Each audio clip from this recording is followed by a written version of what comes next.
Vapor, what's going on, man? What's up? So, I don't know if it's the delay or not, but yeah, it's the delay. I can see you in real time and I can see me on YouTube.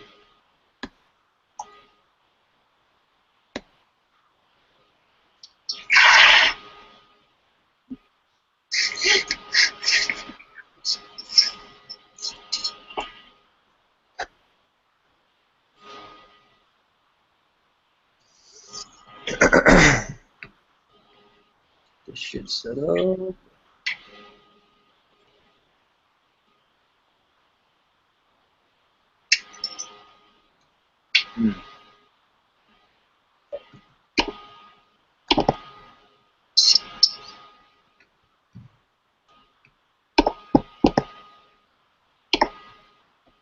Talking now.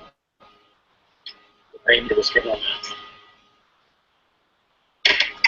What's up? I don't know if it's the delay or not. Yeah, it's the delay. See you in real time and I can see me on YouTube. Okay, so that I don't have any feedback, I have to be putting my headphones in, I reckon. They reach that far.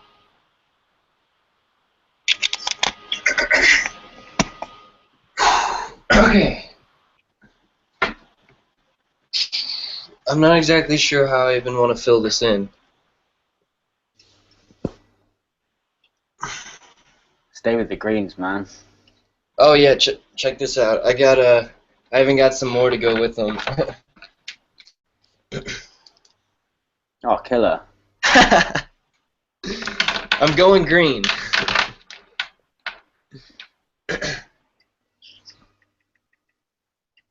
You've got to put your headphones in, man. Like, lean to your computer to stop that, like, delayed talking thing going on. Oh, is it some weird? Okay. Hold on.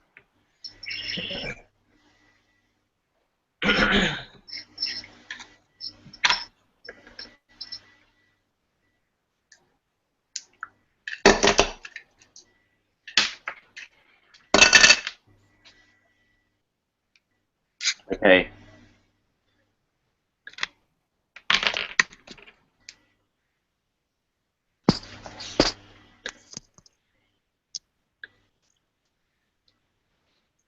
That fix it? Yo, Vape, I can still only see me on the screen, on the YouTube screen. I'm trying to switch it to you. Oh, there we go.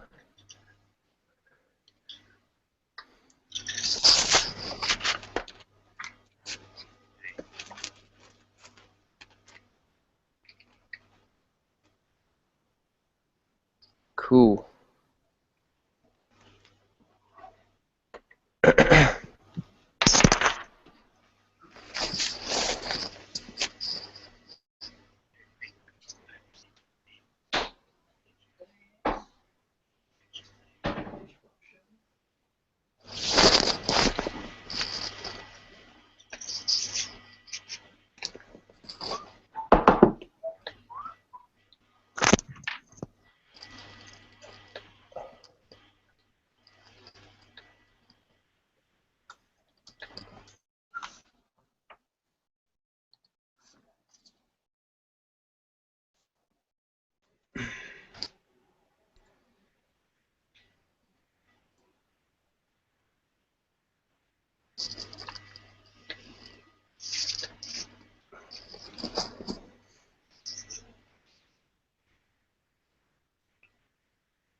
The battle station is set.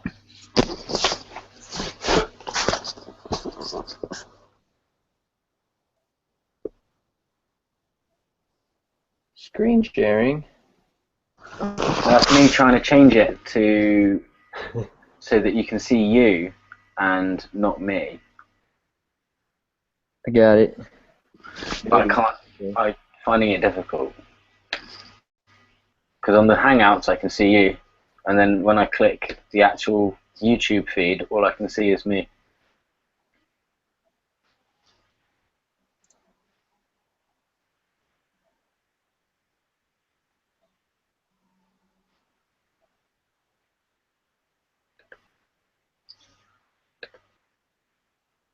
Oh my god.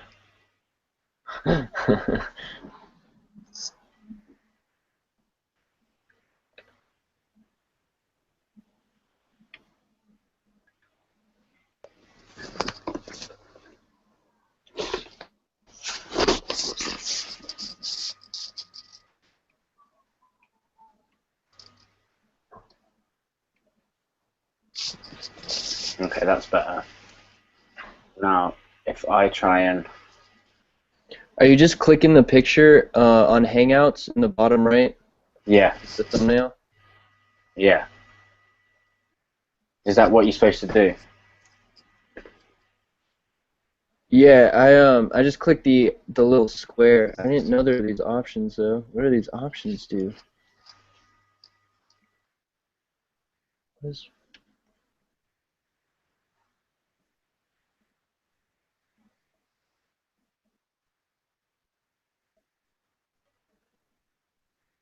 Hmm.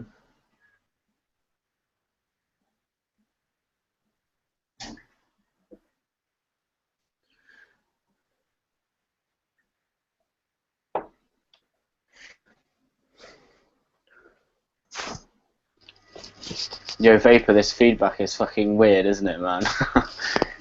I got it a little bit at first, but definitely since I put my headphones in, I didn't have a problem. When we were talking with it earlier, though, it was going a little nuts. Yeah, no, it's fine now we're talking, but every now and again I think you're trying to say something, and then I realise that I'm listening to a conversation we just had like a couple of minutes ago. Oh my god. Do you have the YouTube string muted? No, actually, I don't. That's a good idea. Yo, can you still hear me? Yeah. Oh, fucking hell, that is so much better. Nice. Literally. That's good. That's good. Cool, yeah, so let's just do it like this, man, because, like, I don't know, I couldn't try and, I was trying to get it so there's a little picture of me in the bottom right, but I think it's like either I have to share the screen or you have to share the screen, and I think at the moment you're sharing the screen, and on the Google Hangouts bit, can you see me in the bottom right-hand corner? Not in YouTube, but in Google Hangouts, yeah. Yeah, that's because I can see you in Google Hangouts, but not in YouTube. Yeah, and then if you do the share screen, it'll just share like your entire computer screen and not just like the window. If you try and just share the window, then it won't show the thumbnails because the thumbnails are only on Google. So. Okay. Yeah, but if I do the share screen, but you and I are in like a Skype, then I can share the Skype screen, and the Skype screen will show up on YouTube as the thing. Okay. I think I just need to update my Skype because every time I try and sign in, it just says like, please check your network settings, and it's like, well, I'm definitely online. I think maybe I just need to update it or something. I hardly ever go on Skype. Yeah, I never use it except for like I've got one friend back home that just likes me to jump on a rare occasion. I don't know whether to start a new canvas or to carry on with this one now. I did a background for one. Can you see me on Google Hangouts? Yeah. Yeah. Small little thing, but I can see. Did this background, which is like disgusting colours. Yeah. It's all the paint I have, really. But yeah, so I don't know. I'm gonna check out YouTube and see what's cracking. Yeah, I've got my desktop going, so I've got the YouTube on my left, and I have the Hangout in front of me. Oh, you got like on two the computers? tilted screen. Yeah, I've been doing everything on my laptop, my MacBook Pro, for the last like 3 years, and I'm just like really sick of Apple. So literally just a couple months ago, I dropped a shit ton of money and just built my own desktop from scratch.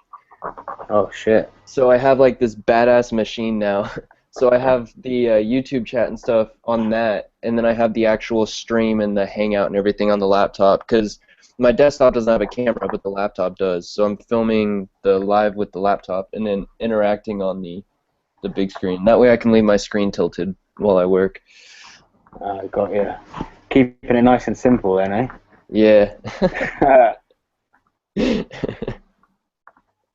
Have you got any? Did you invest in any alcohol? Yeah, I've got my glass right here. You can see 'em? Yeah, buddy. I'm rocking the old 4-pack of Scrumpy Jack, man. I haven't even cracked one yet, but in fact, what am I doing? I need to crack one right now.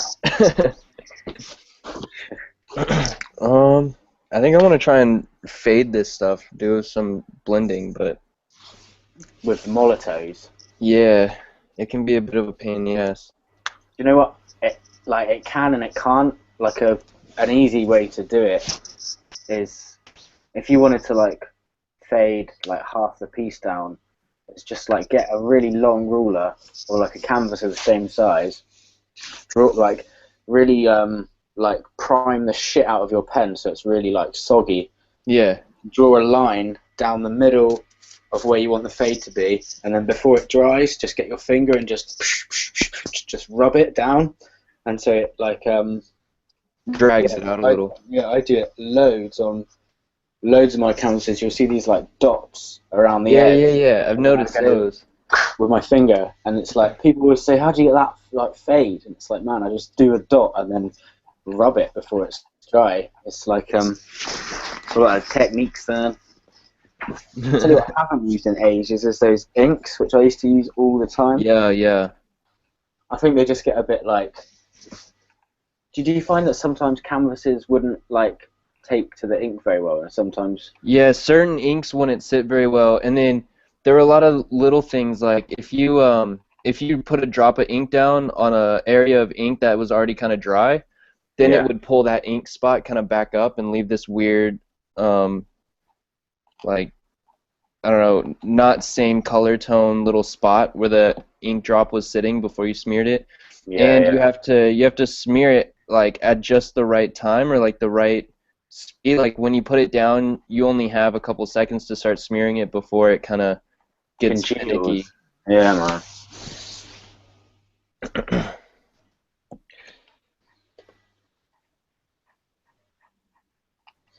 Someone disliked the link before we even started. I think Skiz or someone commented on your Instagram post and was like, "Where's it at?" It's like, what do you mean, where's it? It's on the link. Oh yeah, I think he just meant whose channel is it on? Like, is it on? Because I didn't say on the Instagram or that it would be on your channel. So hopefully everyone knows that it's on yours. Ah, mate, cracking me a fresh one, son. I'm probably gonna start talking mad fucking shit after like my third can of. It's pretty alcoholic, this stuff. Yeah, go for it, man. You're at home. Well, we can't have music, so there has to be some sort of entertainment. Right? Although it's so bad on the like videos I used to do in France and shit, when I used to get smashed and drink like 2 bottles of wine. Yeah, yeah. To this day, I still can't bring myself to watch the ones where I'm talking. It's too painful, man. Like, I can't even believe. But I get mad revenue from those ones, so I can't take them down. Yeah, that's hilarious. I just get pissed off in my old vids. So I look at myself and I'm like this, like, middle of high school, don't know what the fuck I'm doing, just like looking like a fool. You know what though, man? It's like fucking. At the end of the day, it's like progression, isn't it? And a lot of the time, you'll see people like take down videos they're not happy with, or be like, oh shit, man, you know, that was shit. And it's like, well, you know, there's plenty of my stuff that I don't really like, but it was like 5 years ago. So like, I don't really care, man. It just shows that like you can improve if you basically. But I know what you mean. I some like a lot of the stuff where I was just like, I didn't really care about like structures at all. Really, I was just like, you know what? Just doing wild shit. Loads of arrows and fucking just like, it was basically like drunken writing. Like I had no business like putting all those arrows and shit in, but I didn't care at the time. I was just like, man, this is wicked. But clearly it wasn't. No, it took me ages to, well, it took me a couple of years. And then I was just like, God damn, I must have just looked like such a dickhead. Never mind.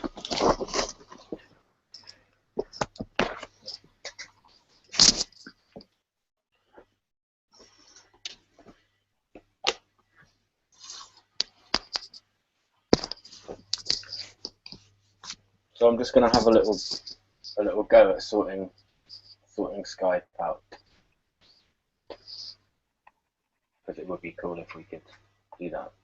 Yeah, I really think it should work. I mean, I haven't done it, and it's totally theoretical in my head, but I'm pretty sure that's how pretty easy. That's how Grim and Sive did it that time. Have you seen that one? That's like, yeah, and they're just like right next to each other. Yeah, they are right. So yeah, man, you definitely need to hit that shit up. Yeah, and I was talking to Darrow. I don't remember how many people you can have in a single Skype, but I know I've had at least like 5 people. If you and me were just doing some shit and had Darrow on there, and Darrow was just doing hand styles and stuff for everybody while we were doing whatever we wanted to do, like that shit would just, if we did it at the right time and like organized it to where we had a day in advance to kind of just shoot things around social media, we'd get I think we'd have a shit ton of people on there. I like it. I like being able to talk to people. You know, it's cool, man. Because normally it's just like people just leave comments, and then sometimes you reply and sometimes they reply or whatever. But I like this live feed stuff, man. It's cool. I think there's still just like, there's a lot of creases to be ironed out in it, like the delays and shit like that. Like crazy delays. Like, they're not just a couple of seconds, it's like a minute. And it's it doesn't seem like a long time, but when, you know, I don't know, it is basically. Yeah, I have to keep the Google Hangout up in order to make sure I'm like retilting the screen right or whatever. Otherwise, you end up waiting around so long just to see where it's at. You can't really adjust it properly. Yeah, man. Mm-hmm. Oh yeah, and I think Wireless Wisdom wants you to beatbox, Vapor. What now? We could beatbox. I guess we could. Yeah, it's not wrong.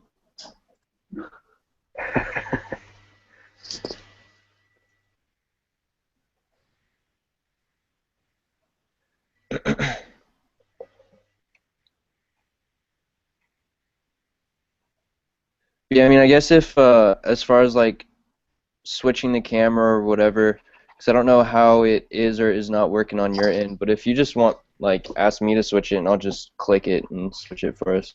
I don't really mind. Do you want to see if it works for, like, 1 second? Yeah, I mean, go for it. I'll be here for a little while.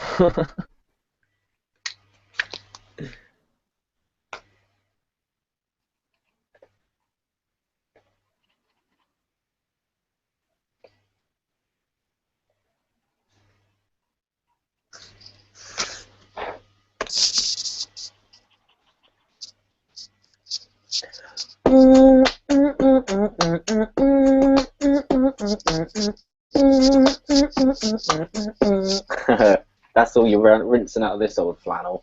That wasn't bad. It wasn't bad, it was terrible, man. Yesterday when I was doing the live feed, when I first started up, the maintenance was all coming through, getting my gas going again and getting my water heater fixed up, and the second guy that came through that I started talking to and whatnot, what made me run everything late was I was telling him about like my art's all over the place. And I was telling him about the shit that I do and how I'm getting into video production and shit like that. And um, I was saying how I was gonna do some productions for some dancers that I know back home. And he was like, "Oh, like this," and started busting out like these fucking sick ass moves in the middle of my apartment. I was like, "What the hell?" It was awesome. So he ended up like we ended up just he was showing me all these videos. He knows some like really famous dancers and stuff on YouTube and everything. I'm just like, "What the fuck, dude? You're my maintenance guy." Hey, you never know, eh? Yeah, it was awesome. Did you see those atrocious fucking videos of me and Sugar Rush? Oh yeah. Well, it was only atrocious because I was just like the fattest man in England. It was more for comic value that I was doing that shit, but like, Yeah. holy fuck. I think like Sugar Rush is still doing his thing, and but I'm starting to. I'm like learning to break with another guy called Ricochet, and I'm teaching him to graph. He's in Japan at the moment, but when he comes back, I'm gonna do some like rather than do like tutorials to sort of the camera and to like no one in particular. Like I'm gonna do sort of tutorials to him. You know what I mean? Like at a wall, but like film it so that there'll be some like direct instruction there, not just like, you know what I mean? Yeah. Yeah, I actually I started up a tutorial series I haven't really jumped into yet, but I'm mostly doing like just like the really basic stuff right now, just like what the fuck are boxes and things like that. But yeah, I think getting up on a wall would be sick. I always think, man, like with tutorials and stuff, like there's some like a bit of a cringeworthy element to it. Like I always think like I'm still like not really good enough to be telling people, what Yeah. to do. Like, I mean, when you look in the grand scheme of things, like, I want to see some fucking tutorials from like fucking MSK or some shit. You know what I mean? Like, Yeah. The people who are currently the top dogs. yeah, definitely. But like, I don't know. I don't know. You never know. They might, but I can't really see it happening. And I think like there's so many comments you get on these tutorial videos, just like, oh, you can't fucking tell people how to do their art and shit. And it's like I'm not telling you how to do it. Like there's no rules to it. I'm just telling you like how I do it. And like people get it mixed up, I think, and I don't want to come across as like you can do this, you can't do that, because I was like, oh, you need to make the lines parallel, you need to like not do an arrow like this, and like people can do whatever they want, man. Like just in my opinion, if you do a retarded tree and call it an arrow, then that's not cool. Right, I've just got to take this phone call quickly. This is the most London guy you'll ever hear. Right, ready? Yo. How is it, brother? How's it going? All bless, mate.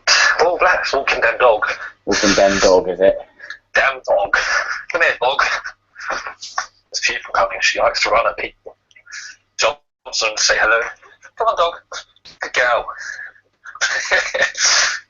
How are you, man? Yeah, not bad, mate. Not bad at all. Good. Just what I like to hear. Like, fucking start doing this 5x5 training at the gym. Nala, guess here. Start doing the 5x5 training at the gym, and I've got a new phone being delivered tomorrow. So I was like, oh fuck, I don't be training all weekend. I'm gonna have to get it done today. It's like squats every day, dog. It's like squats like each time you train, but you're supposed to have a day off in between. Yeah. Mate, there's nothing worse than squatting and then having to squat again the next day. It's so painful. Yeah, no. Taking this shit tomorrow is gonna kill me. Honestly, today when I was at work over for Perth, I was just like, mate, I don't think I can get up, like, my legs are killing. How bad is it going to be tomorrow? I'm actually scared. Oh, mate, fucking hell. Huh? What are you doing? You just walking the dog? At the moment, I've only just stopped. Nala, stop pulling. I've started to doing 5x5 training like 2 weeks ago. So on squats, I'm on 52 key at the moment. Oh yeah. My deads, I did 70 key deadlift today. What else am I doing? Nala, Fucking stop fucking about. You won't be going out again. Here's paper. Shoulder press, overhead press. I only did like 22.5 kg. So it's the second time I've done it, and like literally second time I've done the exercise. So I started it like on bar because I just didn't know what I was doing. Like just get used to the core muscles and the thing, you know. Yeah, man. But I love sure. that 5 kg next time sort of thing. Or I might not. I might start it the way you're supposed to, like 2.5 each time, because you know in a few weeks it's going to just increase. I don't want to start crazy high and in 3 weeks be like, oh fuck, I can't do anything. Sure, yeah, literally. Well, You know what I mean? that's pretty fucking hardcore. Yeah. So it's just one of the fucking training methods, isn't it? So you just got to follow staircase and I get stronger. Like, what is it else I do? Barbell row, I think I do barbell row 35k. Oh, yeah? Yeah. Bench, I was benching 55k, but now I've gone down to 45k. I started again on like 20 with 2 tens. Now I've just gone up, you know, I've just like worked to a point where now I'm on like just done 45, and now, so next time it'll be like 47 or 50, depends what I fancy doing. Get on. Yeah, man, keep it up. I've been training like pretty much off and on for like fucking ages now as well. Leave it. Come on, yeah, so how's your shit going, man? You still boxing? Yeah, still boxing, mate. Are you training? You ready for our fight this year? No, I haven't done any fighting training in time. Mate, can you remember what date the fight is? No, can you? Yeah. What date? It's fucking September the 3rd, mate. September the 3rd. September the 3rd, like. September the 3rd. I see you in the theatre, September the 3rd. 3rd and 3rd. Pesos.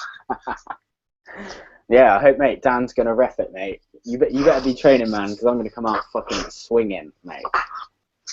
What will happen if I just get really strong and I'm just like, Johnny's like super fight training and I've just got strong? Yeah. I just have to hit you as hard as I can and knock you out. I wouldn't want to. I wouldn't be able to. I can't beat up Johnny. Or I'd go to and you'd just fucking duck weave and smack me in my nose. Mate, mate, it's all good. It'll be a laugh anyway, man. We'll We'll just do it like we did last time, you know, when we did the sparring before. What? Which time? Before I had my last fight? Yeah. Yeah. You caught me with a few solid ones then.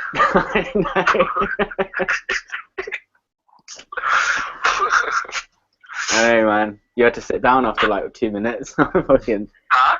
To be fair though, I was only going in hard because I had to fight the next day. So like, but this. No, it's understandable. I don't care. Like, I'd rather you be going in hard and caught me with a few hard ones and be like, oh, I was getting really easy on you.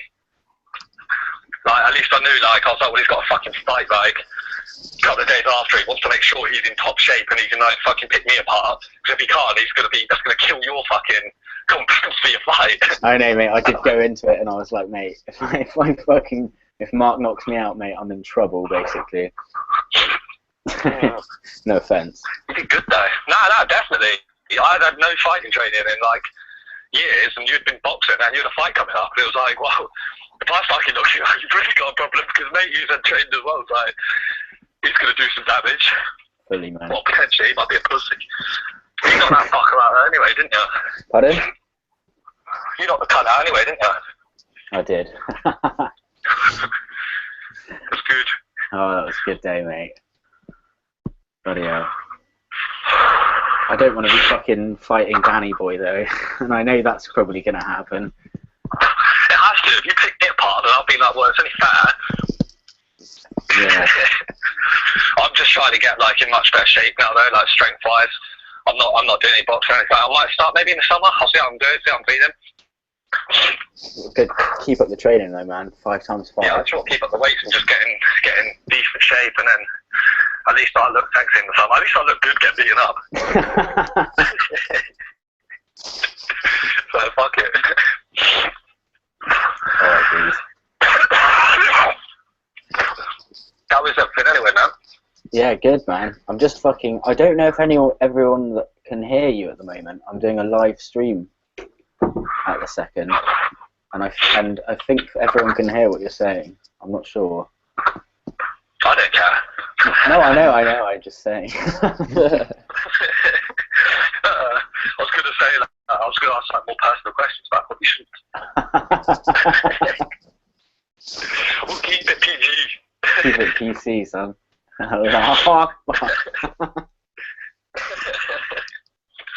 Keep the conversation PG at all times. Children could be listening. 12 plus with parental guidance allowed. Yeah, Jesus. I better fucking get back to this live stream, dude. When you get home from smoking whatever you're smoking and walking however many dogs you're walking, you need to shoot one dog. Where's the rest? At home, man. I don't take the other child. They're my parents' dogs. Oh, okay. They're old as well, so they don't take them out. Yeah. But like, I'll take Nada out because she's a bit of shit. Well, she's not. She's really good. She's well behaved. That's the difference. The other two are like, they're really pully when Nada's like, she listens to me. Plus, I can't smoke a joint with 3 dogs. No, I guess not. Yo.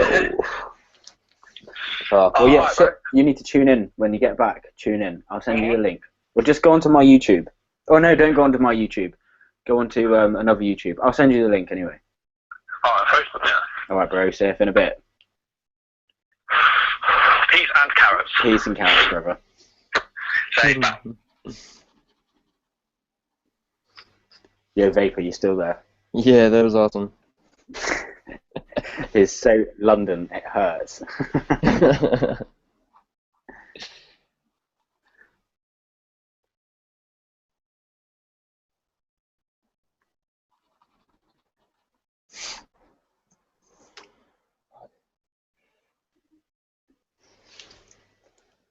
That orange is looking nice, man. Thank you, thank you. I'm gonna go over this outline with a dark brown. I'm kind of like leaving the little bits of this tan color, whatever. Not really covering it up enough, but I made a fat outline on it with a dark brown. Sweet.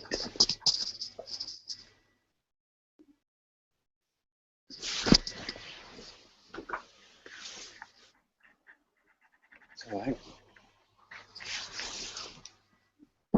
How's it looking? Good. I'm going to swap her extensions with her. She's doing brown ones. Oh, yeah. Now she's got this.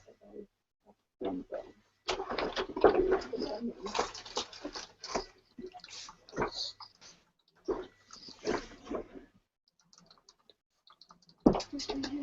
Oh yeah, I did. Cause I shut the door and I had a cheeky one out the window, and then I heard a knock on the door, and I just didn't want anyone to.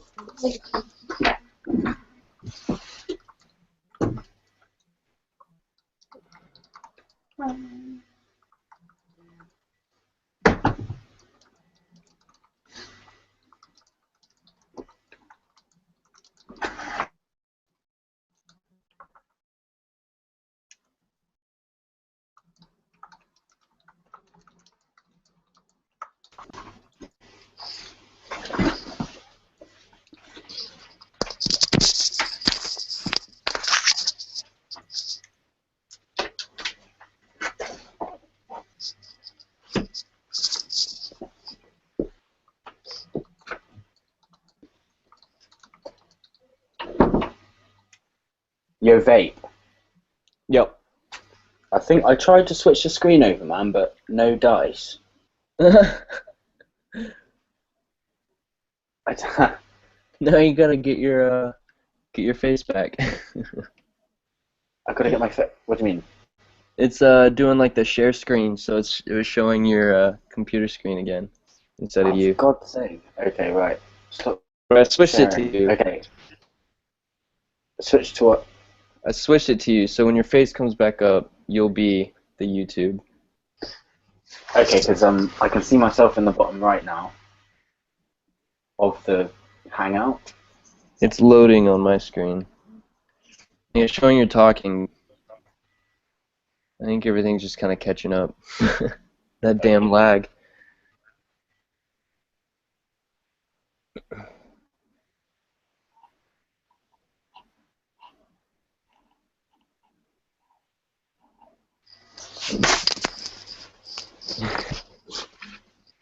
There you go. Hey, sweet man. Right, let's see where the camera's pointed at. There we go.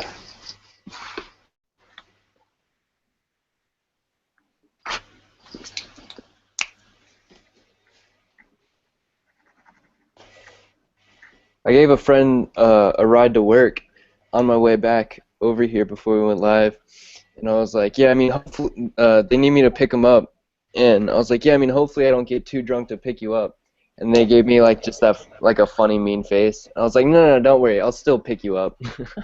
They were just like, dude, fuck you. What are you drinking again, man? Some whiskey. I Some don't know. whiskey? I think it's I usually drink Jim Beam or Jim Beam honey, Oh, but nice, man. I have this whiskey left over from my friend that I stay with. We grew up together, and I stay with him at his place every time I drive back to our hometown.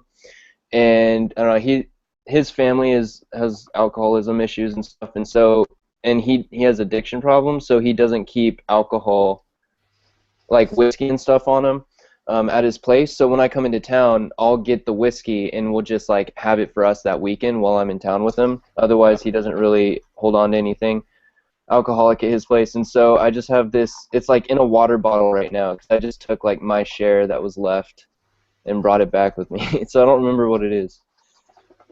Do you have a lot? Enough to not finish it all. Yeah? Yeah. That sounds like a good amount. Yeah. That's It's like, definitely... oh, here you go. So, can you see the hangout? Yeah. So, like, here's what I'm drinking right now, and then this is like how much is left. Neat? Is that neat, what you're drinking? Is it what? Is it neat? Neat?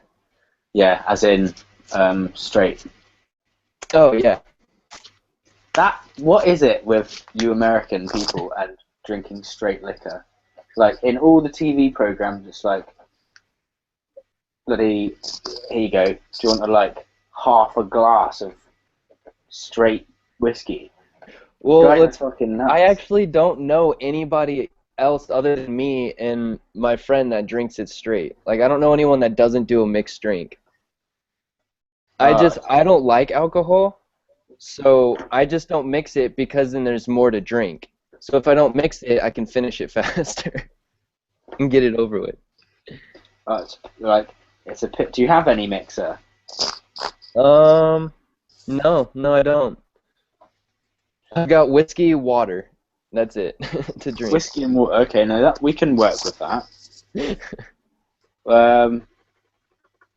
I'm just thinking like maybe we should like up the entertainment factor a little bit here and like play a little game of like heads and tails. Could do something like that. And then our lines will start getting sloppy, and it will be really funny. Yeah, my ARG. Sorry, I didn't know what the fuck I was doing with it yesterday. Sometimes like the best shit happens there. It's like what do they call it? Like a happy accident. Oh yeah. Oh, I've learned a lot from that. Absolutely. It's so much fun because you're not stressed, like you're not worried about making it look awesome. You're just kind of like excited about how it's going to turn out. Exactly, man.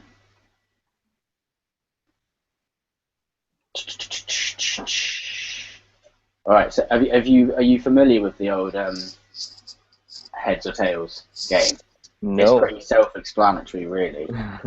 Flip a coin, whatever it lands on is the person that drinks. Well, if you got a freaking quarter, man, then I'll get my two pence out, and basically the game is as follows. We both have our drink, and then you say to the other person, right, I bet you so many swigs that it lands on heads. And you've got to bet carefully because if you get it wrong, then you have to take the swigs. So I could say, I bet 3 swigs that it lands on heads, and if it flips tails, then I've got to take 3 swigs. And then it's your turn, and you could say, right, I bet 4 swigs that it lands on heads, and then it is heads, and so I've got to do 4 swigs. You get it? Yeah. Well, that's Uh, why you need a diluted drink, because if we're betting like 4 or 5 swigs and you're drinking neat whiskey, I'm you're fucked. gonna fall asleep in about 10 minutes. Yeah. Yeah, I could dilute it with some water. It's really the best I got though. I'm all out of beer. I need to get more today though. Next time I'll have beer and I can just start chugging beer.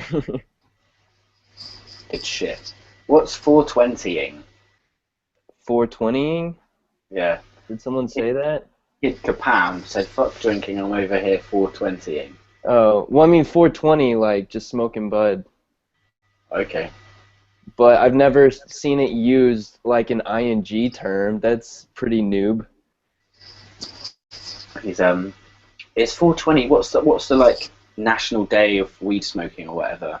Is Yeah, that it's 420. So let's see. I guess it'll be this not oh I guess okay, not next Monday, but the following Monday yeah. of this month is gonna be like National Smoke Weed Day. So 420 at 4:20 p.m.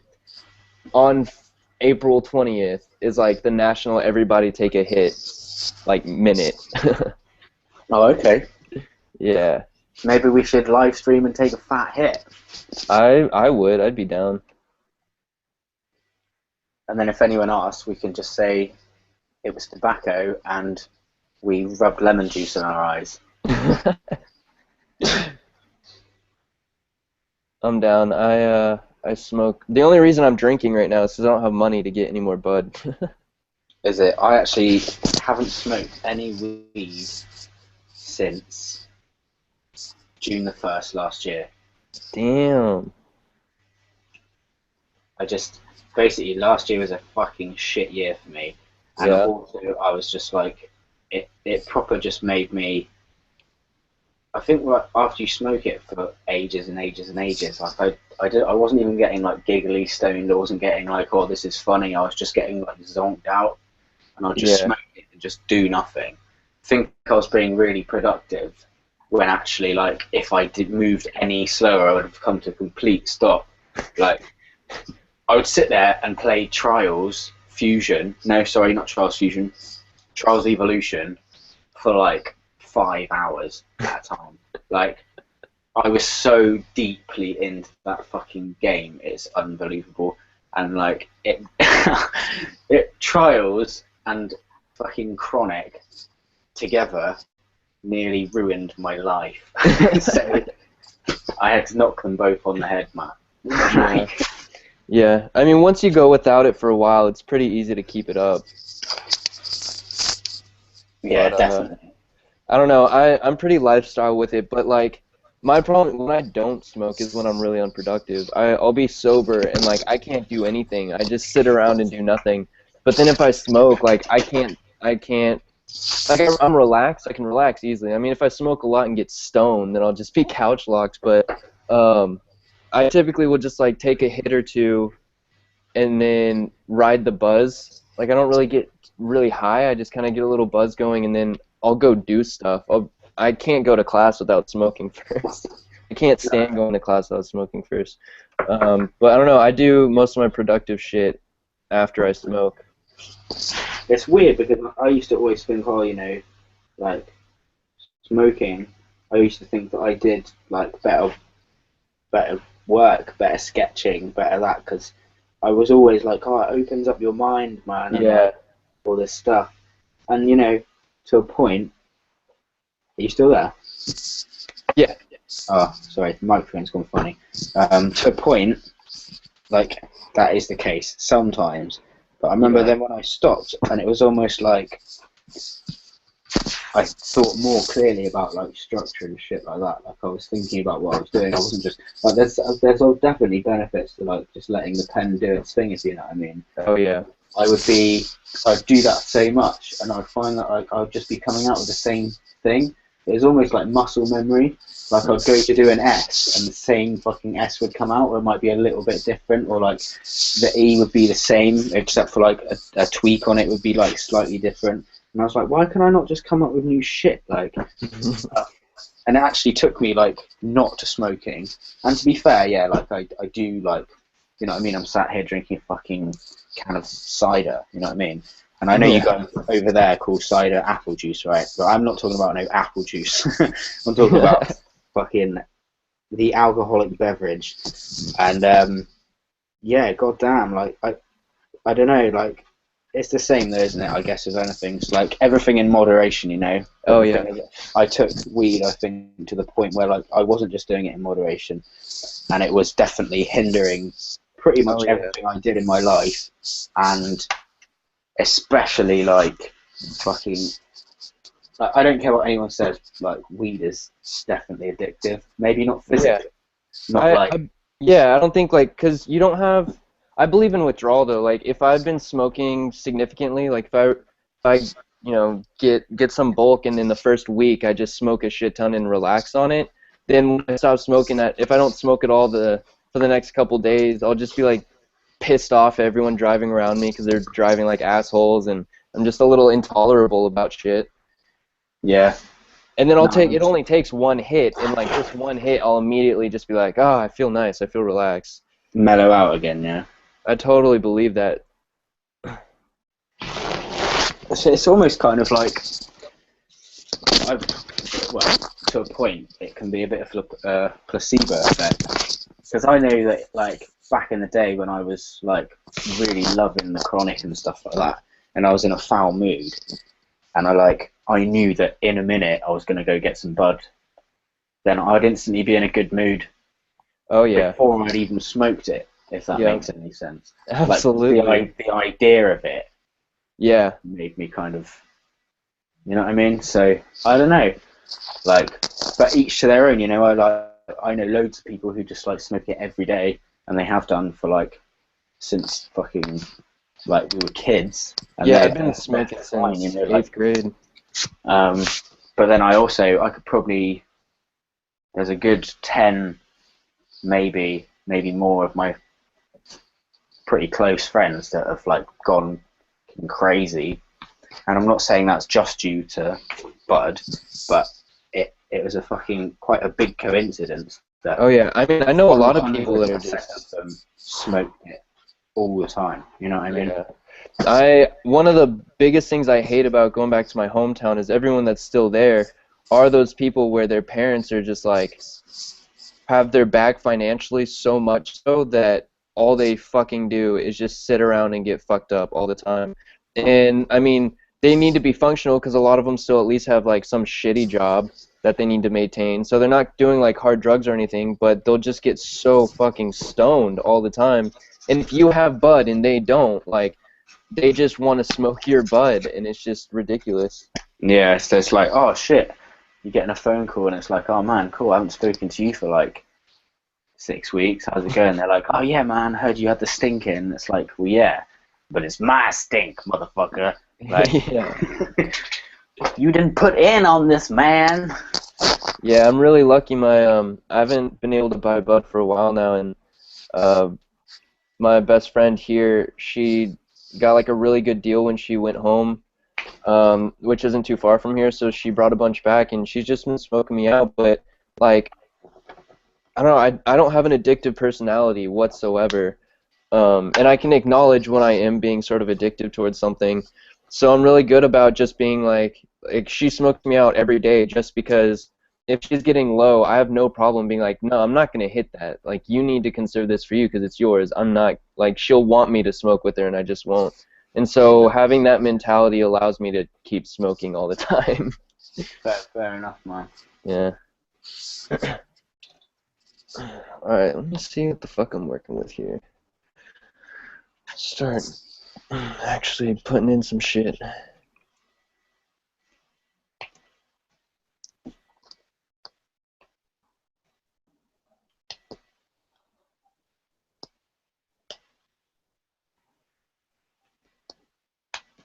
But yeah, when I was in high school, I got through high school by selling, and I made so much fucking money, and so I just like I got paid to smoke all the fucking time, and that's all I did, and I would smoke at least a quarter a day just to myself.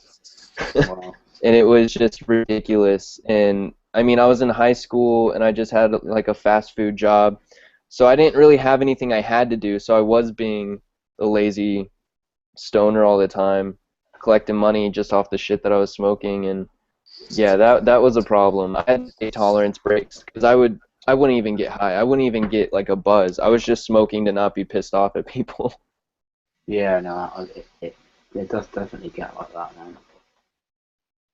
It's weird as well because that's when it's just like smoking for the sake of it, Yeah, and and it just becomes a bit of a waste of money. And like you said, absolutely. there's all the, like the good parts of it, like the actual like finding shit really funny, or like the munchies, or like Yeah, spinning out or whatever. It's all just replaced by like basically kind of boredom, like a yeah. little disappointment in yourself, A and little disappointment. occasionally like a bout of paranoia, all Yep. of which like so unwelcome.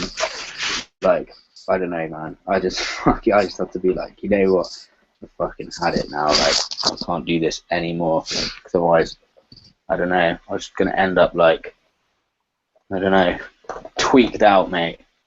I don't want to be like that. But that's just me, you know. Like people smoke it every day. Fine if they can hack it. Like it's just that I'm 26 now, and I started smoking. Had my first spliff when I was 13, I think. So no, maybe yeah, 13. So I don't know. That was pretty much a good 13 years of solidly smoking it, and I haven't always had this attitude towards it where it's like, oh, I can fuck you up on that. It's only a fairly recent thing, and it's taken a lot of my friends to kind of get fucked up off it.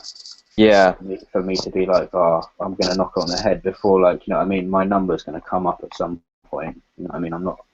I used to think that I was just like fucking immune, but I don't know. It's like when you first start writing and that, and you're like, oh, I'm never gonna get busted for tagging. Who's gonna ever catch me for tagging? It takes me like 2 seconds, and then I got busted, and then I got busted again, and you're like, oh shit, like, okay, you can actually get busted. You like, even if you are being quite sly, you know what I mean? Like, so I don't know, man. Fucking life creeps up on you.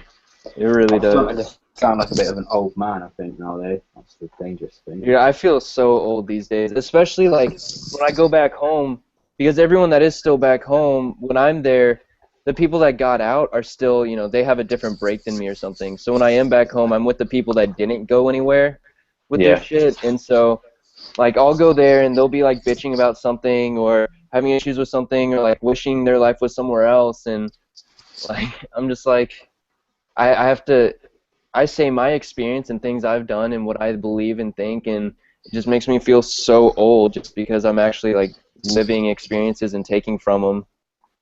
Yeah. I'm 21. I'm not old by any means whatsoever. I'm still treated like a kid, and I look like a fucking kid. One day you'll wake up and be like, God damn, I'm looking old. But Yeah.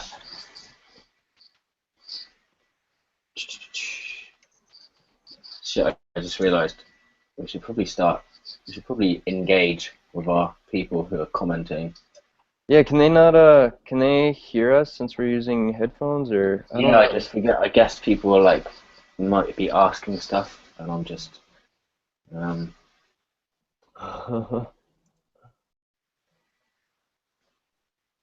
Feel free to put the camera back on you, by the way, man.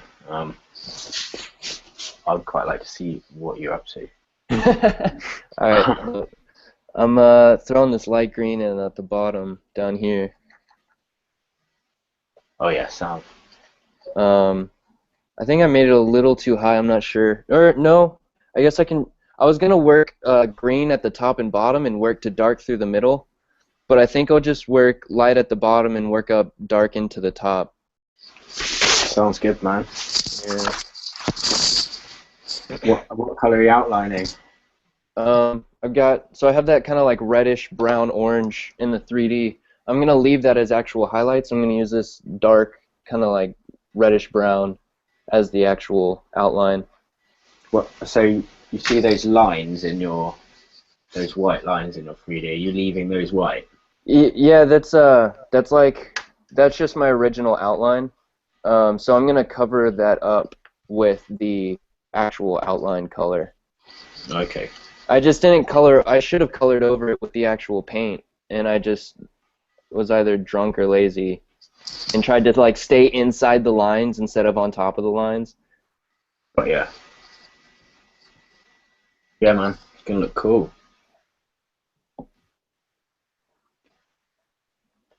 Hey, have you got a coin? Oh shit. I can go get one.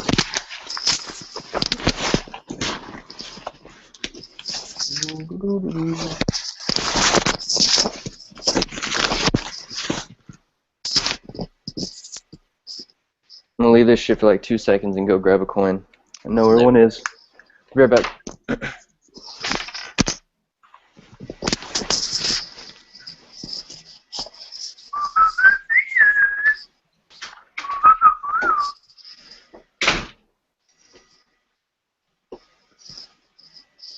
What's going on, everyone?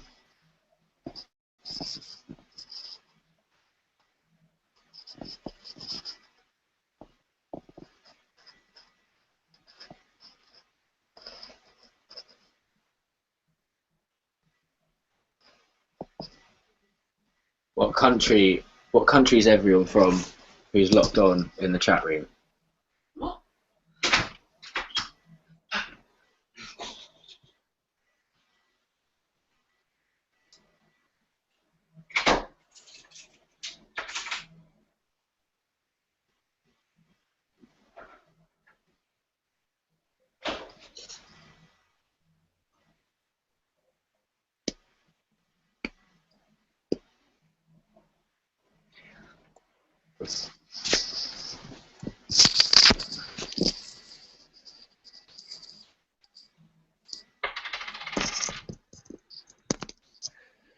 Got a quarter. Sweet. I've never watered down whiskey. I don't know how much to do here. Well, it's pretty like it happens if you put ice in it and it melts. I would just Oh yeah. say like, you know, put it up enough so that you can take a swig without grimacing. Because you're drinking, I'll tell you what, because I'm drinking cider and you're drinking whiskey, the maximum bet of swigs that I can do for you would be 4, and the maximum bet that you can do for me would be 10. Would be how much? 10. 10? 10 Okay. for me, 4 for you, because you're on hard liquor and I'm on cider. Yeah. I'm cool with 4. That sounds good. Okay, well, so we just say that we'll call it around 8, right? Every time that it's like my turn to flip, it's 4 swigs on whatever, and every time that you flip, it's 8 swigs for me on whatever the outcome. Am I making sense here? Or am I talking shit? Kind of. like we're just doing either for 4 or 8. We're not changing up the bets, or... Well, we can change. Yeah. Fuck it. Let's change up the bets. Okay, man. You flip first, right? Alright. Oh, I see what you're saying. So, like, okay, yeah, because for me to bet, I would bet 4, but then if I win, you're not going to just take 4 because I can't bet 8. Exactly. Yeah, I got you. You were making sense. I was just slow. Alright, I guess you kind of just got to trust me that I'm not making up what it lands on. I can flip it, like, right here. Well, I trust you, man. What I'm going to do is I'm just going to flip it like this and then just show you. Cool. Just show everyone else in the room that I'm not lying as well. Alright. We'll start off strong. 4. I'm going to call heads. Right. Tails. Man,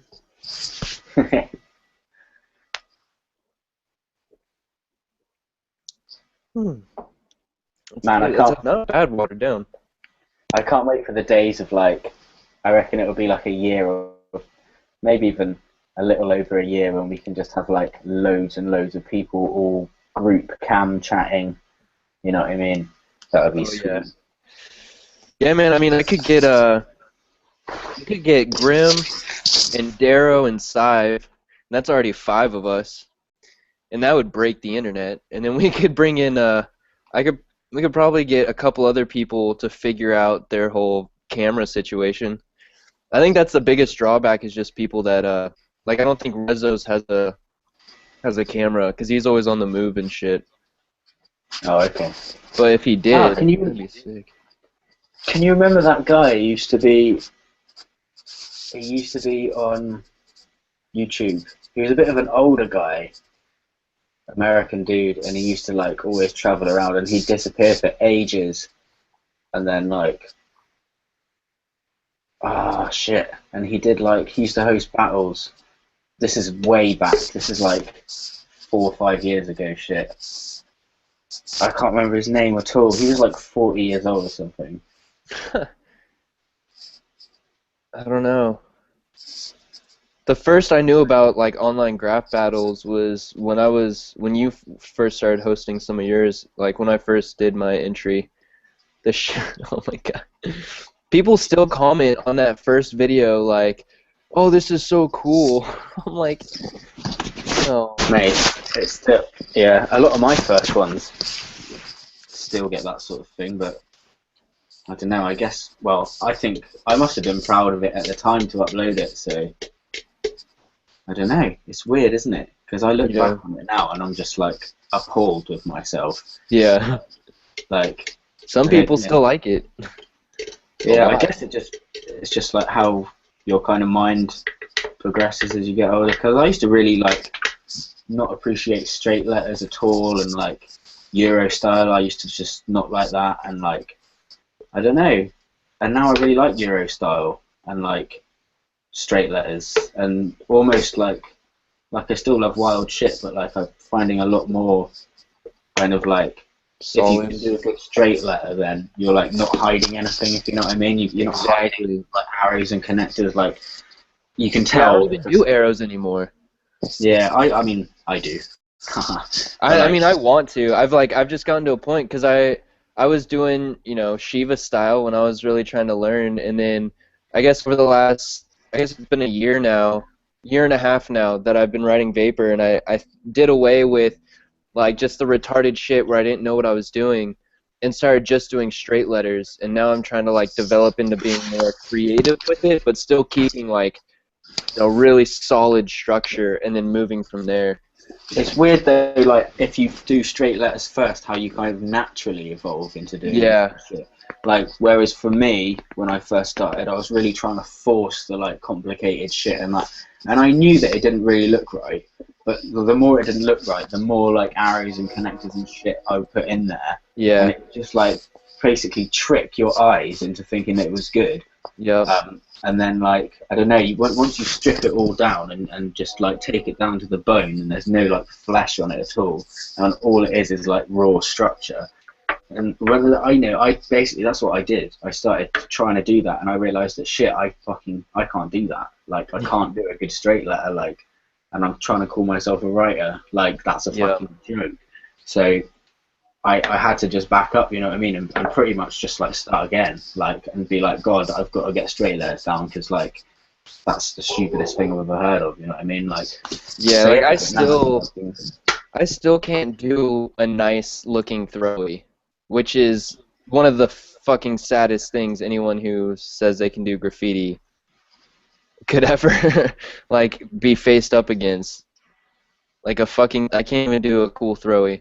I mean, I can do a throwy and I can do it like really, really straight, but it's gonna look, like the people that know graffiti, they're gonna know that I'm fucking up on it. But yeah, I fucking love living in Kansas City because I've only lived here for about a year now, and I just started meeting like the dope artists over here. I just realized I haven't been recording like this whole light green part. Fuck.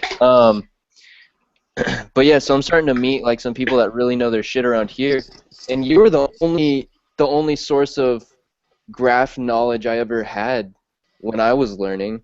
I didn't have any other resources and shit. Like now you can find any kind of information on YouTube or on Google. There's shit fucking everywhere about learning and whatnot. But it's crazy. It's crazy how much is out there, like, and yeah. I mean, even just going back to like when I first started, and I can't imagine what it was like then.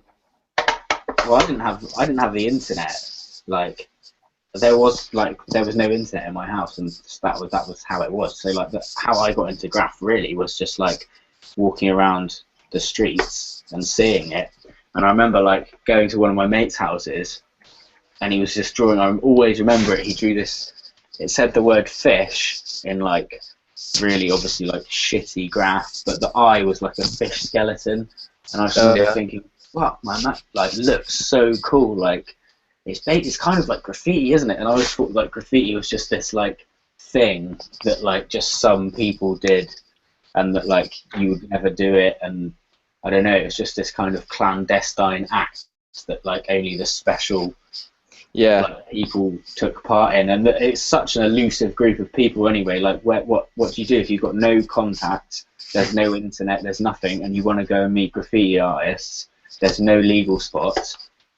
Well, you can't, can you? There's just no way. Like hang around the street corners and like hope to like see someone tagging, and then what? Like I'm there, like a 12-year-old kid going up to them like, "Hello, I want to do graffiti." They're gonna just tell me to do one, aren't they? So, like I think basically I just got a pen and I just started fucking like writing like Sanchez, and that was my first fucking thing, and it was terrible. It was awful, man. Like fucking. But then I think like there was a few kids in my school like who like through the grapevine I found out that they were kind of like into graph as well, and I randomly got a phone call from this kid who I had never even met before, and he was like, "Oh, right, is that Johnny?" And I was like, "Yeah," and he was like, "Oh, right, mate, it's Dan. I'm gonna go down the skate park tonight and like do some graffiti if you want to come." And I was like, yeah, definitely, man. And I was like, yeah, but I don't have any paint, like, because the only paint I used to get was like, it was just the worst car paint you could ever get. It came out like oil, and it was like £6 for like a can about like so small, like about like the size of a Molotov pen. Obviously not the thickness, but like the height of one. And like you could have like 20 cans, and you could probably fill in like 2 letters. Anyway.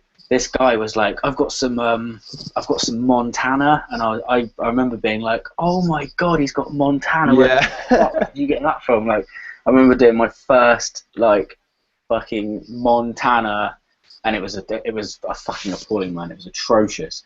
But I just remember using that paint for the first time and being like, oh my god, like. But that was just, and then yeah, man. Like basically went from there, but it was for ages after that we didn't have the internet. It didn't like, you know, no one would like teach you anything or show you anything. I painted for like 2 years without, I didn't even know what cutting back was. Like all my pieces were just like, nothing was crisp, nothing was sharp, everything was like, I just didn't understand the concept of like going over a bit if I'd made a mistake. So every mistake I made, I was just like, oh, it's like, it's there for everyone to see. Like, I, you know, the idea of like reworking it like just didn't even cross my mind. But it was only down the road, and I remember looking at like some like good graph like really up close when I used to go to London and stuff, and I'd look at it and I'd be like, how the fuck did I get that like so crisp or so whatever? And then finally, like one day, we used to all paint at this place called the Chrome Wall, which was like this massive Hall of Fame up at an old abandoned airplane hangar. And there were some other people up there, and I remember just saying like, how the fuck do you get your lines like that? And he was like, oh, you just do this, like you just do a line and then you just cut it back. And I was like, holy shit. Did I not realise that that's what you do? Like looking at it now, it was so obvious, but like at the time it was just like the biggest mystery to me.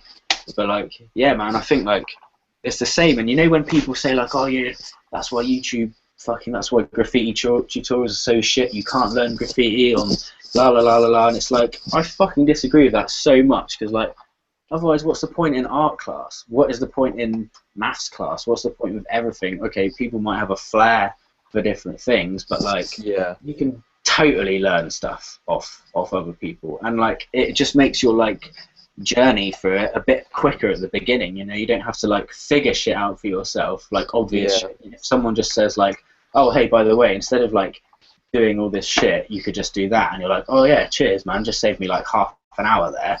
Like people give you these little pointers and tips, and yeah, fuck. Anyway, I've been talking for ages, so I'm gonna let you say some stuff. Yeah, I'm a pretty quiet person until I get like now when I get crazy comfortable. If I'm ever at your place chilling on the couch, yeah, I'll start fucking talking a lot once we get into the story. But typically, like especially during these live streams, I typically have music just 'cause I don't talk. But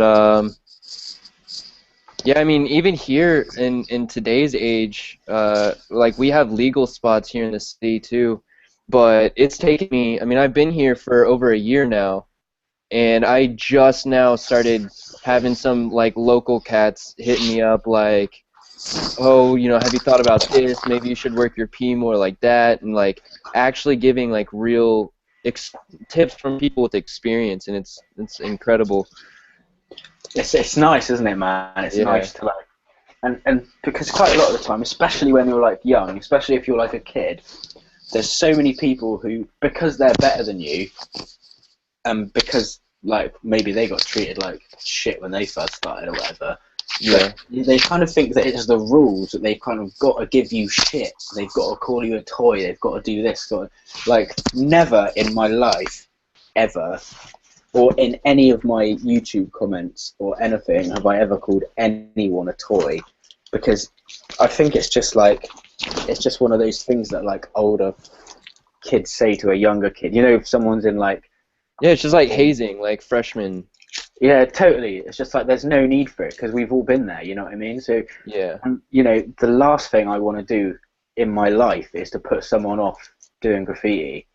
And if I'm just going to turn around to them and like cuss them out on all their mistakes and tell them everything they're doing wrong and just not give them any constructive criticism at all, then you know I'm basically like backtracking. You're no better than the government arresting the people trying it at that point.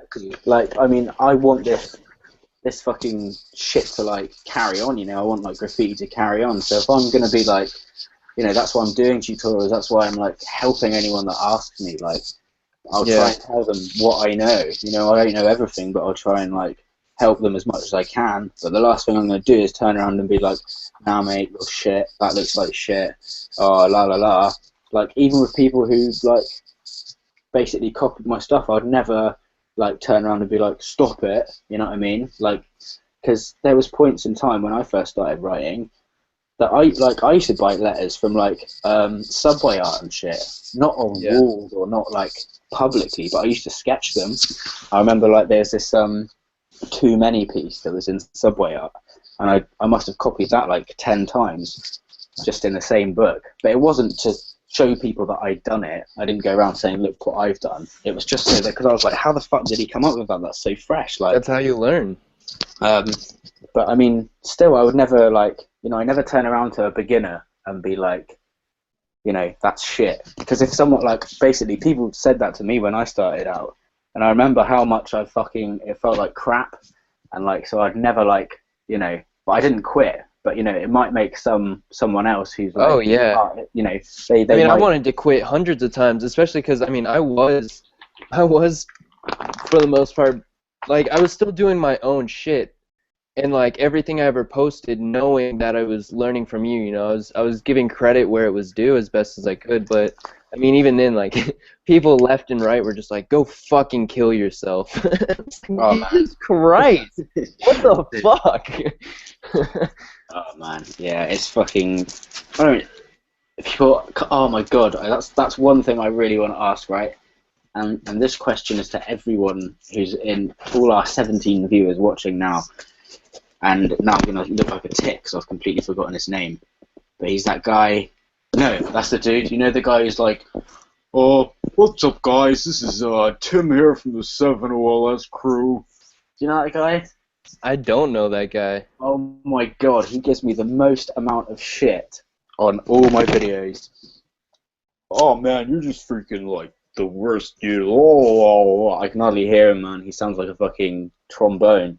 But like, you need to type in like 7OLS gang into the search bar in YouTube and watch some of this guy's videos because in the most politically correct way, I really, really can't tell if he is basically the biggest troll ever or if he is got some sort of Asperger's syndrome / autism, like, and if he has, then I don't want to, So be it. Yeah. but I don't know, man. Like, I just can't believe it. He like drops freestyles and he talks about like, oh man, he collects like Mountain Dew cans, and there's videos of him like doing like graffiti, inverted commas, where it's like that S that everyone in school used to draw. Those 3 lines and another 3 lines and join them up. Oh my god. There's this other like video of him like he's like, man, I'm gonna be so freaking hardcore right now, and he skateboards down this hill like wobbly as fuck, goes to this bridge. And then throws like a milk bottle off this bridge, and it smashes, and he runs away like laughing, saying that like you've got to do this stuff if you like want to be in his gang. Hang on. 7 OLS. This green is blending like a fucking dream right now. It looks dope, man. I'm stoked. That's funny though. He really, like, some of his freestyles, he's obviously a religious man as well, but he drops these freestyles and I've never heard. I mean, like, I've showed some of my people, it's just some friends who have been around, and they've been like, finding it so cringing to the point where we've had to turn it off. Yeah, like it's not even worth laughing at. It's just like you just need to get rid of it. Well, it's just, I mean, it's like, you know what I mean? It's not often that I feel embarrassed on behalf of someone else. You know what I mean? But for this guy, I'm telling you, man, he's like, oh, we had a beer, but I'm not queer, and we hit a deer. Oh my, and it's like literally just anything that he thinks of, and really it is anything he just says, and it is just the most cringing videos. I suggest you all go and check it out right now. Because it is the most entertaining and probably one of the saddest things you'll ever see in your life. I think it's your flip of the coin, man. Is it? Did you flip? Did I flip? Probably not, actually. Did you win or lose? I can't remember. It was ages ago. I think it's your flip, bro. Okay. Well, in that case, I bet 4 on tails. Are you watching the camera so I don't diddle you? Yeah. Right, ready? What did I say? 4 on tails. Yeah. What is it? You tell me. Looks like heads. Think? Is it? I'm looking at the little thumbnail. Now you are. You're right. It's heads. So, God damn it, Janet. Alright, so we're even so far. Yeah, pretty much. I think I might put a little cream at the bottom and a little black at the top, just to like push the gradation just a little bit. Come again? I'm just talking myself. I think I'm gonna add some black and some like tan to the top and bottom of this green and blend it in just to kind of like emphasize the contrast a bit of the gradation. Got you, man. If that makes any sense.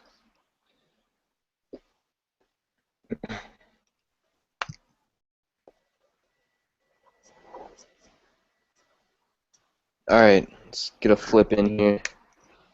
Let's make you hold on to that drink a little longer. Oh yeah, God damn. I don't even have my squeaks, mate. I'll do, we chatted for a while, I'll do another 4 on, stick with heads. Maybe I'll flip it again.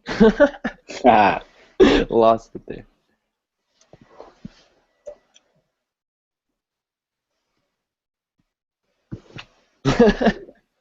So does that translate to 8 then? I guess so, man. I guess so.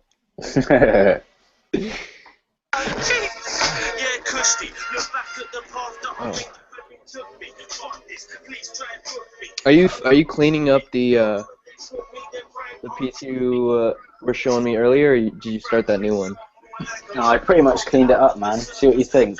Yeah, let me switch it over to you. Yeah, alright, now let's see it. Is that 12 now for me? Oh shit, no, I'm watching delayed video. Pardon me. I got that Grandma K album today. You did? Oh, it's cool, isn't it, Yeah, man? good shit. I've been listening to him for a while. I mean, I don't really keep up very well, but like with new shit, but I've had him on my iPod for a while now. It's good. He good friend of mine. That's fucking. That's dope as fuck. He's a sick illustrator as well. Like he does really fresh characters and shit. I think the illustration mixtape that he did, I'm pretty sure that those are his characters on the front of it. Oh no shit. Yeah, man. Anyway, can you see me? Can you see this piece? Yeah, I can see you. Yeah. Hang on. I should try and show you up close so you can see what I've done.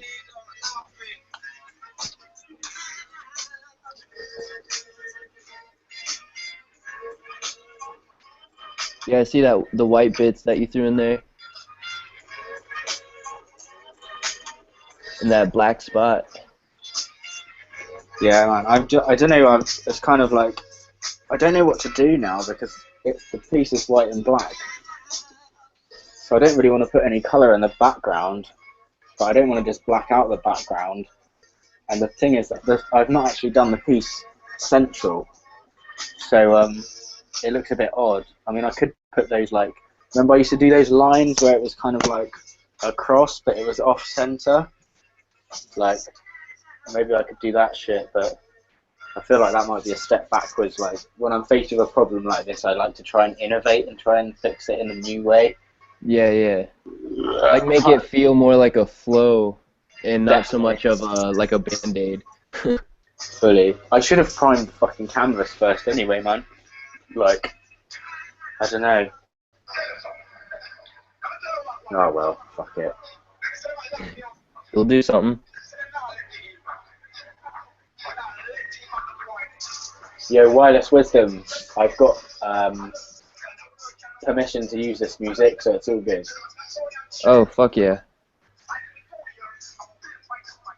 Yeah, I've got permission to use some good ass music, but like my friends that are giving me the permission have gotten popular enough to where YouTube recognizes it as like not permissioned. Yeah, do you know what? That has actually happened. Happened to me a couple of times, and it's annoying because I don't know that. Like you can do stuff about it. I don't want to go through that fucking process. I know, man. So yeah, I mean, like to be honest with you, the one of the high roller beats that I used in loads of my videos. Have you ever heard of like Slane and Vinny Paz? Oh yeah, I know Vinny. Yeah, Vinny used one of High Roller's beats, and Oh no. so it's like I'm pretty sure that one is like I don't get any revenue for that one. Not that it's all about the revenue, but like Yeah, you know what I mean? it's just kind of a bummer. It's like I used it first, you fuckers. But like,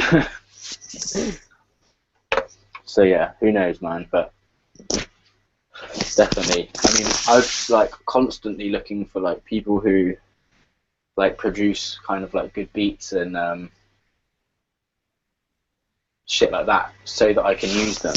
And it's like I'm kind of a bit fussy with the music I use because a lot of people like make beats and shit like that, and I kind of feel bad when people are like, "Oh, yeah, here, you know, I've made this, like, you can use it." And if I'm not really feeling it, you know what I mean? I kind of feel bad, and I feel like I should use it anyway. Do you know what I mean? Yeah, I'm particular as fuck.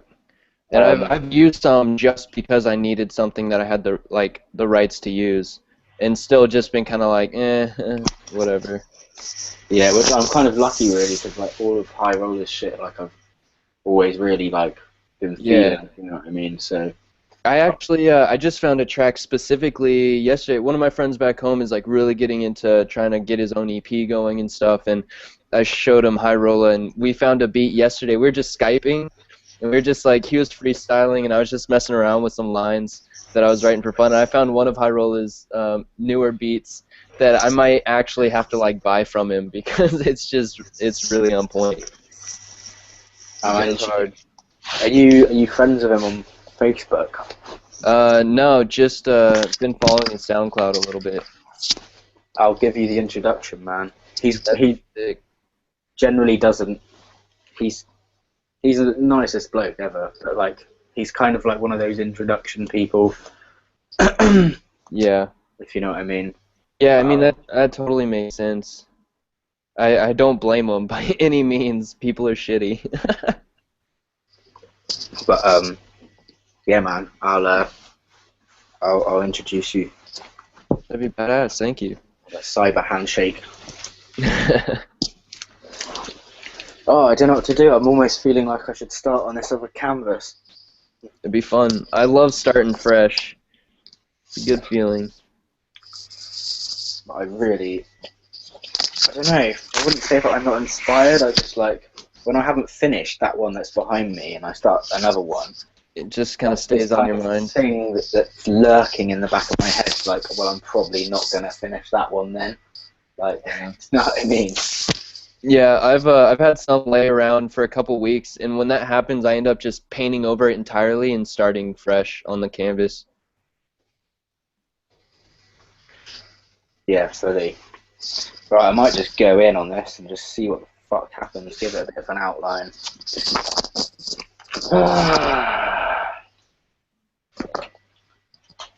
This is always the same story, man. You know what I mean? I've got a black pen, and then it sprouts legs and walks off. And I'll never see it again. My caps do that. I fucking hate when my caps disappear. I can never find caps. Oh, I thought you said cats. Dude, my cat fucking, my cat literally nicked my fucking Wacom pen the other day and stashed it behind her litter box, and I couldn't find it for ages. Look, here she is. Where is she? Little bitch. Like, she's chilling on the chair.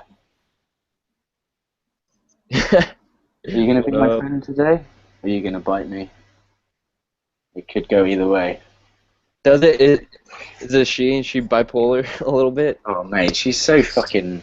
She's like your best friend when you don't need a friend at like 5 in the morning.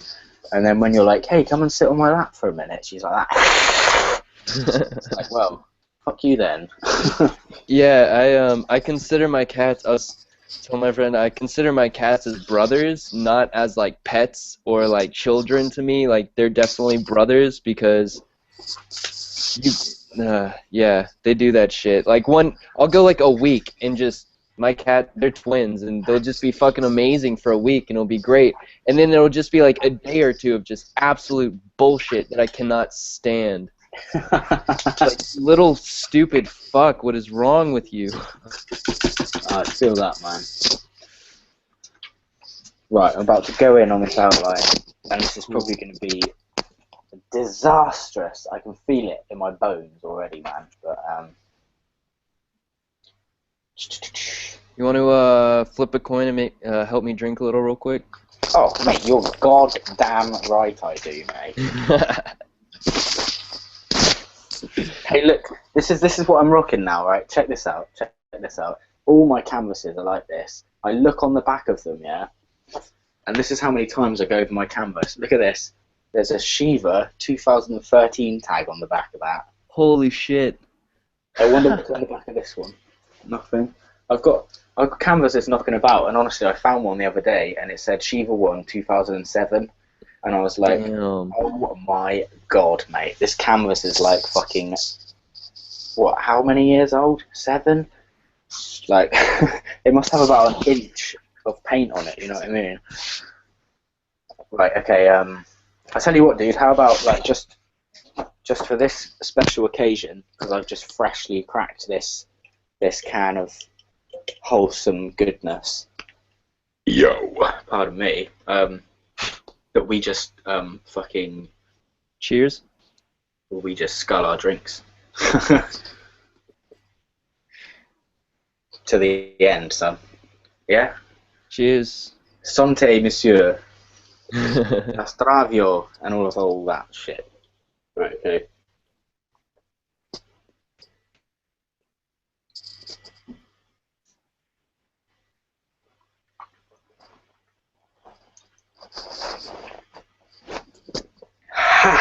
Oh man, what a good one, man. That was fizzy as fuck. Whew. You know, I'm one of those people, and I can't force a burp. You know, I've just got to wait for it. And I'm brewing a double yoker right now. I can feel it. I can't. Right in your chest, right at the top of your chest, just sitting on you. Yeah. Well, no, it's in my like gut. Like I can't. But if I try and burp now, it will come from the throat. I have to wait. Oh, I see. And then a minute. I tell you what. The two dopest words to say when you're burping are Bayswater or Yakult. I can feel it coming. Give me a sec. Oh. See, then I thought it was coming. It's creeping, mate, and it's just like, nah, mate, you can wait another minute.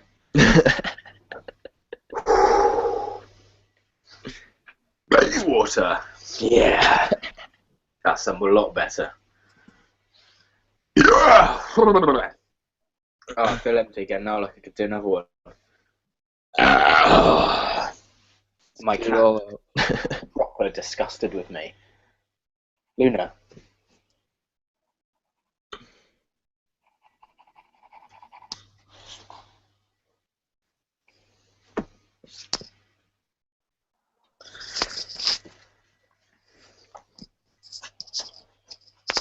Hey.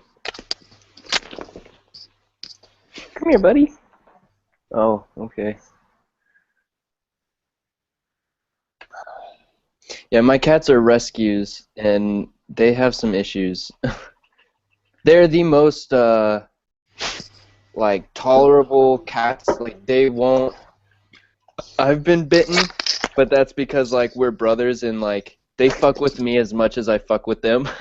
Yeah. So, like, we just play that way, but, like, anybody can pick up either of them, and they will never do anything other than just try and run away. But, like, damn, they've been having some real weird issues. That just really stems from, like, the house that I took them from, or adopted them from. And it's really funny. Yeah, they're just, like, really weird about people, but not in the way that cats just, like, don't like people. They're like, particularly awkward about people. Oh. Sorry, bear with me. I'm just doing my first lines on this. I've already fucked it up and I've only done 2 lines. That's not what I envisioned. Right, okay. Ah! Fuck, why did I do that? Right, okay. It's not much worse than a bad start. No, there isn't, is there? No. So I'm always tempted to flip the canvas around and start the other way, and then just incorporate that somehow into the end.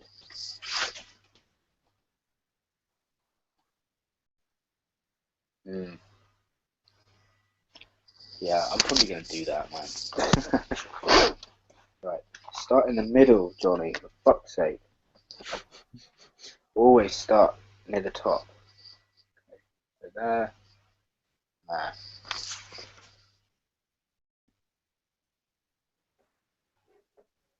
Shit. I think this is looking, pretty sharp. As far as the fade, I need a fucking yellow. Am I doing yellow? No, I'm gonna use this. What am I doing? Fuck yeah.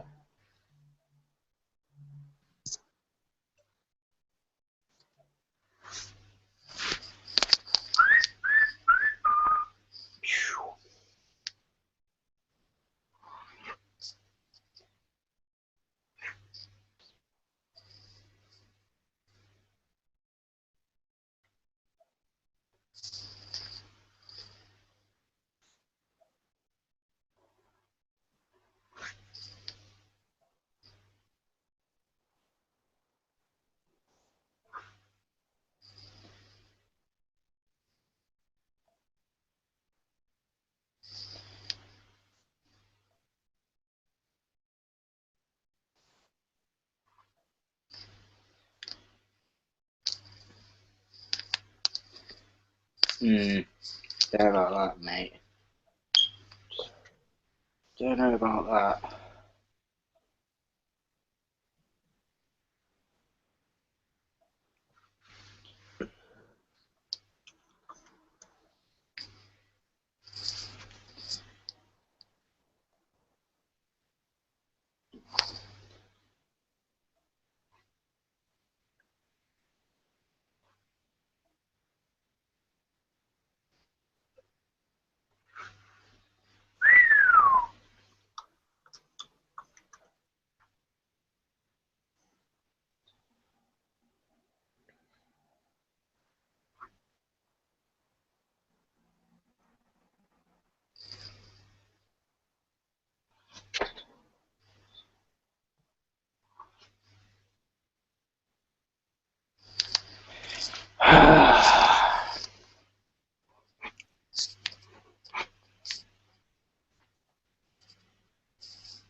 Now, I don't think I'm feeling this one at all.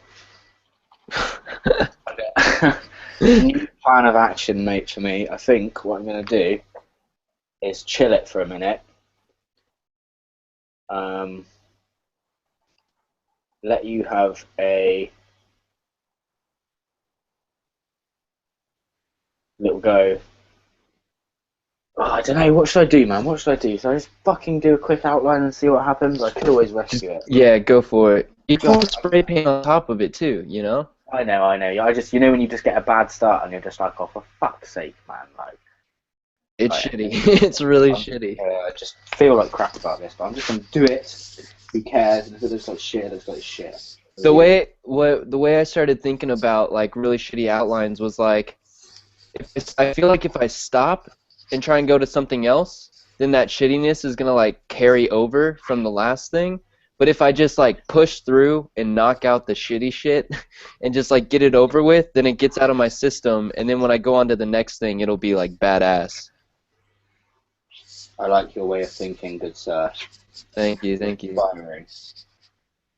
That is why I'm just gonna do this fucking outline,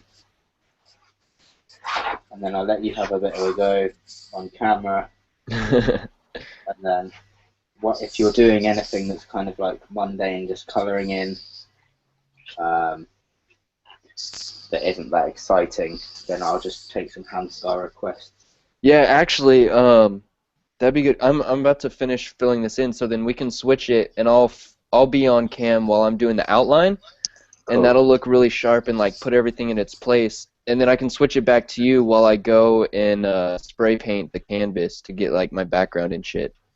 Cool. Sounds like a plan.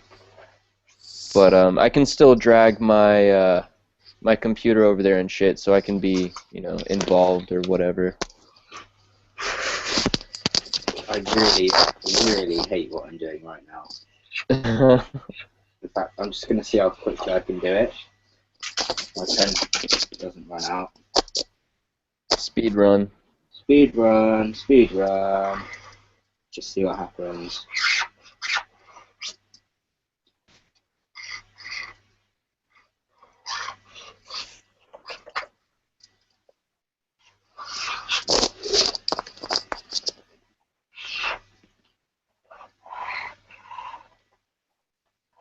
Great, now I've got to incorporate this fucking tragic bit at the bottom, which is perfect, which is just what I always wanted.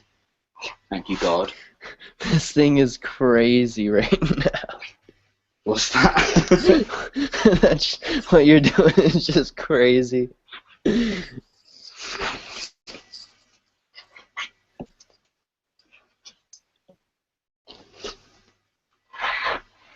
Whee! This is fun. I look like a dickhead. We're amazing.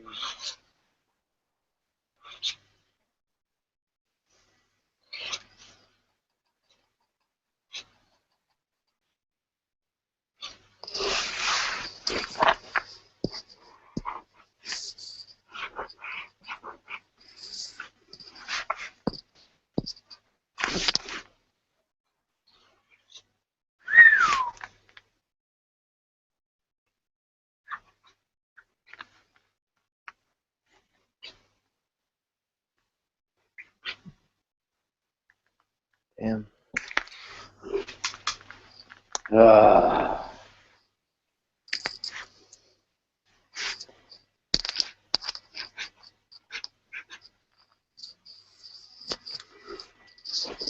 This is a tragedy, mate.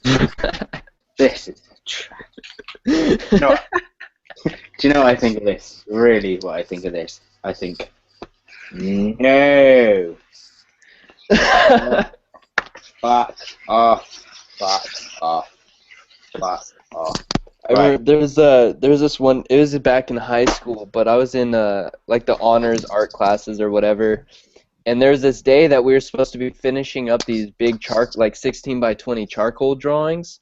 Yeah. And it was due at the end of class, and I fucked mine up. I was not happy with it. I was so frustrated, and I slammed both my hands down on the table on top of the piece, which is charcoal, so it's still like loose, like smearable, really smearable, if that's a word. And I just took my hands and just dragged them all across the piece, smeared everything everywhere.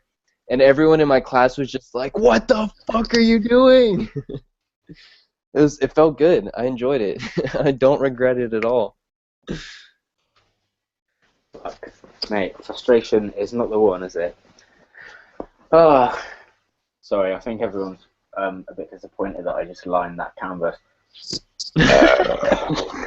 It's alright. I'm going to be taking hand style requests instead, so you won't have to watch me, like, colour in a tragedy. Yeah, I need to fucking start. I've said this so many times, but I really got to start fucking developing a hand style.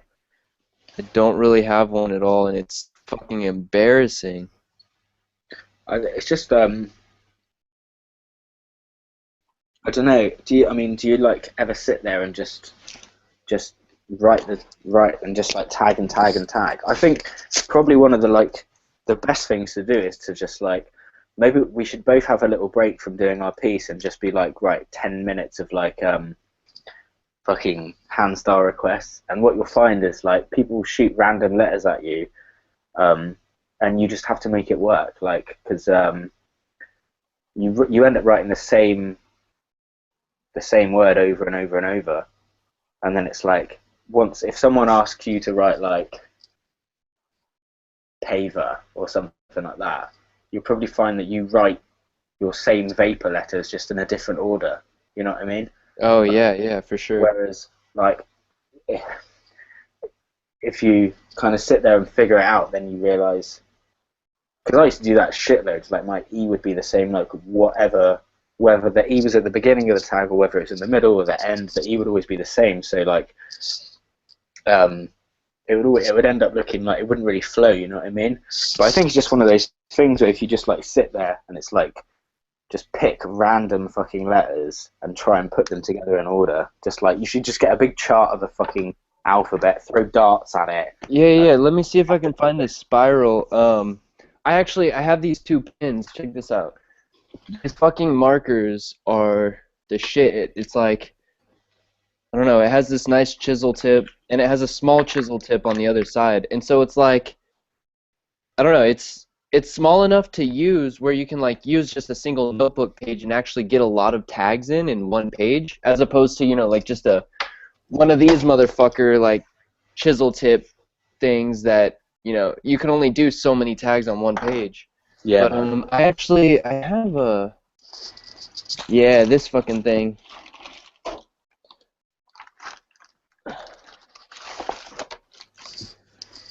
I'm about to fuck up some shit. Here we go. Yeah, I got this spiral right here. And I started doing like, I mean, these are from a while ago, but I just like, this is what I was doing, was just repetition, trying to just fuck with my letters. And I have just like pages of this. Yeah, man. Fucking hell, that's dedication. But then again, like, I did it for a few weeks, and then I just kind of like laid off of it. Oh, it happens, mate.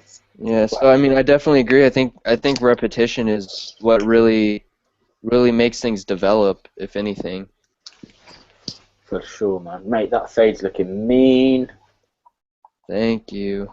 I'm like really taking my time with trying to get this blending to like feather, you know? It's hard to Yeah. get it to feather far enough to Flip really. the screen so that everyone can see what you're doing, man.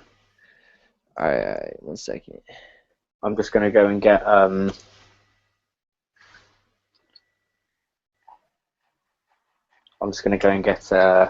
some paper and that so that I can do some requests in a minute. I'll be right back. Cool.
Back in the game. Nice.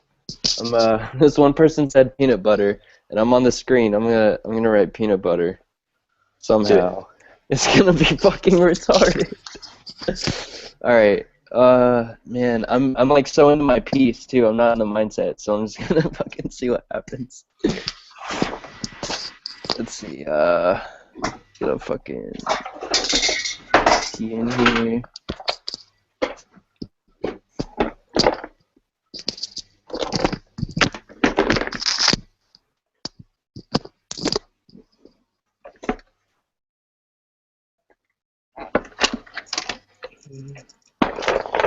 Oh my god, I just found a shitload of fucking pens that I did not know I had.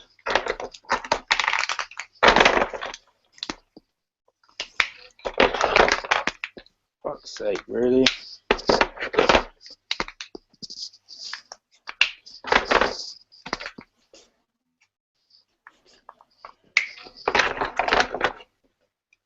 That's a sick pen you got there, man. Yeah, dude, I found my school has this art store. I mean, it's an art school. And I just saw him sitting there and was like, that chisel is so fucking sick. And it's like a marker. Like, it's so smooth on the surface. Boom, boom.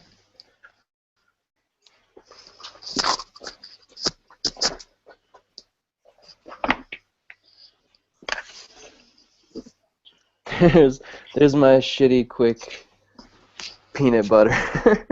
Mate, that's pretty fucking tight, man. You think? Yeah. First time I'm hearing that. Thank you. I appreciate it.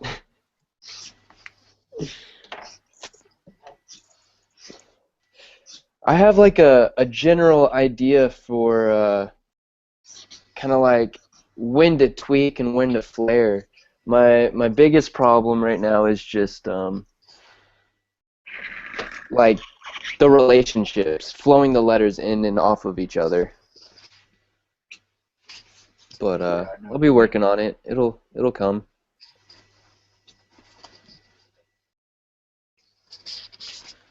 Are you gonna start taking requests now? I'll switch it over to you. I gotta switch out my GoPro battery and shit anyway. Okay, man. It's all you. Again. I feel like I've mostly been leaving you on just because I'm so wrapped up in this, but I'm totally fine with it. Yeah. Peanut butter. I can say I've never written that before.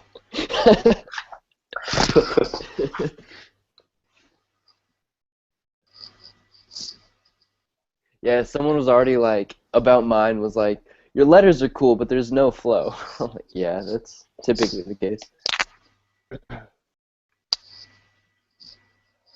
I tend to misspell shit, mate, which is a bit embarrassing. Yeah, I think you. How do you spell? Fuck? How do you spell peanut? Did I misspell it? Yeah, Did peanut is EA. I think you did EN. Oh my god, I've misspelled it. See, now I look like a knob. Right, I'm gonna do it again. Well, half the people watching can't even read it anyway, you know? So, whatever. Right, okay, here we go. Peanut butter. Spelled correctly. Right, okay, so where are we? P E A There it is. N Oh, that A is steezy, though. P nut. Oh fuck, I fucked it up. Peanut. See, I've written Peant. Peant. You want some paint? You want some peat blood? No. Right. Let's take 3 on this motherfucker. Okay. P Jesus Christ. E A N U. No, yeah. Peanut. B U T T E peanut butter. Motherfucker. Actually, no, I don't like that as much as my first one, to be honest with you.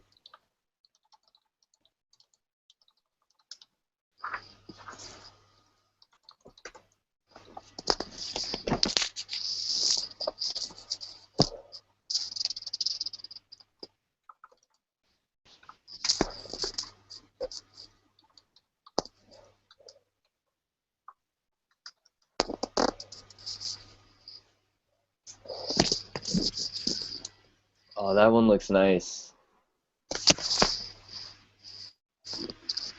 The N is crazy as fuck. Everything else is really, really sweet. Peanut butter. Who else wants a word? Let's see. Someone is asking for Zovoz. Zovoz. Zovoz. Looks like. Okay.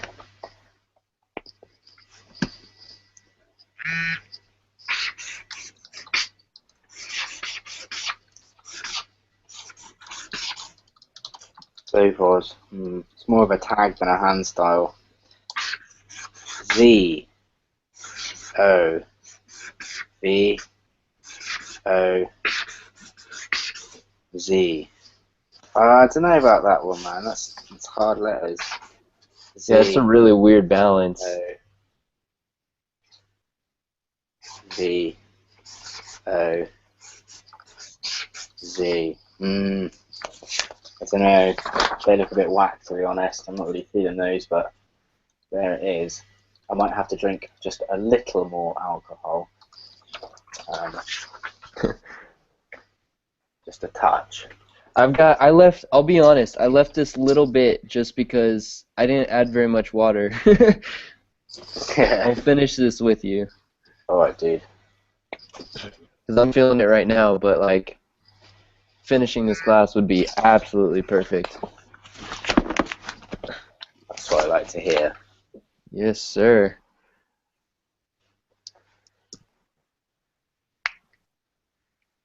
I have no problem with any substance. I really don't have an issue with any substance itself.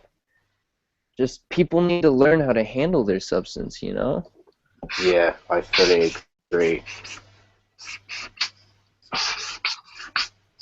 What was it? Blank. I hope it was, because that's what I'm writing.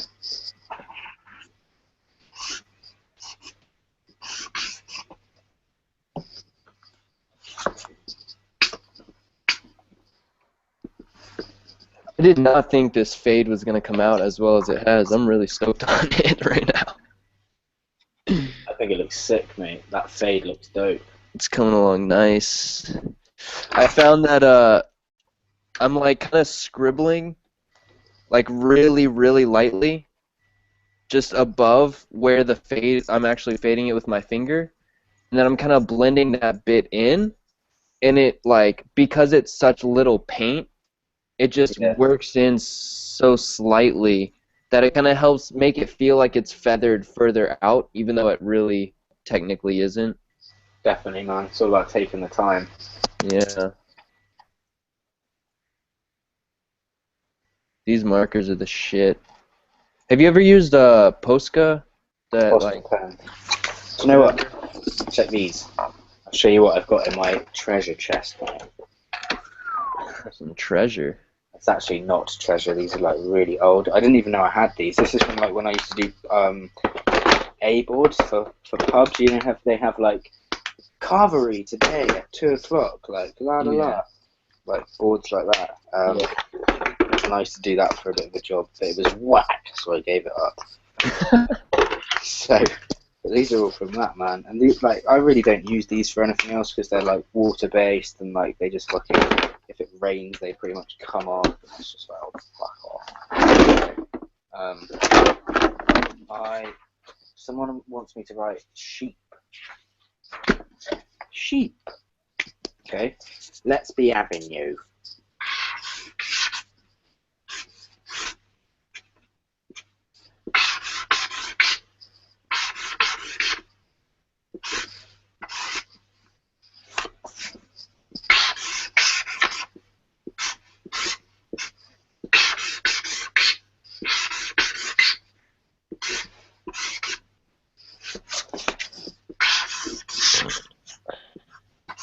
This pen has just about had it, I reckon.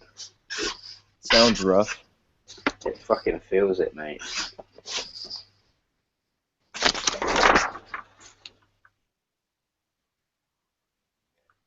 Sheer. What, here? I'm making fun of the squiggle. Yeah. I know, right? I fucking knew you were gonna say something like that.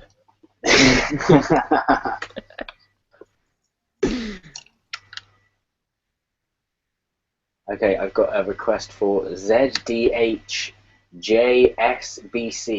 DHJSZBKVH. What? But I have to come look at this. you know, I might just do it for a laugh, but what I'm gonna have to do is angle the camera down, and you're gonna have to tell me the letters individually because I won't be able to see them. Okay, I got you. All right. Hold on. Let me find. Which one was it? Was it Pharaoh? I don't know. It's just like a load of fucking letters. It's like ZK, fucking this, that, and the third. I gotta find this shit first.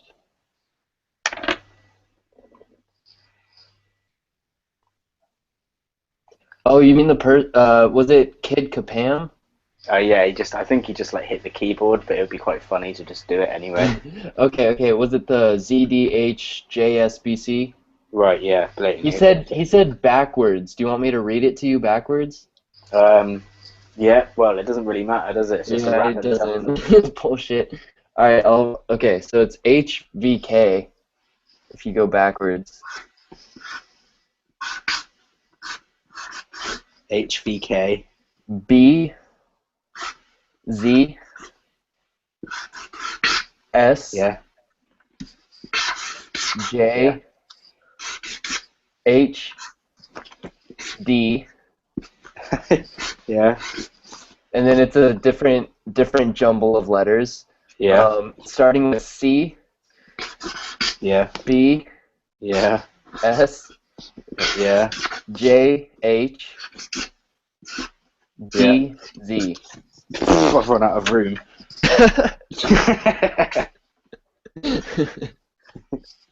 Well, it's finishing at H. I hope that wasn't anything significant, because that that is a wrap on that one, basically.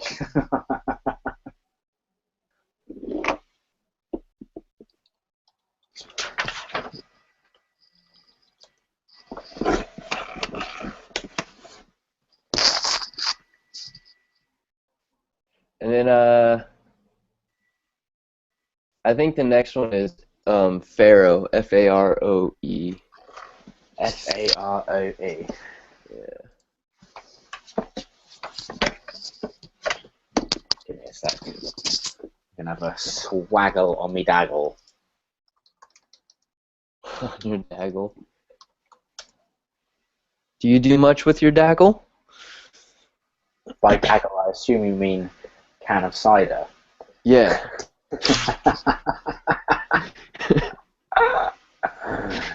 Oh god. I do drink my daggle. Okay, these GoPro batteries die so goddamn fast.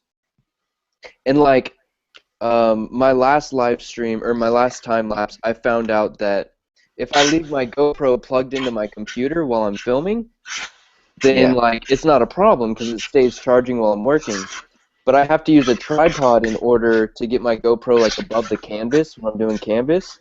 Yeah. So because of the case for the GoPro, I can't plug it in while I'm using it.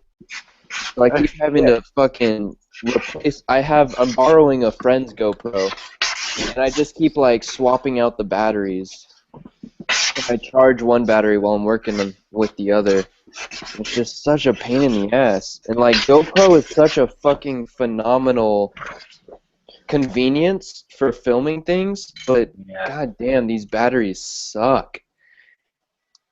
Like, mate, I've got like the first GoPro. No shit. Like I remember I got it when it first came out, and I filmed a couple of videos of it, and just like over the fucking years, I've just like lost the bits of it, and now I think I've got the camera, which has got like a big scratch on the lens, and like the cable somewhere, and like half of a head case, and and no SD card, no nothing, so it's just sat there, man. Like I really want to get like a Hero 3 or some shit. Yeah. Actually, if you send your YouTube shit to GoPro, you can get a discount.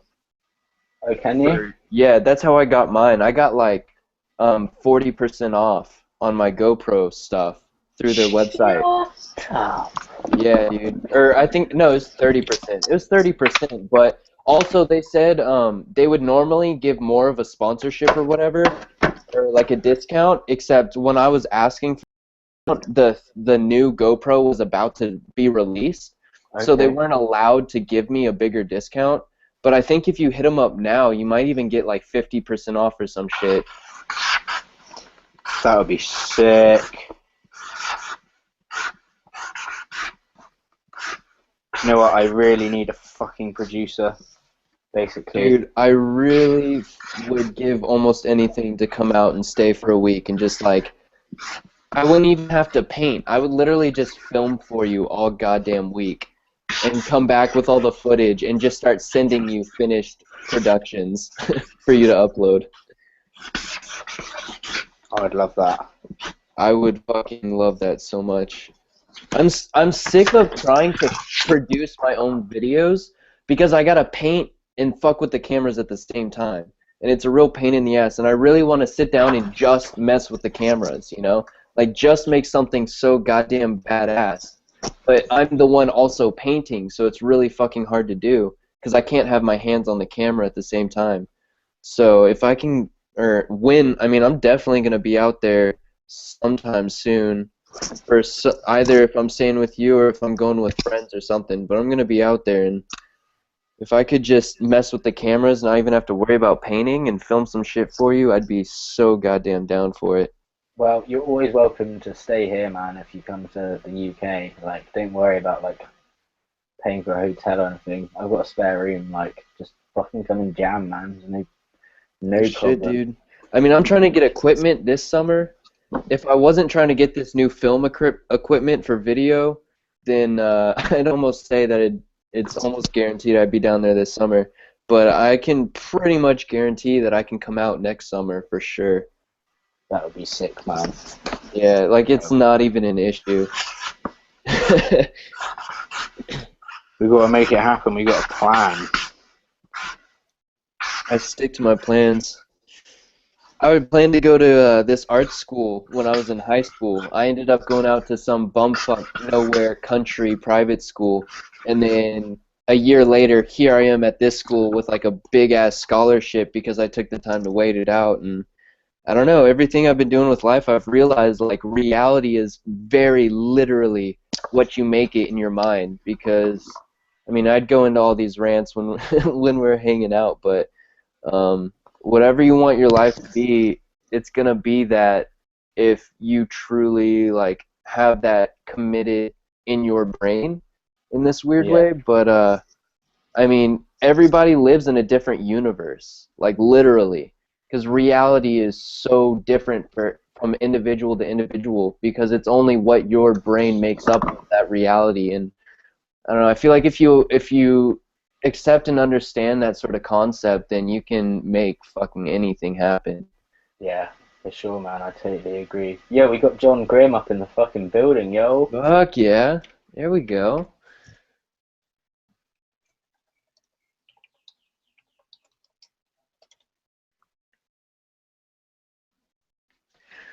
Okay, I think I got this GoPro all set up again. Okay, I've got to do Brox and Senk, and then it's all yours, man. Or have I just done Brox? I can't even remember anymore. Right.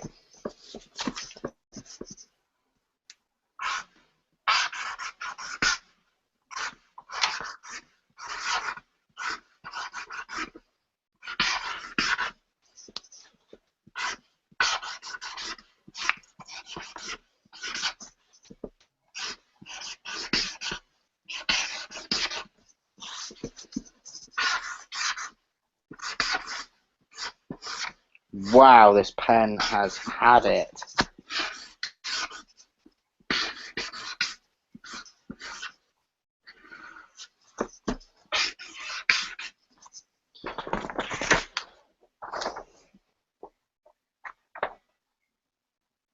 Brox and Senk, right there. You know, dude, someone earlier in the comments said that we could get more than 2 people in the live stream. They said we could get like up to fucking like 12 or something. So maybe when Grim's back, man, we could get him involved. Yeah, like how do you mean? Because I mean, I could easily just invite more people, like what we're doing right now.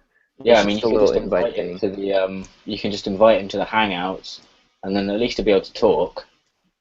Yeah, that would be awesome. I'd love to fucking talk to Grim. I don't think we've ever actually like talked. We've messaged, but I don't think we've ever actually talked. Welcome back to the bench, ladies and gentlemen. His voice is crazy. Sickest voice in the game, mate. Sickest voice in the game. I think he's a lucky motherfucker. I'd trade my voice for that voice any One day. of my favorite things about smoking is just the rare occasion when I wake up in the morning and wake and bake or something, and my And you voice for sound the like rest of the Grim. day just drops. And the rest of the day I sound like Grim, and I love it so much. Especially because my voice is already so high. It's just like, oh yeah. But mate, I swear to God, that man could literally be on the radio. You know what I mean? Imagine it, like, Oh, not a Coming soon doubt. to a cinema near you. Grim, Sheva, Vapor. One man, one opportunity this summer. To paint the greatest painting ever made. Oh man, yeah, that guy's got a sick voice, definitely. Yeah. He can also fucking do some ill fucking photorealism shit, and his graffiti's pretty fucking good as well. He's a pretty good dude all around, to be honest. Oh yeah, he's great, and I love he's he's really excellent at how he articulates his critiques of artwork. He does a really, really concise job of pointing certain elements out and just kind of talking about them in general in a learning way. He's pretty diplomatic, isn't he? I guess, you know what I mean. Like, Yeah. the same as what I was saying earlier. He never really like cusses anyone out or puts anything down. You know, it's always kind of constructive, which is why, like, you know, he's so respected because he's fucking nice guy. You know what I mean? Like, which goes a long way in this day and age, man. Because there's so many cunts out there. Like, yeah. So fucking many.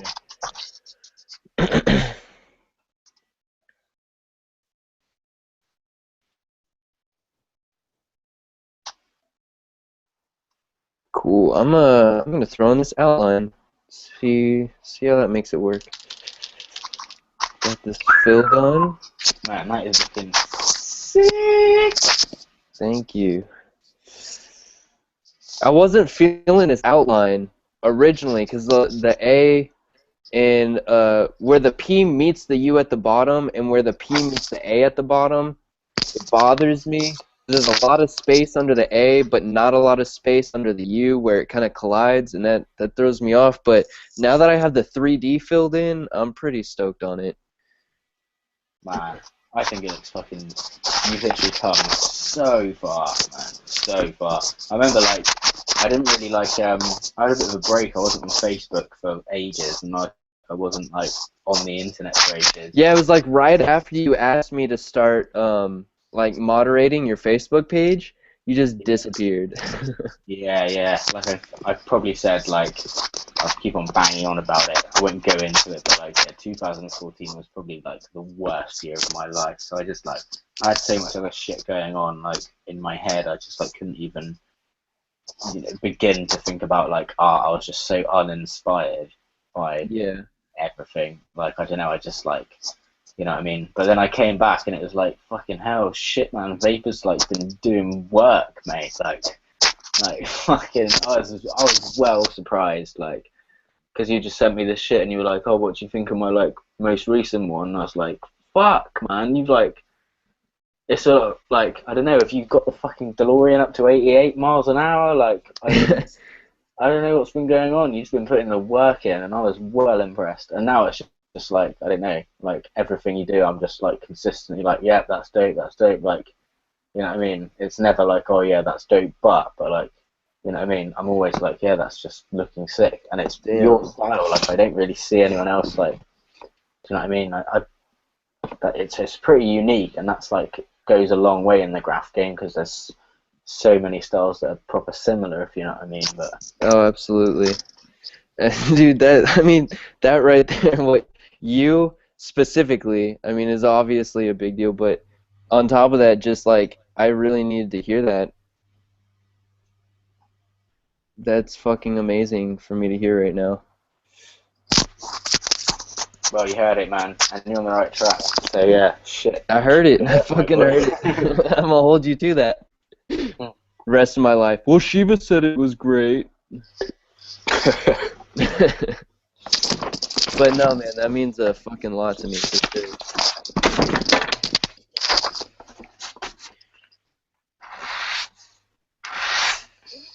I'm hoping after this canvas right here, I think I'm gonna take some time to knuckle down, stop piecing for a little bit, and I have a hook to start hitting some trains, and I have some legal spots to practice in.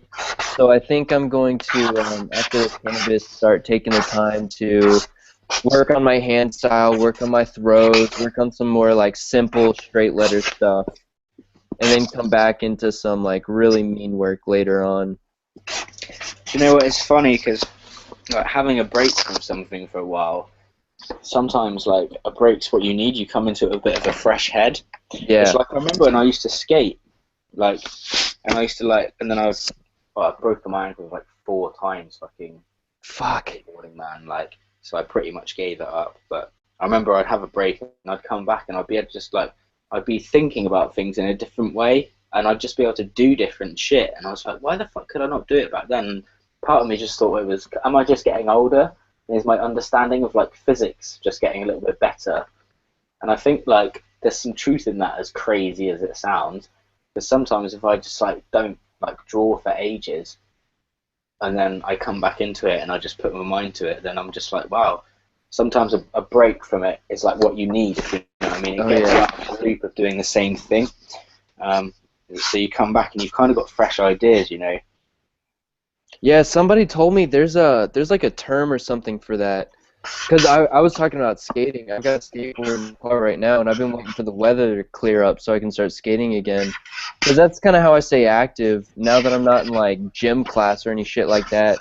I don't like to just work out just to work my muscles. I like to work out because I'm climbing buildings or skating or doing something active. And apparently there's some term, I can't remember what the fuck it is right now, but it's involving just like, yeah, just like when I would skate. My favorite fucking thing about skating is when I would stop skating for a little while, and then I'd come back and I'd kind of like warm up, freshen up, start getting some tricks back, and then start getting like the tricks back perfectly, and you just do that trick for like a couple weeks, and it's just like perfect every time, and it feels amazing. Yeah, man, definitely. Oh, by the Good way, shit. did you watch that video I put out, Life Through the Eyes of a Phone too? Not yet, but when, cause I had to dip out, I went over, like, to the school, I had a class, I just signed in and then fucking left, and then I went, I was helping with one of the photo students, they needed some models, like, last second for their photo project, and, so my good friend, I went over to her apartment that's close to the campus, and we were just hanging there for a minute, and I told them about it, so we're all gonna watch that trailer whenever I dip out of here. So I'll get back to you on it like later tonight or tomorrow. Oh yeah, do it, mate. It's fucking. Oh, that Do you know that Falco lies trick? Falco. Yeah, Falcali? Falcoli, is that how you say it? Yeah. He did your hand style, man. Do you want to check it out? Oh shit, yeah. Can you even see it on my phone? Oh yeah, I can see it. Excuse the state of my phone. Oh, mine's shattered too. Not bad. Yeah, I appreciate that, dude. He's got a lot of respect for us both. definitely, man. I think he learned his lesson. You know what I mean? And Yeah. Was he one of the guys that like was biting really hard and we had to kind of call out or whatever? a little bit, yeah. But Yeah. yeah, fully. But I mean, he was young. Oh So yeah. it's one of those things, you know, when I was going back to just being like, you know, if people are doing that, like, do you just be like, yada, yada, yada, yada, or do you just go like, you know, I don't mind if you're inspired by me, like, just, Guide him in the right direction. well, exactly, you know, like, do as you would be done by. Like, I know that's a bit of a religious slogan, and I'm not a religious man, but I still think that's a pretty good one. Like, do as you would be done by. And if I was doing that, like, that's how I'd want someone to tell me. Like, so, Yeah. you know, I'm not going to be a cunt, because like, he obviously is passionate, you know, about graffiti and stuff, and loves it, and uploads, like, every day. Like, I feel bad, because he, like, literally sends me, like, a private message every day saying, what do you think of this? What do you think of this? Yeah. And I feel bad, because I like, a lot of the time I don't respond, and it's literally just because I don't have time. But I always want to say, like, yeah, man, keep it up, keep it up. But yeah, no, he's doing good for himself now. Like, before, like, yeah, he was kind of biting me to the point where his pieces literally said Sheva. but Yeah. but you know, it's not the case anymore. So, you know, Yeah, water I've told under the him, like, bridge. because he keeps sending me pieces, and I'm like, I think he sent me one just this weekend or something, but like, they're slowly. I mean, it is fucking slow. They're slowly kind of moving their way away from like Shiva crazy wild style to kind of Shiva influence, but a little bit of his own straight bar kind of style. Definitely, man. Which is, I'm so happy to see that. You know, and Yeah, it's kids like that, like, which are gonna go far, and like, in the least derogatory way that I can possibly say it, like a 5 years ago, I kind of had you in the same boat as I had him Yeah. 2 years ago. You know what I mean? And look where you are now. You know what I mean? And I was never a cunt to you, right? No, Like, no, that's why I give you so much, like as much hype, as much respect, as much promotion as I possibly can, because especially with the shit that I was getting on YouTube, just for my like first battle entry, that was for your Seidel battle. That was my first YouTube video, my first like official live graffiti piece or whatever. And like I got so much fucking shit for that. I still do today. People will comment on it, and I'm like, why the fuck are you not looking at like the date that this was posted? yeah, Um, now I know that. but yeah, like that's why I have so much respect for you, and like why I kind of am weird about how much I feel like I'm pretty weird about how much I promote you as an individual, just because like what I learned from you is what got me into more or less what I'm so into today. And if it weren't for you being capable of showing me that appreciation, that like I was biting your style just because I was trying to fucking learn. I wasn't trying to take it from you. I wasn't trying to rep it. I was just trying to find a grounding point to learn. And now I've seen people like literally, you've sent me pictures or screenshots of people who've literally copied my exact piece, like my cider piece from your battle, which I don't care about because it's so fucking old and so bad, it's not a big deal. But then I go and talk to those people and I'm like, hey, you can't be fucking copying it verbatim. But like definitely now that I'm starting to find my own style and shit, I would not be able to find my own style if it were not for you first tolerating my influence of your own style. And that's why Darrow and I started Damage Ace Culture online, is because we understand that like you can't really start with your own style if you're not first experiencing what style is or why other people have their style and things like that. But I think you just like had it in a nutshell.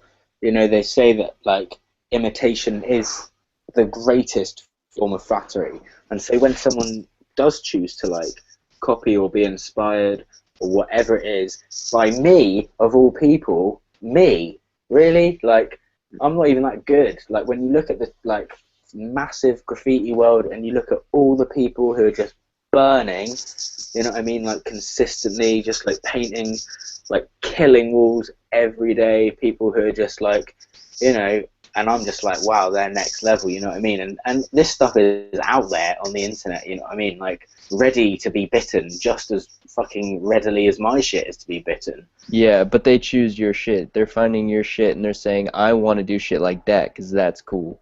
But I find that very weird. Maybe it's just that, you know, I mean, probably, I mean, you look at shit like fucking, I don't know, man, like Pose or like Ewok or fucking any of those guys, and it's Yeah. like, well, you probably couldn't actually buy it if you tried because it's just You like couldn't too fucking, do you know what I mean? Like, where would you start? You know what I You mean? can't Like, even process what the fuck they're doing. oh, I'm just gonna have to open the window, man, because it's like a fucking million fucking degrees in this room. Yeah. My door is open right now. It feels great outside today. I mean, it's humid as fuck, but we're finally out of the winter and it's nice.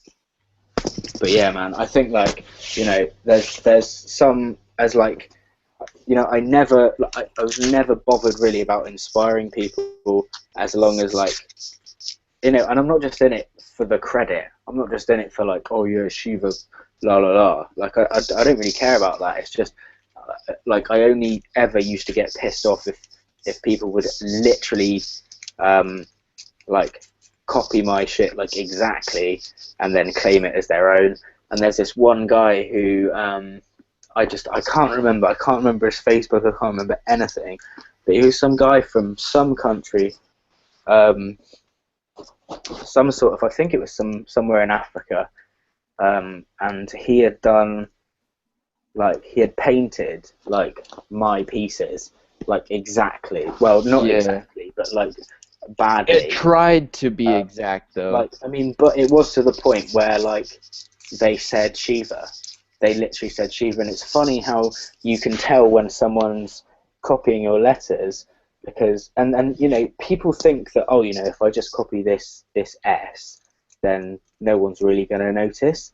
But it's like, to me, it's like I've drawn that S Yeah.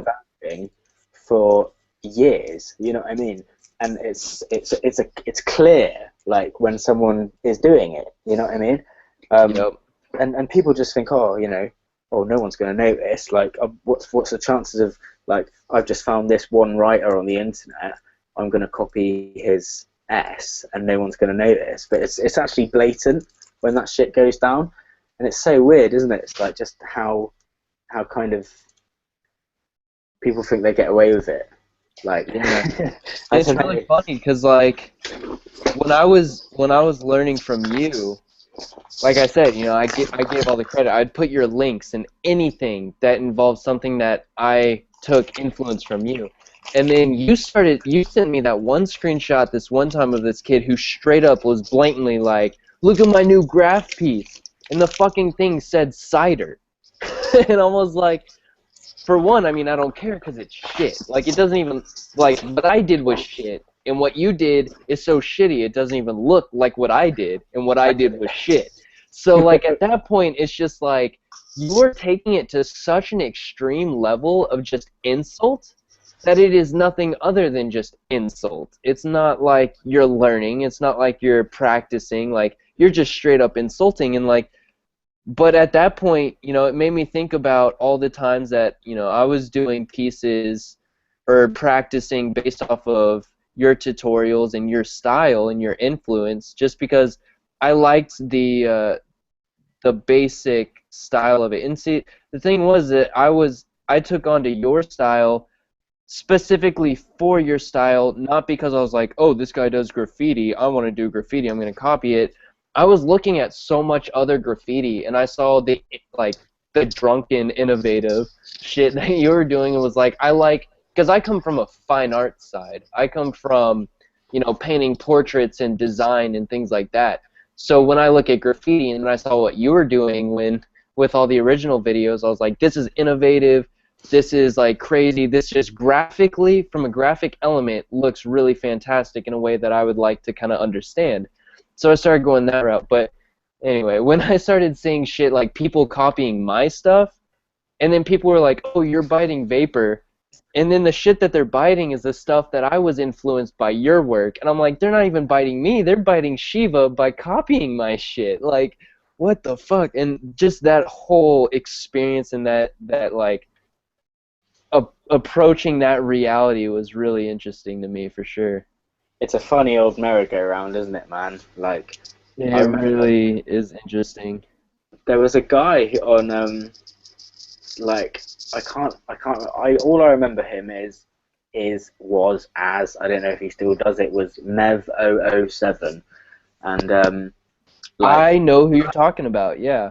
we were gonna do some like collaboration or something, and then I got some messages through on like the Sheva page, and it was like this Mev guy's like cussing you out and just like talking all this shit. Here's his Facebook page, and I went over to it, and he just basically written this massive like rant status about like how I'd only started running online battles because he'd been doing it, and like doing speed art things. Is that the guy that you sent me and I went to go talk shit to? Like, bro, you can't be doing that shit and whatnot.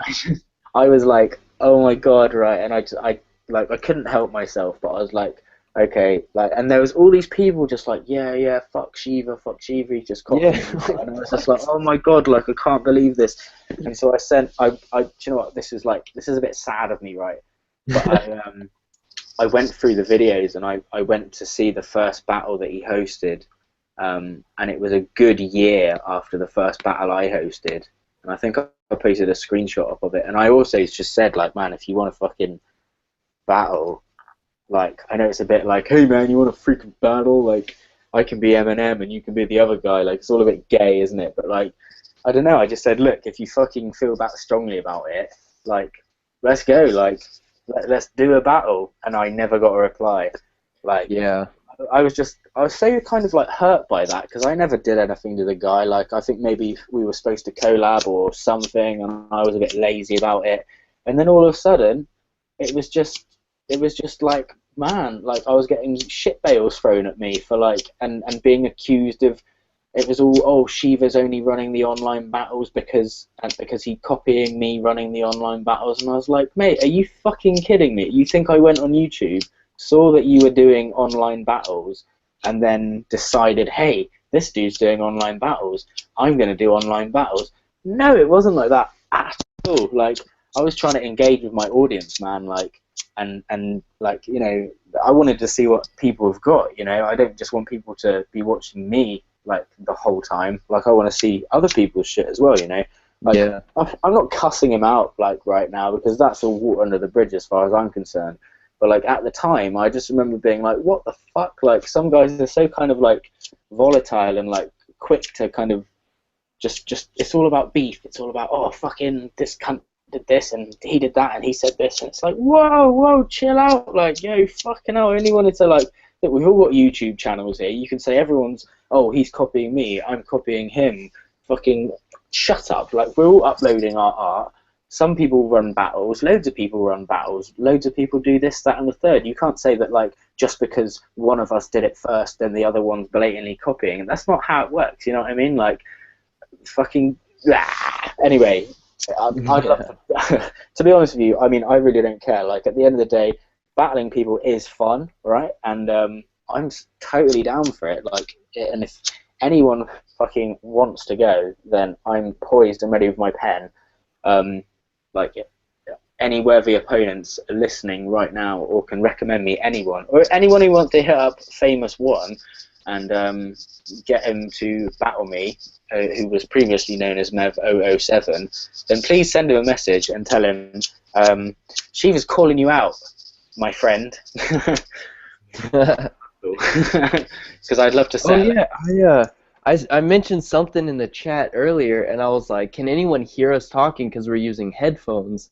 And I never even like checked to see if everyone could hear us. Do you know, like, are people listening to us right now? Yeah, of course they are, man. Okay, cool. That's good to know, because I felt like right now in my mind, I thought our viewers were just getting silenced to whatever we were doing, but I hope they can hear us. That's good. No, definitely, man. Like, this is totally everything I say is total free, you know, free reign for anyone who wants to listen. I'm not just saying this stuff to just in secret to you. Like, oh no, absolutely. I just like totally I wanted whoever's in the chat room right now to be involved with what we're talking about, and I just hope they were. But yeah, dude, I mean, I just recently did that little black and, I don't know if you saw it, but I did a little black and white Rovos piece that was a battle with somebody, because I've been doing those monthly battles that I got inspired in, like, by you, and then this one guy who had a website going for graffiti battles hit me up and was like, yo, would you like to do this with me? I'd like to have you, like, use your channel to do this graffiti battle thing and have it feed through my website. And I was like, all right, let's do this thing. Like, that sounds great, because I'm doing it for a means of letting kids who aren't that good have a safe place to practice and not worry about submitting some shitty piece and like having to feel down about it, because I want to.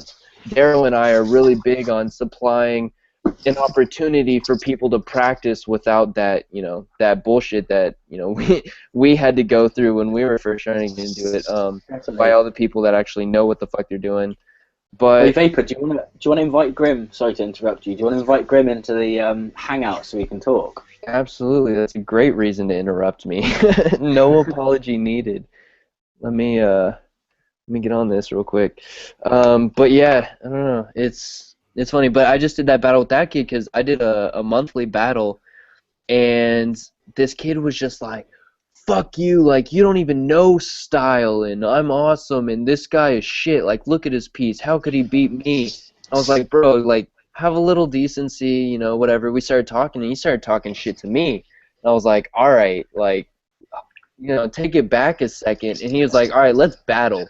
I was like, okay, fuck it, like, let's do this. If you really want to learn a lesson, like, let's learn a lesson. And if he beat me, I would have respect. I'd be like, anybody that can beat me in a graph battle, like, awesome. Like, you're good, I can learn from that, or hopefully I can learn from that. Or if you're better than me, then like, let's show it. And I'm happy to support anybody that has some skill. But I mean, when people are talking shit but can't back it up, it's nerve-wracking. Like, it makes me really aggravated. And I don't want to be that douchebag, but it's so hard to not be a douchebag, to just be like, dude, no, I need to put you in your place because this is not okay. I'll tell you what some of the funniest comments, and I will bring this up now because I did hear Grim and Sive talking about this in one of the hangouts that they did, but it was to do with all the comments that you get with regards to, you need to fucking go and paint the streets and do real graffiti, and you need to stop canvases, and you need to do this and that. And, part of me, like, I will say this now, right? Do anyone listening or watching or watched any of my videos really, in their heart, believe that all that I've done throughout my entire graffiti career is canvases? Then you have something fucking wrong with you, mate. Like, you know what I mean? Like, I've been there, man. Like, and, it's so bait. Like, it's just like, oh, film yourself, like, painting an illegal wall. Okay, why would I do that? I have 140 videos of my face, like, drawing, and then I just have one video of me hitting up this illegal spot. I'm literally going to get a knock on the door the next day from fucking Babylon arresting me. Like, am I that stupid, or are they that stupid that they can't understand that this channel where I choose to show my face is not the place for clandestine graffiti activity exposure in any way, shape or form, because you're just digging yourself a fat hole? I'm not going to, like, sacrifice, you know what I mean? Yeah. This channel and everything like that. Jeopardize anything. It's just a whole different realm of reputation that, like, is not meant for online whatsoever. Well, I mean, it's fine if you're SDK and you cover your face and you're out there smashing the trains and no one knows what you look like, and that's how you're going to run your channel from the word go. That's fine, but you don't see fucking Big Miles sat there in front of the computer saying, "Hello, what's up? I'm Big Miles. How's it going? I'm going to do tutorial. Oh, by the way, in my next video, I'll be smashing the fuck out of 50 freight trains." You know what I mean? It just doesn't happen like that. Like, fucking, they do what they do, and they cover their faces, and rightly so. So does, like, fucking, you're not going to see, like, Kidult or anyone like that sat there just like that. Oh, yeah, last night I fucking, like, blattered up a fucking Louis Vuitton shop with a fire extinguisher filled with black paint, and this is what I look like, by the way. Here's my phone number and address. By the way, fuck the police. You know what I mean? Like, I mean, come on. Like, I hate those comments, but it's, I almost just think, like, man, these people can't be that stupid. They can't be stupid enough to think that in my, I have been, like, I've been arrested for graffiti in the past a number of times, you know what I mean? And, like, why am I just going to bang on about that, or why am I going to bang on about anything? This my channel right here, my channel is dedicated to the legal side, the progressive side, the progressive art, fag, whatever side of graffiti. Yeah, the fag side. I really don't care.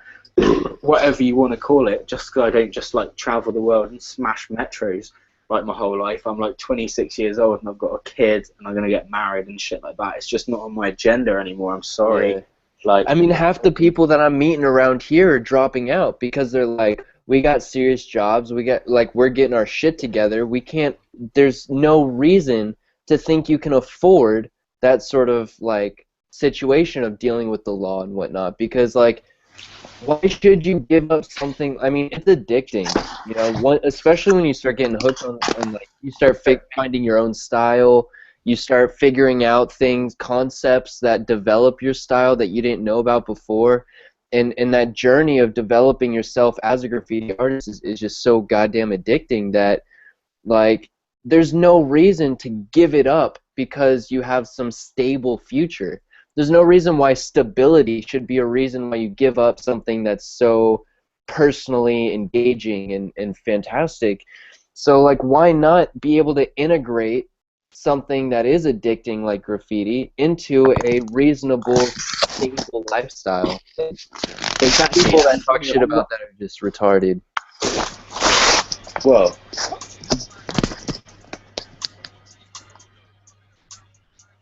are you listening to?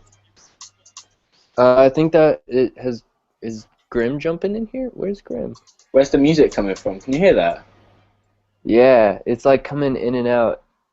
It doesn't say Grim joined, but he said he just accepted because I sent him a link on Facebook. Sorry, that was me somehow. But yeah, man. I mean, like, don't get me wrong. I know I'm friends with people who have kids and a good career and shit like that, and still go out and like paint trains. You know what I mean? But that's just like that's how they want to do it. That's their choice. You know? Yeah, I mean, trains are still different. I mean, going and bombing trains is still different than filming you going and hitting a wall. I mean, a train is, if anything, is going to be on the move. So it's not like you have your local police investigating you because it's a federal thing that's going around the country. Well, yeah, I mean, I know, but it's still kind of obvious. You know what I mean? If a train rolls past and it says Vapor 13 on it in your style. Yeah, I mean, like, in my style specifically. I mean, like, Yeah. they will put two and two together, and it's just like I think some people just, especially like younger kids who are just getting into it, who just think that, you know what I mean, like once you've painted your piece, that's it. As long as you get away from the scene of the crime, then you're never going to get busted for it. Yeah, no, they put special teams together, they investigate, they hunt you down. Mate, that is real talk, and you know, friends of mine, mate, like, you know, I mean, like friends of mine and people also who I don't know. There was quite a famous guy who I.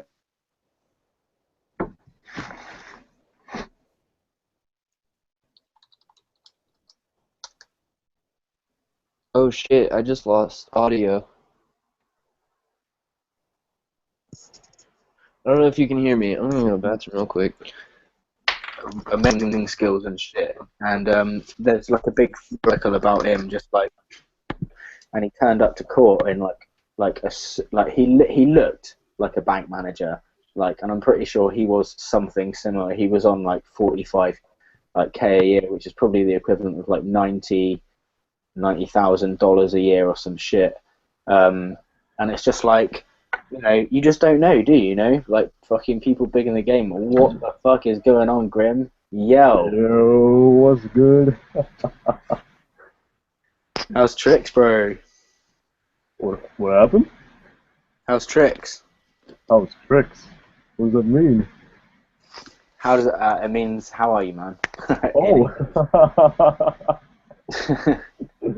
Not bad, man. Not bad. Chilling. I'm about to get to this painting over here. Good stuff, man. Did Vapor leave? No, I don't think so, man.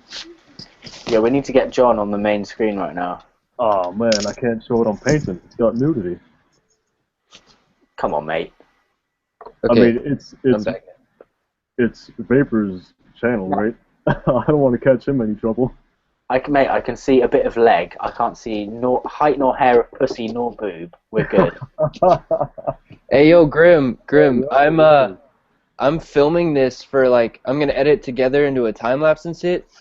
So like this video right here, you and Sheva do whatever you guys want to do with it. Make it yours, you know. I gotta work on this painting, so I'm gonna go ahead and continue on that. Cool.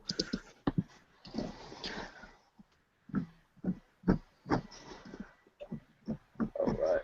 So, I mean, I don't want to interrupt you guys. You guys can continue what you guys are talking about. Yeah, so I had to run to the bathroom and like my feed got a little weird, so I wasn't sure if you could hear me running off or not. His feet got a little weird, so you couldn't hear if he was running off or not. They just turned into two sponges, so he wasn't sure if he was making noise or not. Sorry, I'm gonna stop. Or maybe.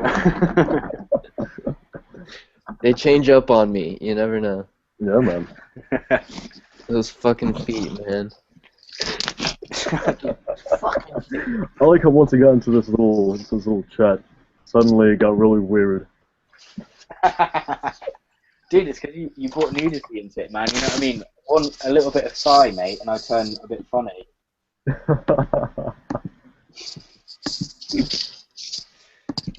I'm kidding, man. Yeah. Give me 1 second, gotta prepare my paints. But yeah, I mean, Grim, you're not even showing up on YouTube right now, but if you want, I mean, I'm happy to switch it over to yours if you want to show whatever you're doing right now. You can't really see much of what I'm doing just because, like, the way the camera's angled. Yeah. Setup isn't really set up for showing anything at all whatsoever. All right, man. I'm just throwing it out there for you. Who's showing up right now? I'm gonna show. I've been back on this fucking black and white one for a bit because I did that outline earlier and committed social suicide from it, and now I'm back on this one. But I still don't know what the fuck I'm gonna do with it, to be honest with you. That shit's nasty. That's dope. Cheers, brother. To be honest with you, man, I'm a bit of a dead end with it because I really don't know what to do with the background. Like, I'm a bit of like one of those people which, as soon as I do the piece, I just really wish that I could just hand it to someone who would do the goddamn background for me.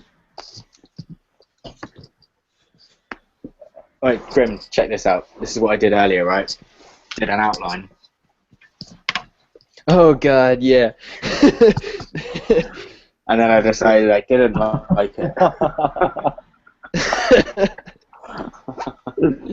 Damn. Fucking wrong too. rage face. So, too much bleed. Gotta get rid of that one. That's crazy, man. You drop a whole entire piece and just line it. I was painting with a guy years ago. This happened a long, long time ago. But we went to this nice chill spot, and everybody who was there was rocking a piece. So we spent the whole day doing pieces at this spot.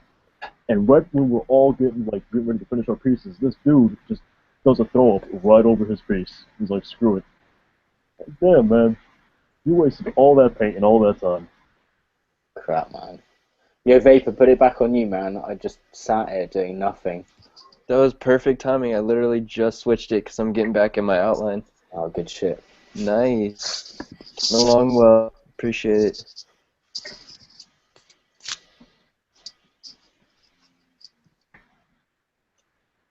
I'm glad you joined, Grim. I'm glad you joined. Yeah, me too, man. Glad to be here, man. It's a rare opportunity, right? Alright, I'll be back in 2 seconds, guys. Alright. It's not very often that, we all get to talk or whatever. Yeah, dude. I mean, we've never talked outside of like actual chatting. I don't think Sheva and I have either. Nah, me and Sheva never have either. So this is chill as fuck. We've been making jokes about Sheva and I were making jokes the other day about our just kind of online prerogative of artists, like me, you, Sheva, and then I work with Darrow and Rezos and a couple of those guys. And we're making jokes like if me, you, and Sheva, and then we brought in like the other 3 or 4 people that we know that mostly do or are kind of involved with us, we just all got in one stream through like Skype. We would just break the internet, I think. It'd be a shit show. In a good way. Yeah.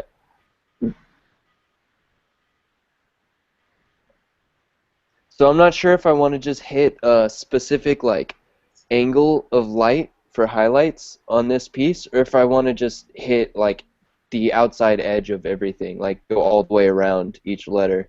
Ooh, let's see what Chet has to say about that one. I'm open to suggestions. I'm almost done with this outline. Personally, this is a personal thing right here. I'm gonna go on both sides of the fence, but a white outline around everything, a white inline, would be super dope. I think that would go nicely. However, you run the risk of flattening your letters, in which case the highlights would help it pop. Depending on the background, of course, but the highlights would help it pop. Yeah, I find like when I am doing more, because right now what I'm working with is really solid bars. Like I don't have anything where I'm cutting back on the lines, make bars kind of fading into other bars. In which case, I feel like a total white outline kind of throws it off a little because then those transitions can be a little wacky unless you cut it off right, but then you're cutting off the highlight. Whereas what I'm working with right now, all of my letters and my bars are enclosed, so if I do a white highlight all the way around, it's not going to ruin any like blending bars into other bars because it's everything is its own shape. So I feel like just doing a white highlight all the way around is just going to really help make the shapes pop out instead of pulling away from the actual development of the outline itself. Yeah. It's looking good, man. I'm taking a look at it now. It's pretty good. Thank you, thank you. What ideas do you have for the background? I'm gonna do my typical thing where I cover the piece with masking tape, and then I take a. I'm using a knife that I have now, but before I would just use a X-Acto blade and just kind of cut out and make sort of like an anti-stencil to protect the piece, and then spray paint the background to. That way, when I have the flow of the piece, I can do like paint splatters that actually interact around the shape of the piece instead of having paint splatters down before and painting the piece on top of it. Yeah. That's not a bad idea. I just imagine you sitting there with like a samurai sword trying to cut out the stencil. Yeah, I'll let me go grab this knife real quick. I love this thing. I don't even remember where the fuck I got it. I was just somewhere. My friend was gun shopping at like Cabela's or something. He was looking for just looking at some guns, and I went to the knife section and got this handleless knife. But I'll be right back. 1 second.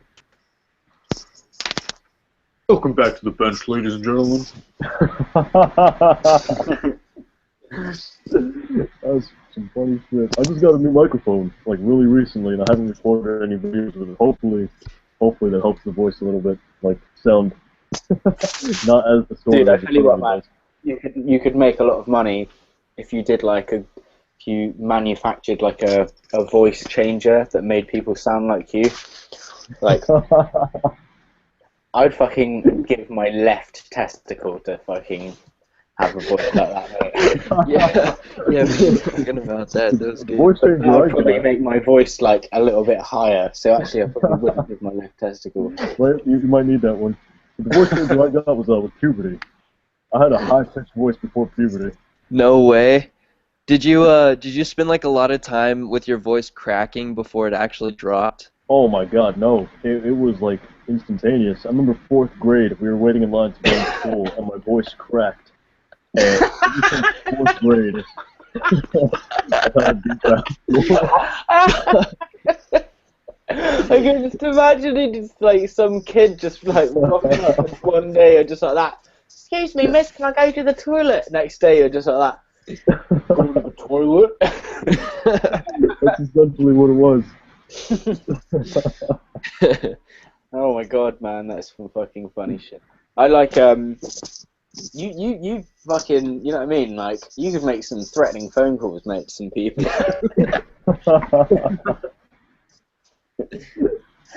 you sound like 9 foot tall. That's the reaction I get all the time when people hear me like over Xbox or on the phone. They're like, yo, I imagine you were a tall, muscular black guy. Like, no, I'm a skinny, short Latin dude. I don't know, mate. I think it's cool. Yeah, I'm jealous as fuck. Yeah, you need to start some video. I have a naturally like really high voice for a guy, so. Well, I just fucking sound like an Englander, which is not very like good. Girls like accents. Pardon? That's true, yo. Your accent would get you. You could literally like do anything you want over here with that kind of accent. Yep. I mean, then again, you already got a girl, right? Oh Sorry? yeah. Yeah. So I guess not too concerned about, you know. I don't know, man. I don't think I found. I think like I don't think I sound very nice, to be honest with you. Like, I'm not like. Do you know what I mean? I think like a lot of the kind of like American girls and that they like, hello, I'm Lord fucking Squire. Yeah. Like, would you like to join me for a tea? I dare say. And there's none of that going on here. Like, it's just kind of like southwest. Not even London. Not even cool. Like some like fucking just. It's weird. like the redneck accent of America. Well, I don't know. I'm no Huckleberry Finn, but I'm not like. I'm not exactly fucking from the heart and soul of it. But that, the funny thing is, like, I would say that, that New York accent, like, that's like a tough voice, isn't it? It's like, New York! It's kind of like, oh, shit, mate, like, your word has just punched me in the face, like, but, like, wherever I'm listening to the American accent, I can still pretty much understand what people are saying. It's just a different twang, whether if you come over here, and if you, try, I bet both of you guys would probably have quite a lot of trouble understanding people from Liverpool or Scotland or maybe even Birmingham, because the accents are so thick, like so heavy. Like even people from like these countries have, like, from England have trouble fucking understanding that shit. Like. I can tell you right now that if ever we're hanging out there, or when we are hanging out there, like I might, if you introduce me to anyone other than, you, I'm gonna just probably start looking at you just to like, hey, what did you say? Like, how do I respond to this? Yep, I'm right there with I think you'll pick it up pretty quickly, but like there's certain things that like. English people can't really get away with saying because their accent doesn't do it justice, and vice versa. Like, for example, I don't think Americans can say the word cunt. Like, it doesn't really come out of their mouth very well. They just say, like, cunt. Like, I don't know. It doesn't really sound like an insult, you know what I mean? You can't be like, cunt. Like, yeah, but then, like, English people, we can't really say ass. But you guys are like ass, like it sounds good, like, you know what I mean? Or like we can't say butt either. You guys are like, you're freaking butt, like I don't know. It just kind of rolls off a bit better, like. I don't know. Like, I don't know, fucking when I come over, we're at freaking Bobby's keg party, dude, and there's like red freaking cups everywhere, dude. Like we're drinking like alcohol, man. And then, like, freaking, it's, like, freshman year, dude, and I'm freaking part of the freaking lacrosse team, dude. Like, yeah, I'm gonna be loving Lacrosse is the shit, though, just by the way. It really is. What the hell is lacrosse? I'm sorry, I don't live in, like, lacrosse is fucking awesome. I played varsity lacrosse all through high school, and it was amazing. It's basically like you take hockey and soccer and make one field sport out of hockey and soccer, with all the fighting and then some. Lacrosse is and that's lacrosse. Lacrosse is hockey and hawker, but hockey and hawker, hockey and soccer in a football sort of style, where like the ball's up in the air. It's a Native American war sport. Like instead of having war between Native American tribes, they would play lacrosse to settle like war disputes. I don't know, man. I mean, my dad lives in America. He lives in freaking Connecticut, dude, wherever that is. And like, I'm gonna go there one day to make peace with my father, who I don't even really know him. But that is just gonna be a very small part of my tour. I'm probably gonna stop off for like a day, tell him like it's too bad that we didn't know each other, but like I don't hate you, and then probably come and see you guys and paint some walls. So like, I'll have a spot for it. I hope Connecticut's not too like far away from where the hell you ever are. Is it? Because the fucking States is huge, man. Like, I know you guys, like, a 6-hour drive to you is, like, nothing. Whereas, like, you know what I mean? Like, we grumble about 30 minutes up the road. Like, we're just like, oh, we fucking there yet, or what? Like, came over to the States, and it was, like, landed in New York, had to drive to, like, Maryland or some shit. And I just remember being like, sorry, no, wait, Maryland. Freaking Maryland, dude. I just remember being like, oh my god, we have literally been on this highway for like the last year of my life. Are we ever pulling off it? And it's just like, yeah, just another 3 hours, dude. And it's like, what? Just like fucking pull out a gun because we're in America and just shoot me now. Because we're in America. Yeah, no, I mean, I make my drive back home because I'm in a where I live now is mostly for school. I mean, I've talked about it before. I don't like going home, but when I do go home for winter break, spring break, fall break, whatever, when I go back home, it's a 7-hour drive. I do it in 2 days, and I stop halfway at my friend's apartment in Arkansas, and yeah, it's a fucking 7-8 hour drive, and when I got I almost get a speeding ticket every single time. I mean, I'm a lot better about it now, but I just got one this winter break, and just because it's 7 hours, and you're on this empty road just going straight for hours, and there's no reason why there should be a fucking speed limit. But yeah, it's tough. The States can be a bitch. Yeah. I'm not down for long drives.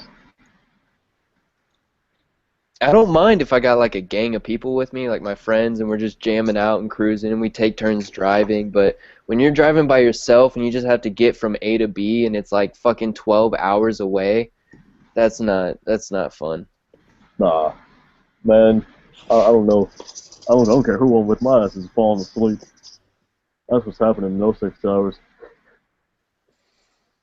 Yeah, that's my biggest concern. I'm an avid sleeper.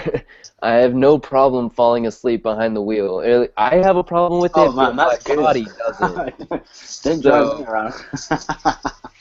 I'll fall asleep so quick in the car. Alright, I think I'm gonna hit the highlights on this, and then the piece itself should be pretty much done. I don't know, should I go through this fade and like bring the colors through the other colors with just some lines and stuff? Or should I leave it clean, like nice and smooth? Do you know what? I think you've done such a nice job on the fade, right?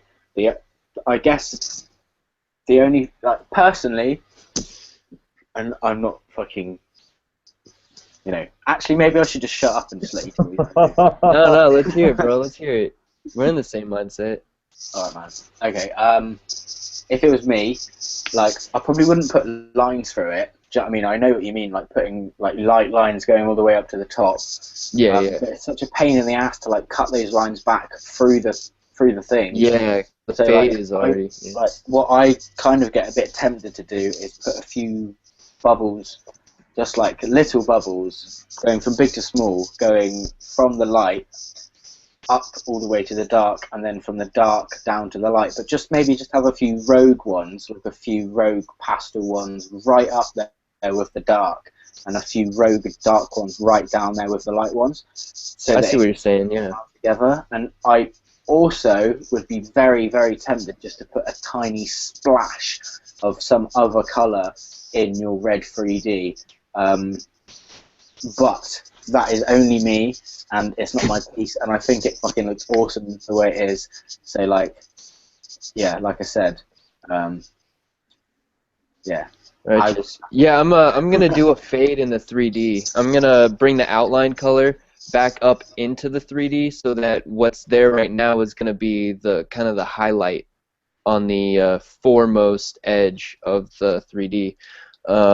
But yeah, I'm gonna try that bubble and just see what happens. Maybe I'll fuck it up. Maybe I won't. We'll see what happens. You've done a fucking good job on the fade, man. Like, really, like, especially with the molotos, because they're a pain in the fucking ass to fade with. Unless you're like smudging them, you know what I mean? But definitely, I fingerprint a lot, man. Like, fully. I would personally keep the fade. I like the way you pulled that. Looks nice. Simple and classy. I can dig it. But I'd have to agree on the 3D, which you both already touched on, so nothing more to say on that one. Yeah, the 3D needs some work. I don't like leaving it so like cut and dry. Yeah. But I'll Would add a look couple like colors. almost it, although I'm not quite sure. I probably need your guys' opinion on this. And to going back to being inspired by different people, right? The writer Vodka. You know him? Dude, vodka is sick. Yeah. Yeah. You know how in his 3D he kind of does those well, and Dare used to do it as well. Just those like kind of shadows inside the 3D, just of a darker color than the 3D is already. So for you, it would be just a bit of a darker red. Yeah.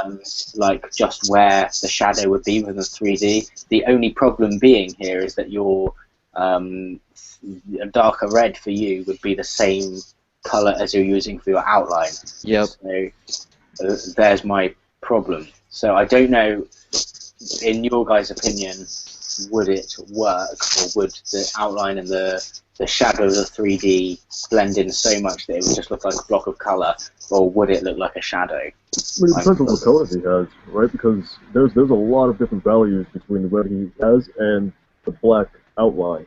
So there's a shit ton of values he could use for that red to do what you're talking about. Yeah, I mean, I could use an actual red because the outline itself is like a brown, like a dark brown red. Oh, So yeah. I mean, I could use like an actual maroon for the like pull that orange more towards red and use maroon as the shadowing, and then work that maroon into the dark brown. That's the actual outline. I think if you had just like a blood red almost, it would still give the effect of a shadow, but it Yeah, wouldn't, you know what I mean? exactly. It wouldn't compromise the burgundy sort of outline you've got going on. I think that would look sick, definitely. And then when you put like white in, especially like towards the top where like you've got a lot of dark going on, you've got like quite a dark outline, quite a dark color. The white's gonna pop it off real hard. Yeah, definitely, man. You're gonna see it so sick. Like I'm really hyped to see this. Do you know what color you're gonna put behind it at all? No, I mean, I've got a big box of spray paint. Like, I have, because I just did that last mural too, so I've got paint left over from that as well. So I got a lot to work with. I'm not sure what I want to do. I don't know if I want to complement or if I want to, like, keep it all real green or, fuck, I have no idea. I never really have much of an idea. I mean, I have some degree, like, I have a commitment. When I go into a piece, I have a commitment. Like this one, I grabbed all my greens, and I said, I'm going green and brown with this one. But, like, I never really have a solid idea of what I'm doing. I kind of just go with it and work with whatever I've got when I get to that point. Kind of just winging it as you go. Yeah. I mean, I wouldn't say it's totally freestyling it, because I have a general idea of what I'm going for, but I still leave it really open to just however I interpret it as I approach that situation. Yeah. Sure, man. I like this bubble thing that's going on though. You can't see what I've done in the dark green just because the green and the dark green are so similar already, but this light green will really make it come out. Do you know what? I'm such a fiend these days for pink, like a good pink. I'm thinking I want to do a green and pink piece. Green and pink go so well together. It does, Yeah. man. My mind went in the gutter when you said you're a fiend for the pink. I mean, how could you not be, right? I don't know. For me, like pink's one of the most eye-grabbing colors, man. Like No, Dude, that's hot shit pinks pops, are man. sweet. Grin. Yeah. Do you have any idea what Wireless Wisdom is on about? Because he keeps on saying peanut butter. I have no clue what he's And on for the about. past, I would say, how long we've been online now? 3 hours. Yeah. A couple hours. Since we tuned in, he's been banging on about peanut butter. Is there something that's code here that I'm missing? There's something going on. I don't know, man. I have no idea. I just typed in jelly just because peanut butter and jelly. Because the last Type in jelly. the last thing he said. Oh no, sorry. he said, "Yo, vapor, just peanut butter, man. No worries." And yeah, I don't know what that means. you know, I kind of maybe on talking about brown and pink because of peanut butter and jelly. I don't know, man. I mean, I just wish I knew what this cat was talking about. He's been like, mate, every single live stream that I've done, he's been there, like, supporting. So I just wonder if there's some hidden message here. Does he just want to see us all eat some sort of sandwich? Yo, I can go for some peanut butter right now. I love peanut butter. Throw me Yeah, a you, man. Me too, I got but, some like, good peanut butter in the pantry. man, I've got the worst peanut butter in the pantry, mate. It's smooth, and I'm not having it. No, you need that crunch. Do you know what I mean? Oh man. Definitely crunch, man. There's Smooth no need peanut for butter all the smooth, way. mate.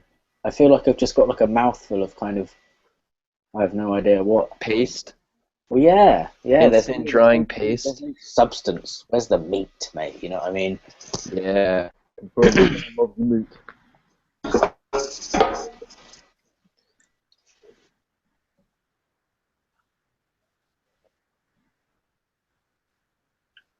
What the hell? Fluffernutter. Fluffernutter, what the hell is that? Oh, he's just messing with us, man. He's messing with. Yeah, I think he Oh, also known as marshmallow fluff. Yeah, I know what that is, mate. I have actually sat there and consumed an entire tub before, and then vomited. Not so Damn. daintily. And then vomit. Is it possible to vomit daintily? Well, I don't know. Well, it was a bit kind of. Have you ever whisked milk to the point where it's froth? It was actually. It was like when you have a tactical chunder when you're out on the piss. It's like, you know, it just comes out and it's like, whoops. Oh, you know, it wasn't a proper sick. It was just, you know. Yeah. Ole, monsieur. Slightly. I don't know, man. When I vomit, that shit is anything but dainty. It comes out of my nose. It doesn't even come out of my mouth. Oh man, I've had some pretty tame moments of throwing up. It's just kind of like, all right, let's knock this out real quick. Okay, that's done. We're on and going. It's over with. Nah. That's a tactical chunder, isn't it? If you feel like, you know, like if you feel like you're gonna vom, it's best to just fucking shove the old fingers back there and get it out of the way. Isn't it? Yeah, just knock it out. You do it like Romans used to do in the vomitarium, and they just go eat more. But for us, it's more like, oh well, I can just like pay loads of money to drink loads of booze, and then, you know, chunder it all up, and then pay more money to drink booze, and then be back at square one again. Seems like a good idea at the time, doesn't it? But then you wake up the next morning, like, with no dignity and no money, and feeling a little bit suicidal, and you wake up with the fear of what the fuck happened last night. You get the phone call, oh mate, last night you should have seen you, and then you get the videos, look at what you done last night, and then it's that, right, shut the curtains, shut the windows, turn the phone off, put on a nice cushy film, something like Homeward Bound 2, Lost in San Francisco, makes me feel better, you know what I mean? Go back to my childhood for an afternoon. You took it to a dark ass place, man.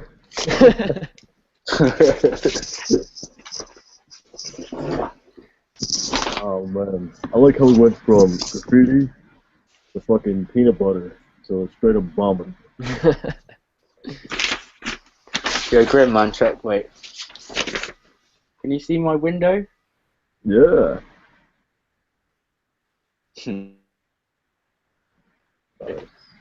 I love your E's, man. Your E's are nice.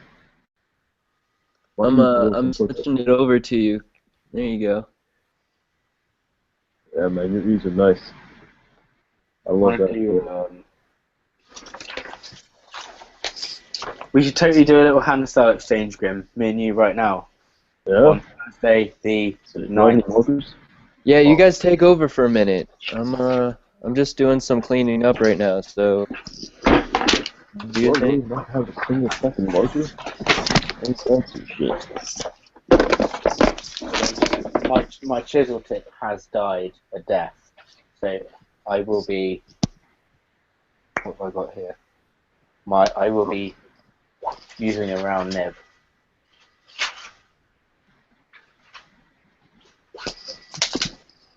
Give me 1 second to get a piece of paper, because I don't have anything in here.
I'm still looking for stuff to like write on and all that.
Alright. Yeah, Grimster, you there, man? What happened?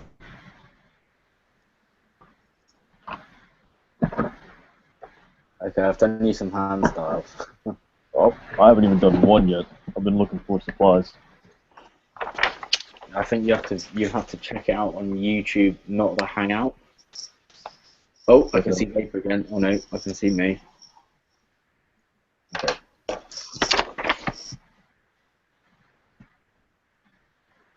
Oh shit. What happened? That John Grimm tag. It's nice.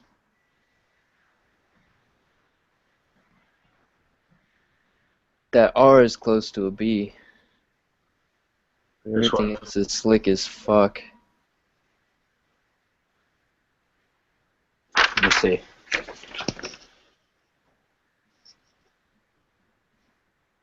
Oh yeah, shit, I can see. That one there, right? Hot damn. Nice.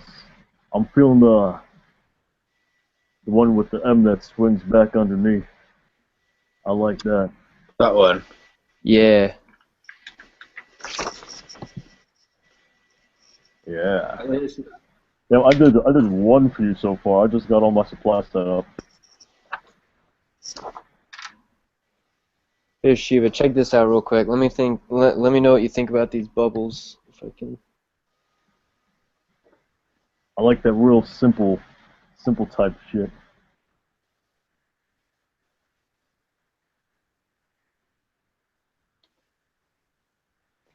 Babe, I can't see it, man. It's too small. Oh no! Hold up. Oh no, here we go.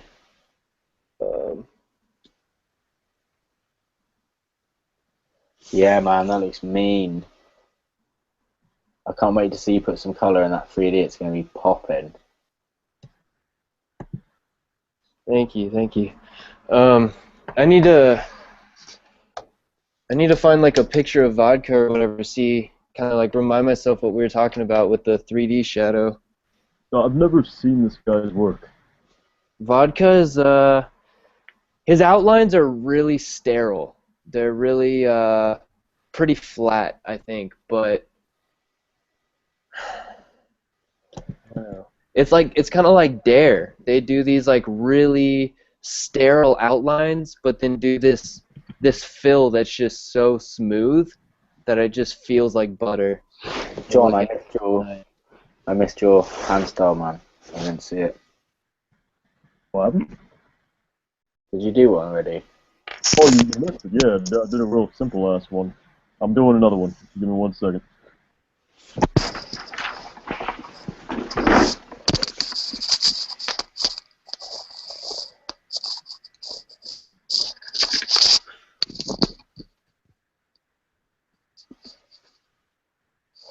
Whew.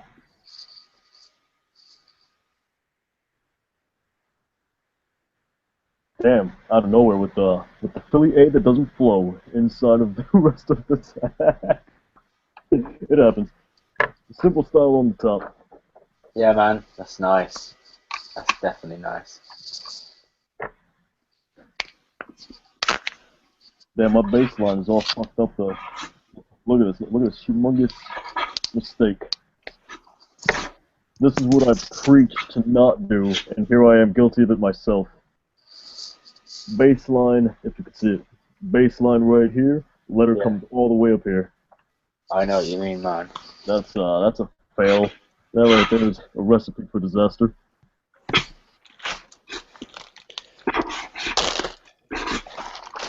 This whiskey just keeps is all passing through me right now, so I keep running to the bathroom like every 10 minutes.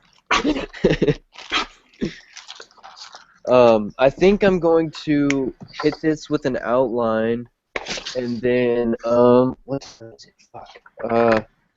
I think I'm gonna hit this with with the highlights, and then I'll knock out the 3D, the filling for the 3D, so that the piece itself will be finished, and then I'll probably wrap up my video anyway, and leave the background and the finished piece for the actual production, because I'm filming with the GoPro right now. So I think I'm just going to do the highlights and then fuck with the 3D for a little bit before I tune out. And then I'll just do the rest for the actual video that'll come out in a couple weeks. Cool, man. So that's my plan anyway, since I'm kind of the host or whatever. Yo, Grim, switch it to my feed a sec. I did John another one, man. I mean, I'm more than happy to leave this running. I'm gonna pick up my friend from work that I dropped off, and then we're probably gonna have dinner over there. But I don't mind leaving this running while I'm gone. If you guys just want to keep this going. I don't know. I mean, it's midnight here, and I've got a 1.5-year-old that I've got to wake up at 6:30 in the morning. Time exchange.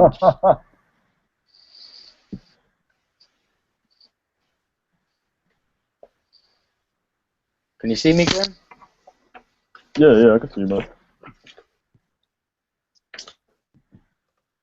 Oh. Oh, there we go. Yeah, I'm damn, man. I like that. Now, I got a question for you, just because I'm not familiar with the styles down where you are. Is that like a native type style, sort of like something like what New York's would be considered down here, or Philly's would be considered? Is that what everybody's doing? Or is that I don't know, man. It's a hard question because my R's tend to look like B's, and I only ever see it after I've done it. I'm gonna go one more time, right? Try an R where you just kind of when you bring it down, try and pull it out instead of in to that bottom. Right, you open this out. Can you see? Yeah. Yeah. Okay, right. Here we go. J O H N. No, fuck off. Right. One of those hand styles, man. J O H N G. Right, here we go. Moment of truth. R. There you go. M. See, I'm not really feeling that one as much, to be honest with you, but No, I like think- that. That's dope. I think that's It's sharp though. See, but like, even Philly R's are famous for this, but Philly R's tend to look like these. Like I did one right here. If you wanna, I don't know if you guys can see that. It's real small. So typical Philly R will come in like that, which looks very similar to a V. And Yup. that's kind of like the basic R. no, it does. I have like, I always think in my mind when I'm doing it, I'm just like, yeah, no, it looks like a goddamn fucking B. Shit. I don't know. I like to bring the legs of my R's like out and up, and then bring them back down outside of the letter.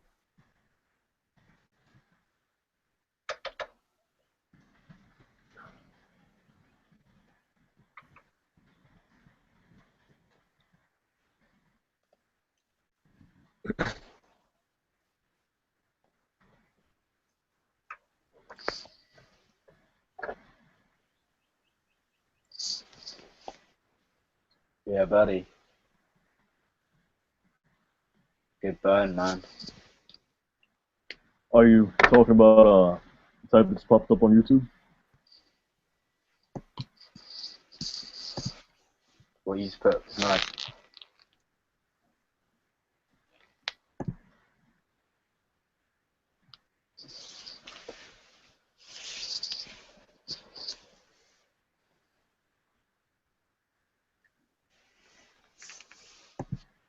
Right.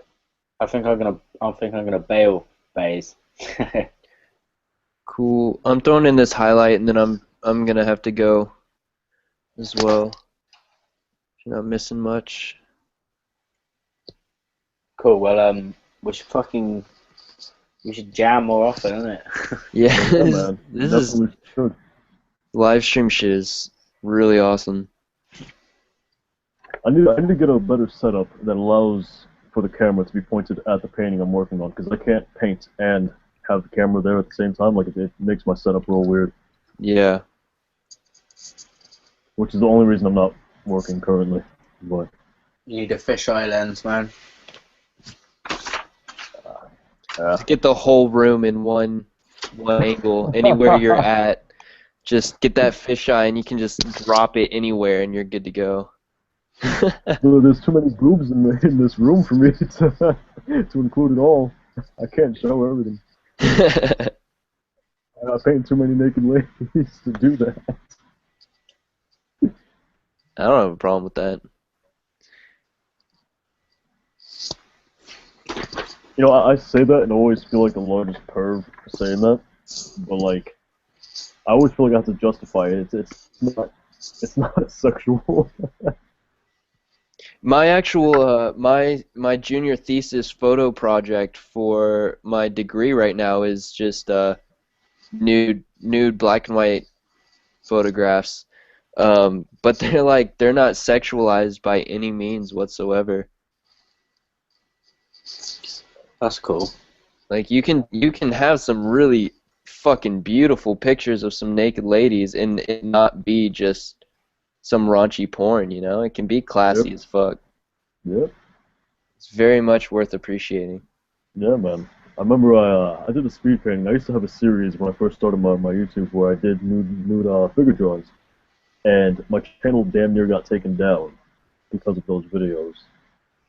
So like ever since then, I've been really careful about like what I show on my YouTube, Yeah. because it got to the point where I even loaded up my personal page to my channel. The subscribers I had at that point to zero. Like they were saying I had no subscribers. I was like, what? That's a bunch of bullshit. Like, what is this? It's weird, very very weird.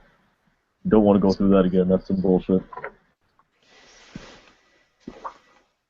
Yeah, that's the shitty thing. All it takes is one person that's just a little sensitive because of some history of theirs, and like your whole worthwhile thing is just totally kaput. Yep. Yep. I don't even risk it, man. I don't risk it. Who's down with Scythe then? Well, Who's down with Scythe? Sib's my homie, man. Yeah, we should get him on it next time. Some blank just said we should all battle next time. Yeah, dude. After this canvas, I told you I'm gonna be chilling for a little while on my piecing after this canvas. So if you guys do some stuff, I'm down to just hop in and hang out and actually like get involved. And yeah, battle would be fun. Some shit like that. Let's see if I can show this without showing boobs, because I got a lot of work to do, which is why I have like no time ever. But whoa, Yeah, I there's feel boobs you. over there. Ahead of that. Alright, there's this canvas I'm working on, and I gotta begin this canvas. So I got a shit ton to do, but I'm always down for a nice battle. So we'll see. Yeah. Listen, Saab's pretty cool, man. Like me and him have Saab's gone back and forth for years now. Dude, I still have my piece when we were gonna do that three-way name exchange. Yeah. I still have my like digital painting version of my 3D piece for Sive. I'm gonna Oh, finish man. it, even if we don't use it for shit. I'm gonna finish this thing one day. I have the piece I was gonna do for your name, and that's in my black book, just chilling there. Yeah, we gotta all get together and do some stuff. 'Cause this live, we gotta Sure, take man. advantage of this stuff. It's chill. Yeah, man, it's laid back, real chill. Well, here, Sheva, before you dip out, I've got the highlights going in on this thing. Check it out real quick. I got it on the V right there. How the fuck do I do this? There we go. Yeah, that's looking dope. Righteous. It reminds me of Finding Nemo when he's just like, righteous, righteous. And cuckoo choo. The movie puts me to sleep, man. Like if I want to go to sleep, throw that movie on, and I'm out. I'm out. I'm bouncing, boys. Alright, man. Thanks for hanging out. Take it No, easy. we'll do it soon again, mate. You take Yeah. care, man. Big up to both of you, and chat soon, innit? Word. Cool. Peace to everyone in the chat room. Peace, everyone. Peace. There you go. That piece coming out looking nice, man. Thank Doing you. a good job on that. When I started it yesterday, I poured a glass of whiskey and was just gonna chill on it while I worked, and my maintenance guy came in and was fixing up my gas. Our gas was turned off for the weekend. I couldn't do laundry, I couldn't shower, no hot water, like anything, no heat. And they got the gas working yesterday. Turns out he's an amazing dancer, and like we started talking and whatnot, and we were looking at YouTube videos, and he knows some famous people and shit. And I was just drinking my whiskey while we were talking and stuff, and I finished it. I sat down and started working. I got like halfway through my outline, and it just hit me, and I was like, oh shit. So I just started trying to do the U and the R, and I was feeling sloppy, and I couldn't focus, and I was worried about it. And now I'm putting in this outline and putting in the fill and cleaning up the outline while I do it. And I'm stoked with how it's turning out. Whereas when it started, it was not seeming to come out this well. I was watching you when you were doing the outline. And figured it was coming out fine. I was like, yo, any mistakes she makes at this point, it's still really early on in the canvas, so you can easily fix it. Yeah. I caught your comment. You're like, yeah, you can just cover that up, no problem. I was like, yeah, you're right. I'm gonna just keep rolling with it. Yeah, man. You could just do scribbles like Sheva did on his, and you can still cover it up.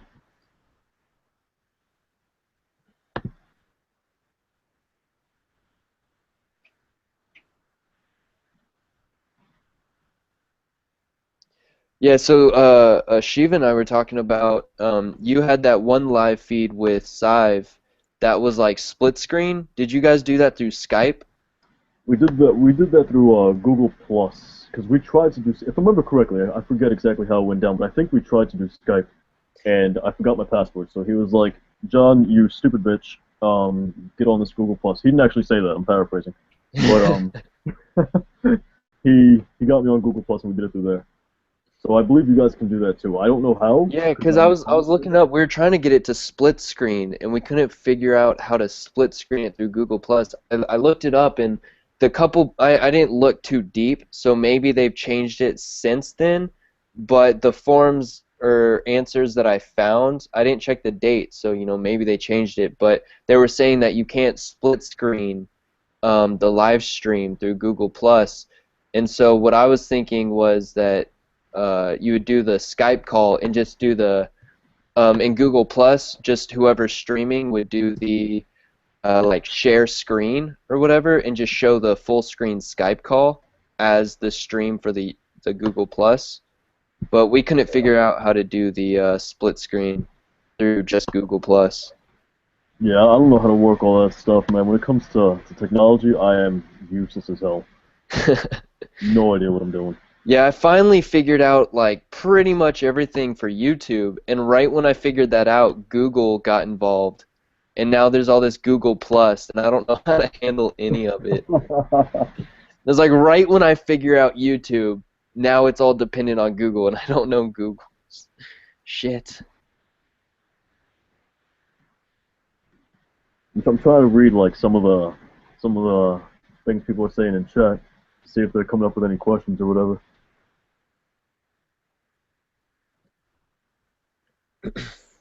Yeah, I'm trying to keep up with my GoPro battery, so I keep kind of not checking the chat, and if anyone's listening to this, I'm seriously sorry for not being as involved as I was yesterday. I'm really trying to just get this where it needs to be. Well, here's what we can do. You can work on your thing, do your thing over there. If anybody's got any questions they want to ask or whatever, I'll be looking at the chat and I'll run them through you and say them out loud and all that stuff. Oh, righteous. That'd be So, badass. like this point forward. Yeah, it won't be too much longer anyway. No, you said you're gonna do the outline and you're pretty much done. You're already on the P. So. Yeah. So I'll knock this out here in about 5-10 minutes. Natalie Rose, you're doing that YouTube thing now, man? You getting on those videos? Natalie's chill. Yeah, she's got some dope artwork. Yeah, did you see her self-portrait, the watercolor? No. She showed me some artwork a long time ago, and I was blown away. I was like, Yeah. oh, whoa, all right. We just started like Snapchatting and whatnot, and she just did this self-portrait that's in watercolor. It's fucking amazing. Like I couldn't do some shit like that. Word? I'm gonna have to check this out. Yeah, it just got entered into a big show or something. Really? Holy shit! Yeah. Congratulations, Natalie. Yeah, I'm sure she'll be happy to show you. Well, shit, keep going, man. I told you from the start, you have some dope shit. All right, so we do up. Kind of a short question. Never mind. Randy asks if I'm working on that straight letter video. Well, shit.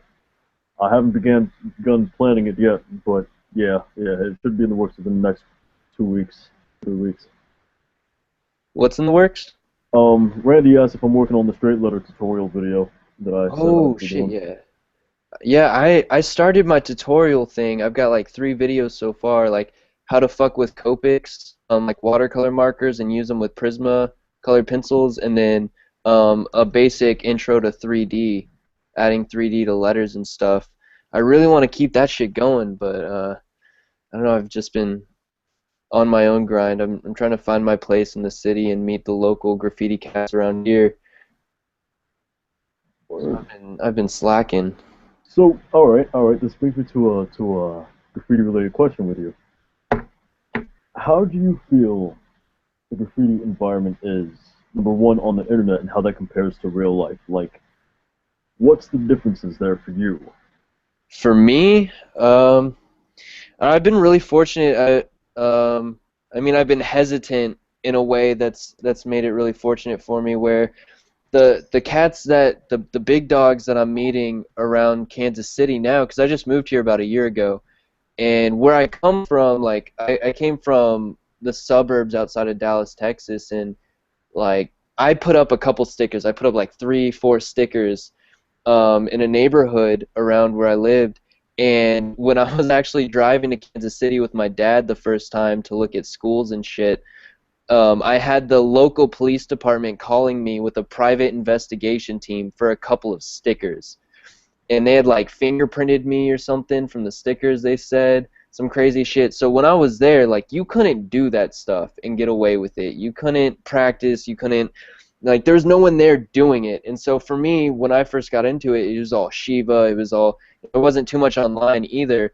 But I learned everything from online, and I met you, Grim, and you taught me a shit ton about actual structure and the, I guess, science. I don't want to call it science, but, you know, the science behind it. Yeah, and so I learned through online, and I never really experienced the street side of it. And what I've learned from online, I mean, one, you have all the people. I mean, you just have shit talkers online. You've got your trolls, you got your haters, and you just got your shit talkers that just want to start some shit for fun. And so when I was getting started, there was amazing support from the people who know what they were talking about for the most part, like you and Sheba.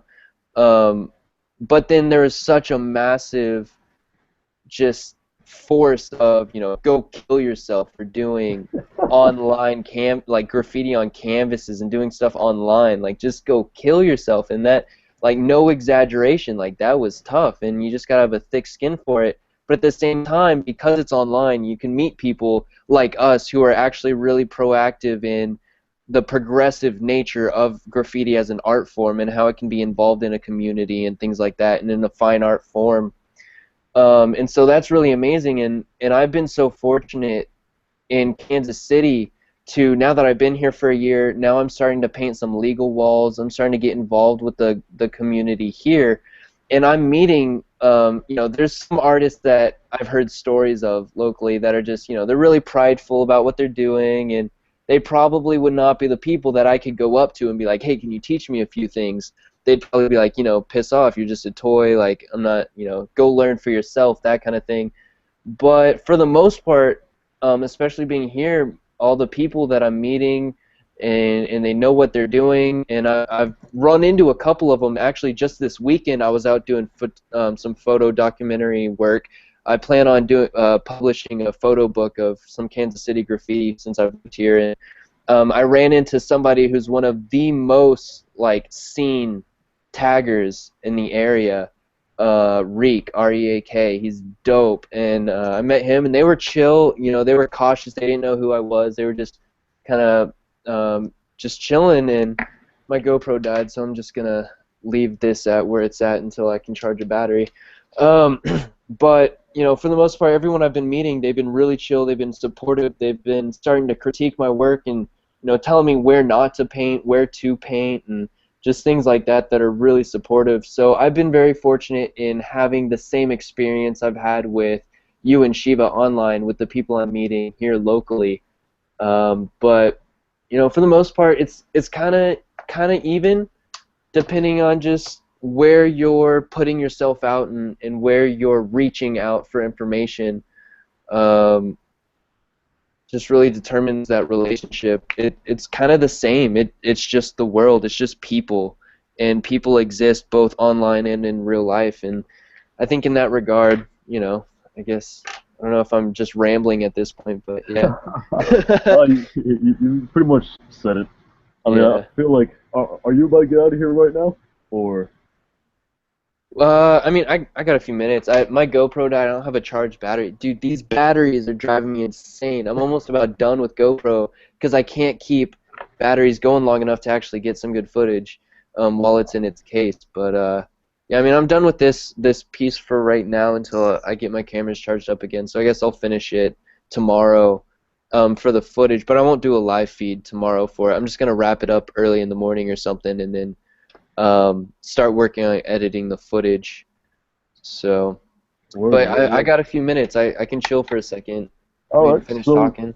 with like my personal experience, because I grew up in a not so good area, and then moved to a better area that still wasn't great, but moved to a better area. Yet I still found myself in like the shit areas. And the graffiti artists there, it's a complete difference between real life graffiti and online. Because when I started, there was no graffiti online. There was nobody out. Yeah, yeah, that was me too. That's when I found Sheva. He was literally the only person you could find like to really kind of pick up some tricks Yeah, or yeah. just kind of watch.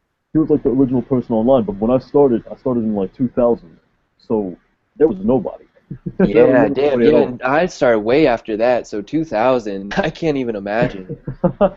So I mean, like I would find myself in these shitty parts of the neighborhood or whatever, and people were just dicks. Like you would meet some chill graffiti artists, but you had to really watch your ass because people would get you for your paint. You know, they would take your spots over cases, they'd run you down, and that's not the tough stuff that you want to get into. Yeah, yeah, And you go ahead and you live the graffiti life. You know, you go out there, you bomb, you go ahead and you hit these pieces, you go ahead and grab your spots, and you're taking control of these areas that you want to hit. You're gaining respect and you're getting your name out there. But once you turn ahead and you go onto the internet, suddenly it's a totally different game where you got these toys who in real life they would never talk shit. Suddenly now they're talking shit on the internet. And yeah. you also have all these people who aren't toys who would talk shit in real life and they would talk shit on the internet. So it's like kind of like this everybody's got balls mentality on the internet. Yet at the same time, ironically, everybody's super nice on the internet. You know, you get nothing but love from the Yeah. internet. Yeah, damaged ace culture, all about love. Like, if you're shit, that's okay. Like, keep doing your shit because for you to get out of doing shit work, you gotta get a lot of shit done. And then, you'll Yep, move yep, forward. yep. So, for Yeah, sure. I mean, online you get the polar extremes of both people being nice and people being assholes. For sure. And in real life, you know, it's kind of like a mix. You get some dicks, but the dicks are just, you know, here and there. But you meet a lot of real chill ass people. And I feel like, regardless of whether they're dicks or chill ass people, once they find out that you're engaged on the internet with graffiti, suddenly they take a step back from you and they're like, oh, I don't know if I really want to fuck with you anymore. Yeah. There's a You know? stigma. There's a stigma for sure. It's strong. Yeah, yeah. I mean, I used to hang around a bunch of old school New York graffiti artists, a bunch of highly respected graffiti artists, and when you brought up the internet, they would just laugh. They would just look at you like you're a toy immediately. So, I mean, even having a face on the internet drops your respect tenfold. Yeah. It's weird. I don't know. It's it's real Yeah, I weird. mean, like I was saying, like people saying like go kill yourself. Like I still like on my really old videos, I'll have a comment pop up and I'm just like, dude, I mean, first of all, check out my new shit. Like this is 4 years old and you're talking on it. Like look at the date. Come on. Take some responsibility for what you're looking at online. But other than that, like there's still just people that are just like, oh, you're doing it on YouTube? Like you got a YouTube channel for graffiti? Like who the fuck are you? What are you thinking? Like that's not graffiti. That's on a canvas. That's not a wall. If it's not on a wall, it's not graffiti. Like you're stupid. Just all this trash and this terrible talk. But I mean, you're gonna get that anywhere, Yep. regardless. Yep. So just gotta take things for what they're worth and decide how you feel more comfortable as a graffiti artist. So, like me personally, like I come from a fine art side. I come from a place where you can't even try this shit without being put in jail. Like no doubt about it. And I mean, we had our few tags and things that we threw around, but in order to do that and get away with it, you had to put it in these spots that nobody's ever gonna find. So in that regard, like you didn't really get to practice or anything, and I mean, I literally could not do that without going to jail. It wasn't oh, you didn't have the balls to try and pull it off. It's like, no, if you tried it, there's cameras everywhere. It's a police state. Like you were gonna go to jail for trying it. So, like I didn't really have that. And now I have that as a background. I'm a fine artist, and I never got to grow up like in the streets or anything because I came from this really polished like police area, like kind of wealthy area. So now that I'm in KC, and I've had the online experience that I've had, I'm able to, keep that in mind. When I go to talk to these local cats, I, I kind of have to keep it on the low. Like, yeah, I do some YouTube stuff, but if I start bringing that up, then I have to also bring in my history and like this is where I come from. Like I hope you understand that this is what I was doing before. This is why I started through like these canvases and doing it in my house and not using real spray paint for a long time and things like that. And I don't know. I feel like there's such a big modern or contemporary movement of we're moving into the age of digital. Where it's the digital age. It's the online age. Half the shit that we accomplish these days with shopping, interaction, socializing, knowledge, learning, everything is coming through the internet at this point, and I think a lot of it is this. I think I mentioned it yesterday. I think it's funny that graffiti is now getting to an age of maturity to where we can have conservatives. Like we have conservative graffiti writers, and those are the kind of people that are going to be saying like, if it's on a canvas, it's just painting. Like that's not graffiti anymore, even though it's like in my eyes, because I'm a fine artist, I think it's graffiti, and it's just on a different surface. It's a little bit smaller, or maybe it is big and it's on like a canvas kind of surface. It's just really big, and you're still using spray paint, but there's just some weird conservative opinions now, which is funny to think that there's conservative graffiti artists, but I think there's that big totally movement. Understand that. Like, it's weird, right? Because I'm on both sides of the fence.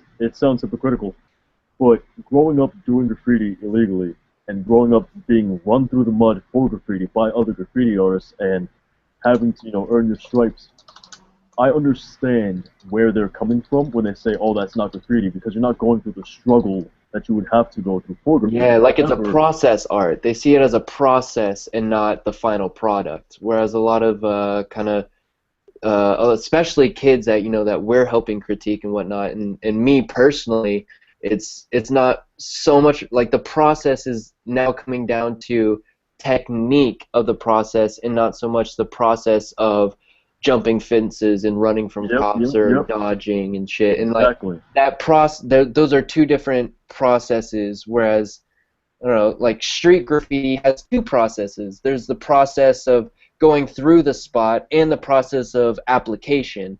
And then this new contemporary graffiti that Darrow and I guess you and Sheva are kind of for is this canvas graffiti, which is the same process, cutting back, doing the fill and the outline on top of the fill to keep your lines sharp and things like that.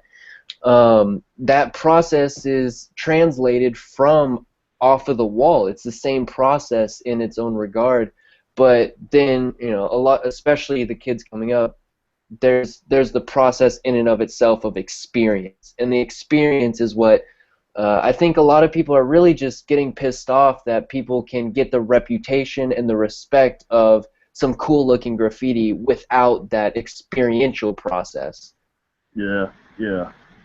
I mean, it's really this weird kind of gray area nowadays where graffiti's trying to figure itself out and figure out, who fits in what categories when there doesn't even need to be a category in the first place. We're all just doing the same art that we love, and that's all that really matters.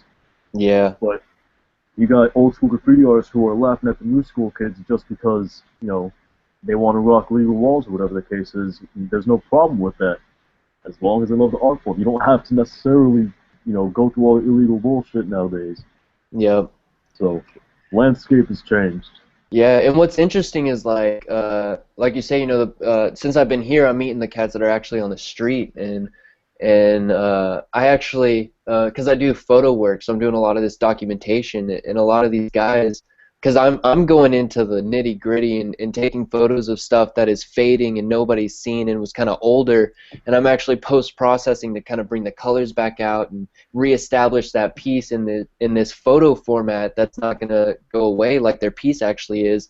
So they're seeing that stuff, and they really like that. And a big part of what's making them like the fact that I'm photographing all of their work is the fact that they're having kids and they're getting full career jobs, and they have no intention of going to jail. So I've gotten lucky with a lot of these local guys because they're starting to tap out. Like they only do walls because we have First Friday art events, and there's this guy locally here in Kansas City, Lee, who I just had a business meeting with yesterday that went really well. But he's organizing these legal officiated events that are involving these graffiti guys that know the street process and came through the old school process, were painting in the 90s and whatnot, who are coming and doing these really defined and clean pieces for these events. But that's really all they do anymore, just because they're like, look, you know, going to jail is stupid. It's just straight up stupid, and there's no reason for it when you can keep doing this beautiful thing without going to jail.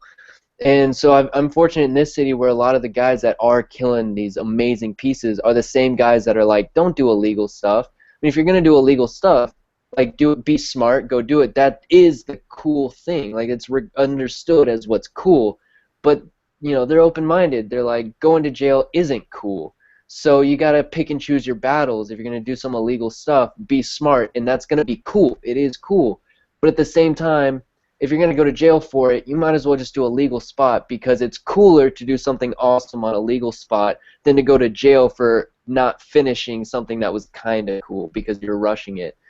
So I'm seeing that movement a lot here in Kansas City, and that's really beautiful to see, and I'm really appreciative of being here in the moment in time of this transition from this, back then it wasn't, especially in the 70s, at the end of the 70s when it was really taking off in New York, it wasn't so much about, like, they didn't have all the shit. Nowadays, you do one thing, they know who you are, where you live, when you did it, and where your paint is stashed before the night's even over, because of the technology and the advancements in policing and whatnot in our country.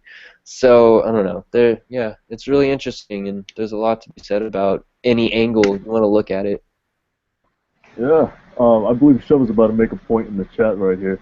I want to see what he's gonna type up.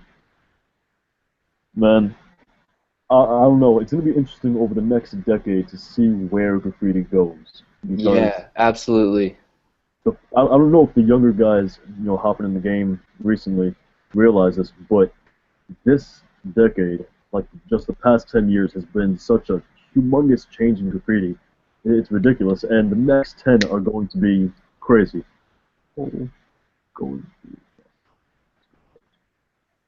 Oh, Sheva's writing something. I don't think he's done yet. But yeah, and I mean, what I'm so excited about, what me, you, Sheva, and the rest of our guys that we've been talking to, a lot of them don't have YouTubes, aren't really too involved. Darrow chimes in every now and again, but we in and of ourselves have really kind of established this conglomerate of artists that are part of this progressive movement, and I kind of see it going in this direction where, it's like any frontier of any art movement. You take any art history class, you have your primary names that are referenced that kind of establish this new status quo that isn't accepted until, way down the road, until after they've already been shamed and kind of put away, and then later down, like, it's adopted and becomes something actually really big. And I think that me, you, Sheva, and the rest of us that kind of maybe should be getting YouTubes or getting more involved in these YouTube like live streams, we have this opportunity to take responsibility for this new age that when in the 70s and early 80s, you had Scene and all those cats that were starting this big movement of, oh, you got to get in with these guys, and now it's this street thing.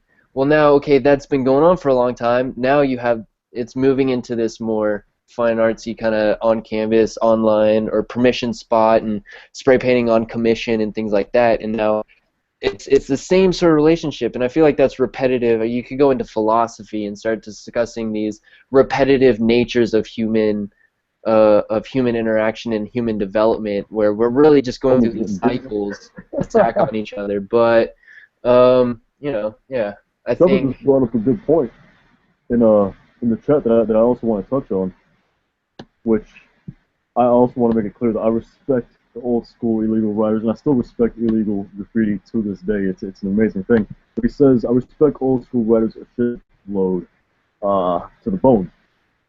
I mean, you guys can read it in the chat. It's all there. He says how the old school days, like, back when Star Wars and all that shit, it was minimal risk, no cameras. It was almost a walk in the park. And sometimes I feel that they forgot that these days, I think maybe read that that these days there's a whole police unit dedicated to combating graffiti. Yep. Well, the thing I gotta say about that is, and he makes sure to say that he's not, cursing out old school graffiti, which he brings up good points. With all those are valid. But my mentor was an old school New York mentor. He grew up doing those trains that you see in Star Wars. He painted with those people. He's friends with those people. It may have been a walk in the park to some sense. I'm headed out right now. Like, I'm ready to go. Grim is saying something. I have my shoes on. I'm ready to go. Grim is... Where... No. I'm gonna come get you. Just hang out. 6:30. And it is 6:30. 6:32? 6:34? Well, we got in a really good conversation, and it was important, and I'll show it to you later because it'll be on this live stream. But yeah, I've got my shoes on. I'm literally ready to go out the door. I'm just letting him finish talking about what he's saying real quick, and then I'm gonna. Come on. I mean, do you? It's your ride. If you want to call Lindsay, it's fine. But I mean, I'll be right behind you. Okay. Bye.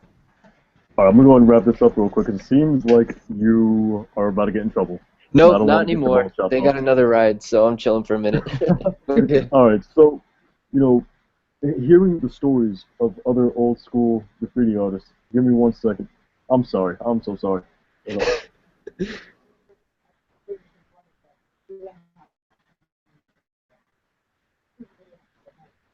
Alright.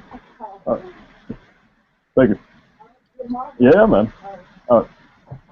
That was my lovely mother, who's like the nicest lady in the world. So, yeah, talking about old school graffiti artists and how they had it, my mentor did these trains that you see in Star Wars, and he painted with those people. And hearing the stories from not only him, but from a lot of old school graffiti artists, yeah, the cops may not have been as dense or as focused on graffiti as they are today. They did have, the whole entire Vandal squad out there who would hunt your ass down. Not only that, but the competition was a lot more dense. There wasn't as much graffiti artists as there are today, but there was a lot in such a little bit of space, all competing for the same area. And if you have something like that, you naturally get a shit ton of beef.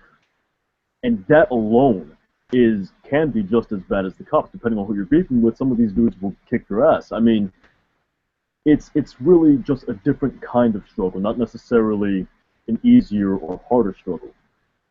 So, sure, they may not have had as many risks as far as law was concerned, aside from the Vandal Squad, but they had a shit ton of danger that they also had to deal with.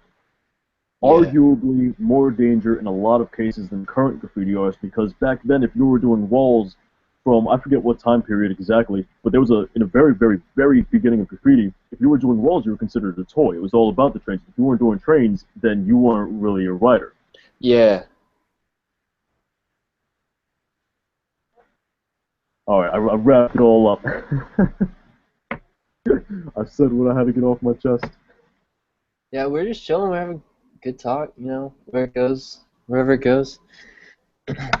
Yeah, I mean, even now, I remember, okay, so I consider myself I think I'm one of the luckiest people, hands down, and when I first moved here, the first friend of mine that I made, I don't have many friends here, I don't talk to a lot of people, I don't typically like people, I like to be supportive of people, but I don't generally like people, but I love to try and be a good person, supportive of people who are willing to try and be good for themselves and whatnot. And so I made this one friend here in just one of my classes, and they were being supportive of me, just helping me out in class, and they introduced me to their friend who already graduated, and their best friend, Travis, he's from around here, and he knows all of the graffiti people. He's in with everybody in the scene. Everybody that knows graffiti in Kansas City or knows Kansas City graffiti knows this guy, and he's just really in with everybody. Great guy. And so she introduced me with him. That same night, he introduced me to the guy who owns the local graffiti shop around here. and now I'm working with him and whatnot. But so anyway, so I had that resource, and then while I was still trying to get used to the city, I was driving around. I was trying to follow the tracks because where I'm from, there aren't really any train tracks. So moving here, this is the first time I get to even play with trains, you know, or even see them or be around them. And so I was following these tracks outside of the city. I was taking my time trying to find like just this outwards place that I can start going to safely. And I find like just a mecca, like a you know, you got the 7 or 8 tracks all lined up next to each other outside of the city right before the country kind of starts happening. And I was like, holy shit. So I text this guy the street that I took to find that place. And I was like, does this street name ring a bell? He was like, yeah, shit, dude, like, that is the mecca of KC, like, the Kings go around there. Do not go there. If you go there, even today, like, right now, if I go there and I'm not with one of the people that is, like, specifically recognized as, like, one of the local guys that, like, has rights to be painting there, I will come home with my face split open in so many ways just because guys will beat the shit out of you. Like, there's still that street element today that's just like, you know, you don't want to go mess with those guys that are really holding it down with that old aesthetic of that process of finding a spot and holding down a spot and things like that. Yep.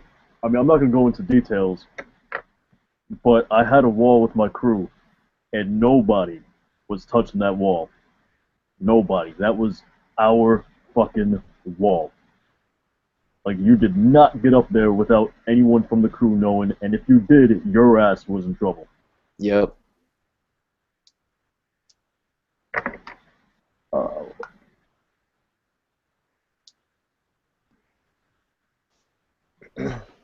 Yo, Sheva, not gonna lie, I'm not making sense of what you're saying. I'm lost, man. I'm lost, homie. Help me find my way. Give it up for the old school version of the internet.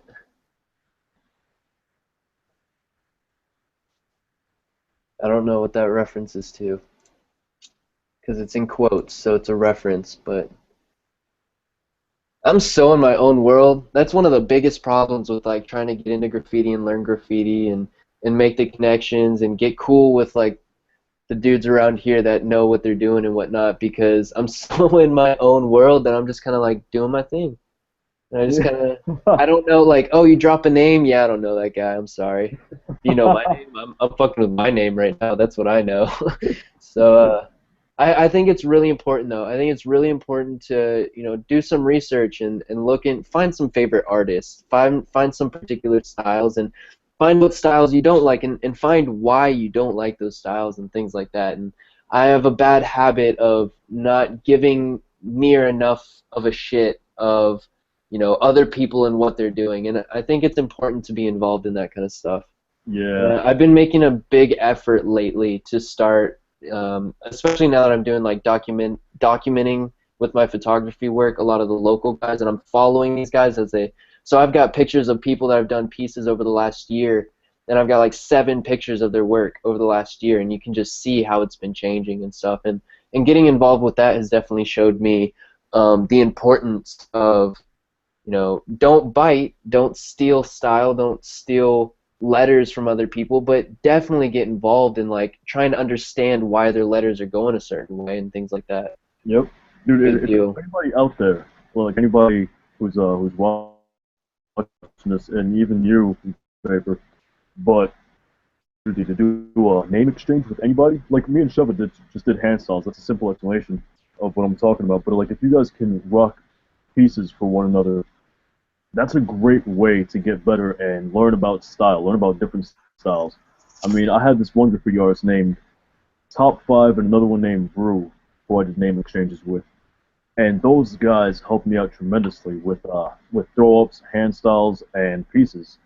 So, you know, name exchanges are great. Even if you meet somebody on the internet, like in this chat, if you want to go ahead and hit somebody up and be like, yo, let's do a name exchange just to get better, it's a great idea. Definitely helps out. Yeah, absolutely. And most of, I mean, I honestly, I think battling in all, I'm so fucking lucky. All my battles have been so mutually respectful. Like you and me, we battled, and any battle I've done has been like that, where it's just like, hey, like you fucking killed me, bro. Like that was awesome. Like nice job. You wrecked my piece. Like that kind of thing. And I think that's a big part of what's getting involved with this contemporary movement of graffiti art is this like hip hop, like classic hip hop mentality of just, pushing each other to get better instead of pushing everyone down to get yourself better. And there's an interesting collision of that becoming a bigger element of contemporary graffiti. But yeah, doing those battles, I think doing those battles every time for some reason when I did those battles, like I don't even use that style anymore. I want to go back to that style or anything, especially because so much of it was just straight off of like Sheva's influence.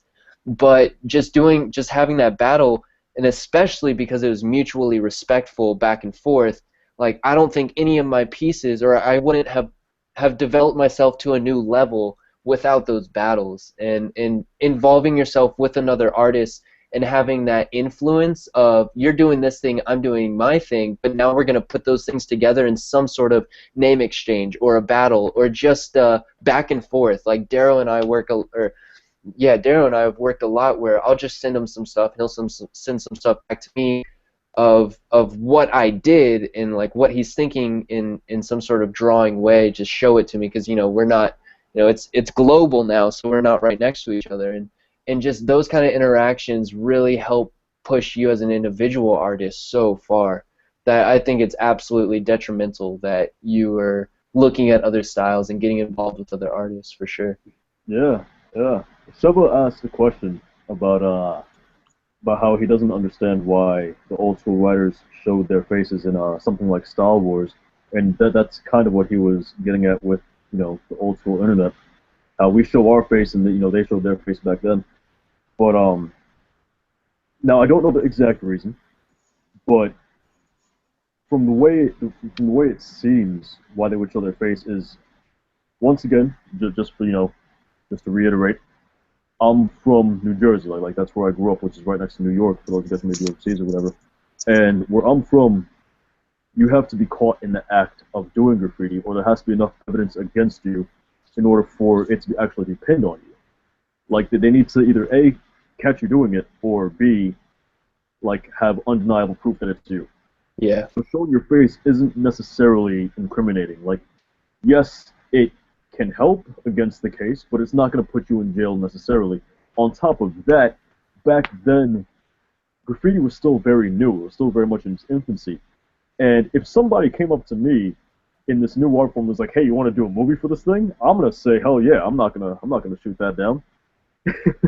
That's just personal preference. Like I would show my face in a heartbeat if it was in its infancy and I didn't have a care in the world. But I'm not saying that's the exact reason. Once again, I don't know the laws in New York. That's not where I grew up, so that may not apply 100%. Keep that part in mind. Yeah, I think time has a lot to do with it too. As far as when the videos take place and when the pieces they're referencing or the artists that they're referencing was like known for, and once you have enough time between that, like right now, I mean, I could just straight up say that like when I was back in like the early years of high school, like I sold some weed. Like that's not gonna get me in trouble because I'm not involved with anything. Like that was so far back in the day. I mean, there's nothing to tie to me except for me saying that. But at the same time, like That can be bullshit. yeah, it could be bullshit, and it doesn't matter at this point. It's just to a point where it doesn't even matter because there's no active involvement with right now. And I feel like some of the videos that I've been watching, because YouTube is awesome because YouTube, especially recently, has come out with so many full movies of like graffiti documentaries or graffiti films and things like that. And I've immersed myself in a lot of those over the last year, and I've seen a couple where you see some faces and you're like, well, like you're known for some serious bombing, and your face is like, I know what you look like now. And I feel like in some cases maybe it has to do with just the time. Like who am I thinking of? Saber, for instance. Saber's Yeah. totally right on, like, fine artist at this point. He's an established, fine artist. So, I mean, he can say what he's done in the past, but, you know, he's so beyond doing, you know, those illegal bombing and things like that, and that he's doing really established fine arts and commissioned pieces and things like that now, that it's okay for him to say, like, look, this is what it is, where I came from. And it's okay because it's where he came from. It's not where he's actually at right now. Yeah. Yep. That's kind of like one of the reasons I feel okay telling some, not all, some of the stories that I tell on my YouTube, because it's so far back in the past that it's like it has no relevance to what I'm doing now. Yeah. And for all they know, I could be lying. Like, there's no way that you can go back and check any of that. Yep. Yeah, I mean, I remember, I would say, you know, I have some documentation of what I would consider my first graffiti pieces, and they were legal. I had a 4x8 sheet of plywood. I was doing some live shows in this, like, outdoor space of a club, and I got in with some people that were hosting these events at this club, and they had me coming out, and I was just painting live outside of this club, and I would consider those my first official, like, graffiti paintings. But, you know, I fucked with spray paint way before that, and there were some spots around my neighborhood. I would climb down into the sewer drains and, like, paint on the side of these big, like, open sewer holes or whatever, and, you know, nobody ever is going to be down there other than you. So it wasn't a big deal. And I mean, I can talk about that now. I can say I was, you know, I painted a few pieces around there, and I don't have to worry about that because it's just so insignificant to what I'm involved with now that it's not something anybody's really going to care about or start some issue about. Anyway, on that note, I think I'm going to start shutting this down and go get dinner, and I'll finish up this canvas tomorrow. Have some pictures up on Instagram and whatnot. But I'm gonna talk to Darrow, because Darrow and I have been talking about doing this, what Sheva and I were doing. I'm going to figure out what to do for the split screening so we can all be on at one time. I think Yumi, Sheva, Darrow, and whoever else, maybe Sive, if you can, because you're closer with Sive than I am for sure. So I mean, if you can get Sive in on with us, we should start doing some just hangouts on this live stream thing, because I think it's been a really productive, progressive thing that we're doing. Word. Just let me know in advance so I can talk to Sive in advance, because, you know, we all don't know each other's schedules. So just let me know in advance so I can talk to him. I'll try to get him on board, and we'll go from there. And maybe, I mean, all right, I'm not even gonna say that. I'll run it by you. I'll run it by you first before I say it out loud. Okay. Alright, I'll shoot you a message on Facebook. Alright, sounds good. Yeah, alright, we'll be in touch, and for everyone that's tuned in right now, still assuming that you're all been hearing what I've been talking. I feel like I've been talking just to you and Sheva. I feel like I haven't even been talking to anybody that's listening. But yeah, for everyone that's listening, like, this live stream thing's really taking off. Thank you all for tuning in and being a part of this. I think we're gonna be doing some bigger, more interactive shit. We're gonna start hanging out with you guys a lot more in these chats. I've just been kind of letting it run while I do my own thing. So I really want to start doing some more interactive with the crowd kind of streams and things like that. So look forward to that. And Grim, I'll talk to you on Facebook and shit. Word, man. All right. Cool. Take it easy.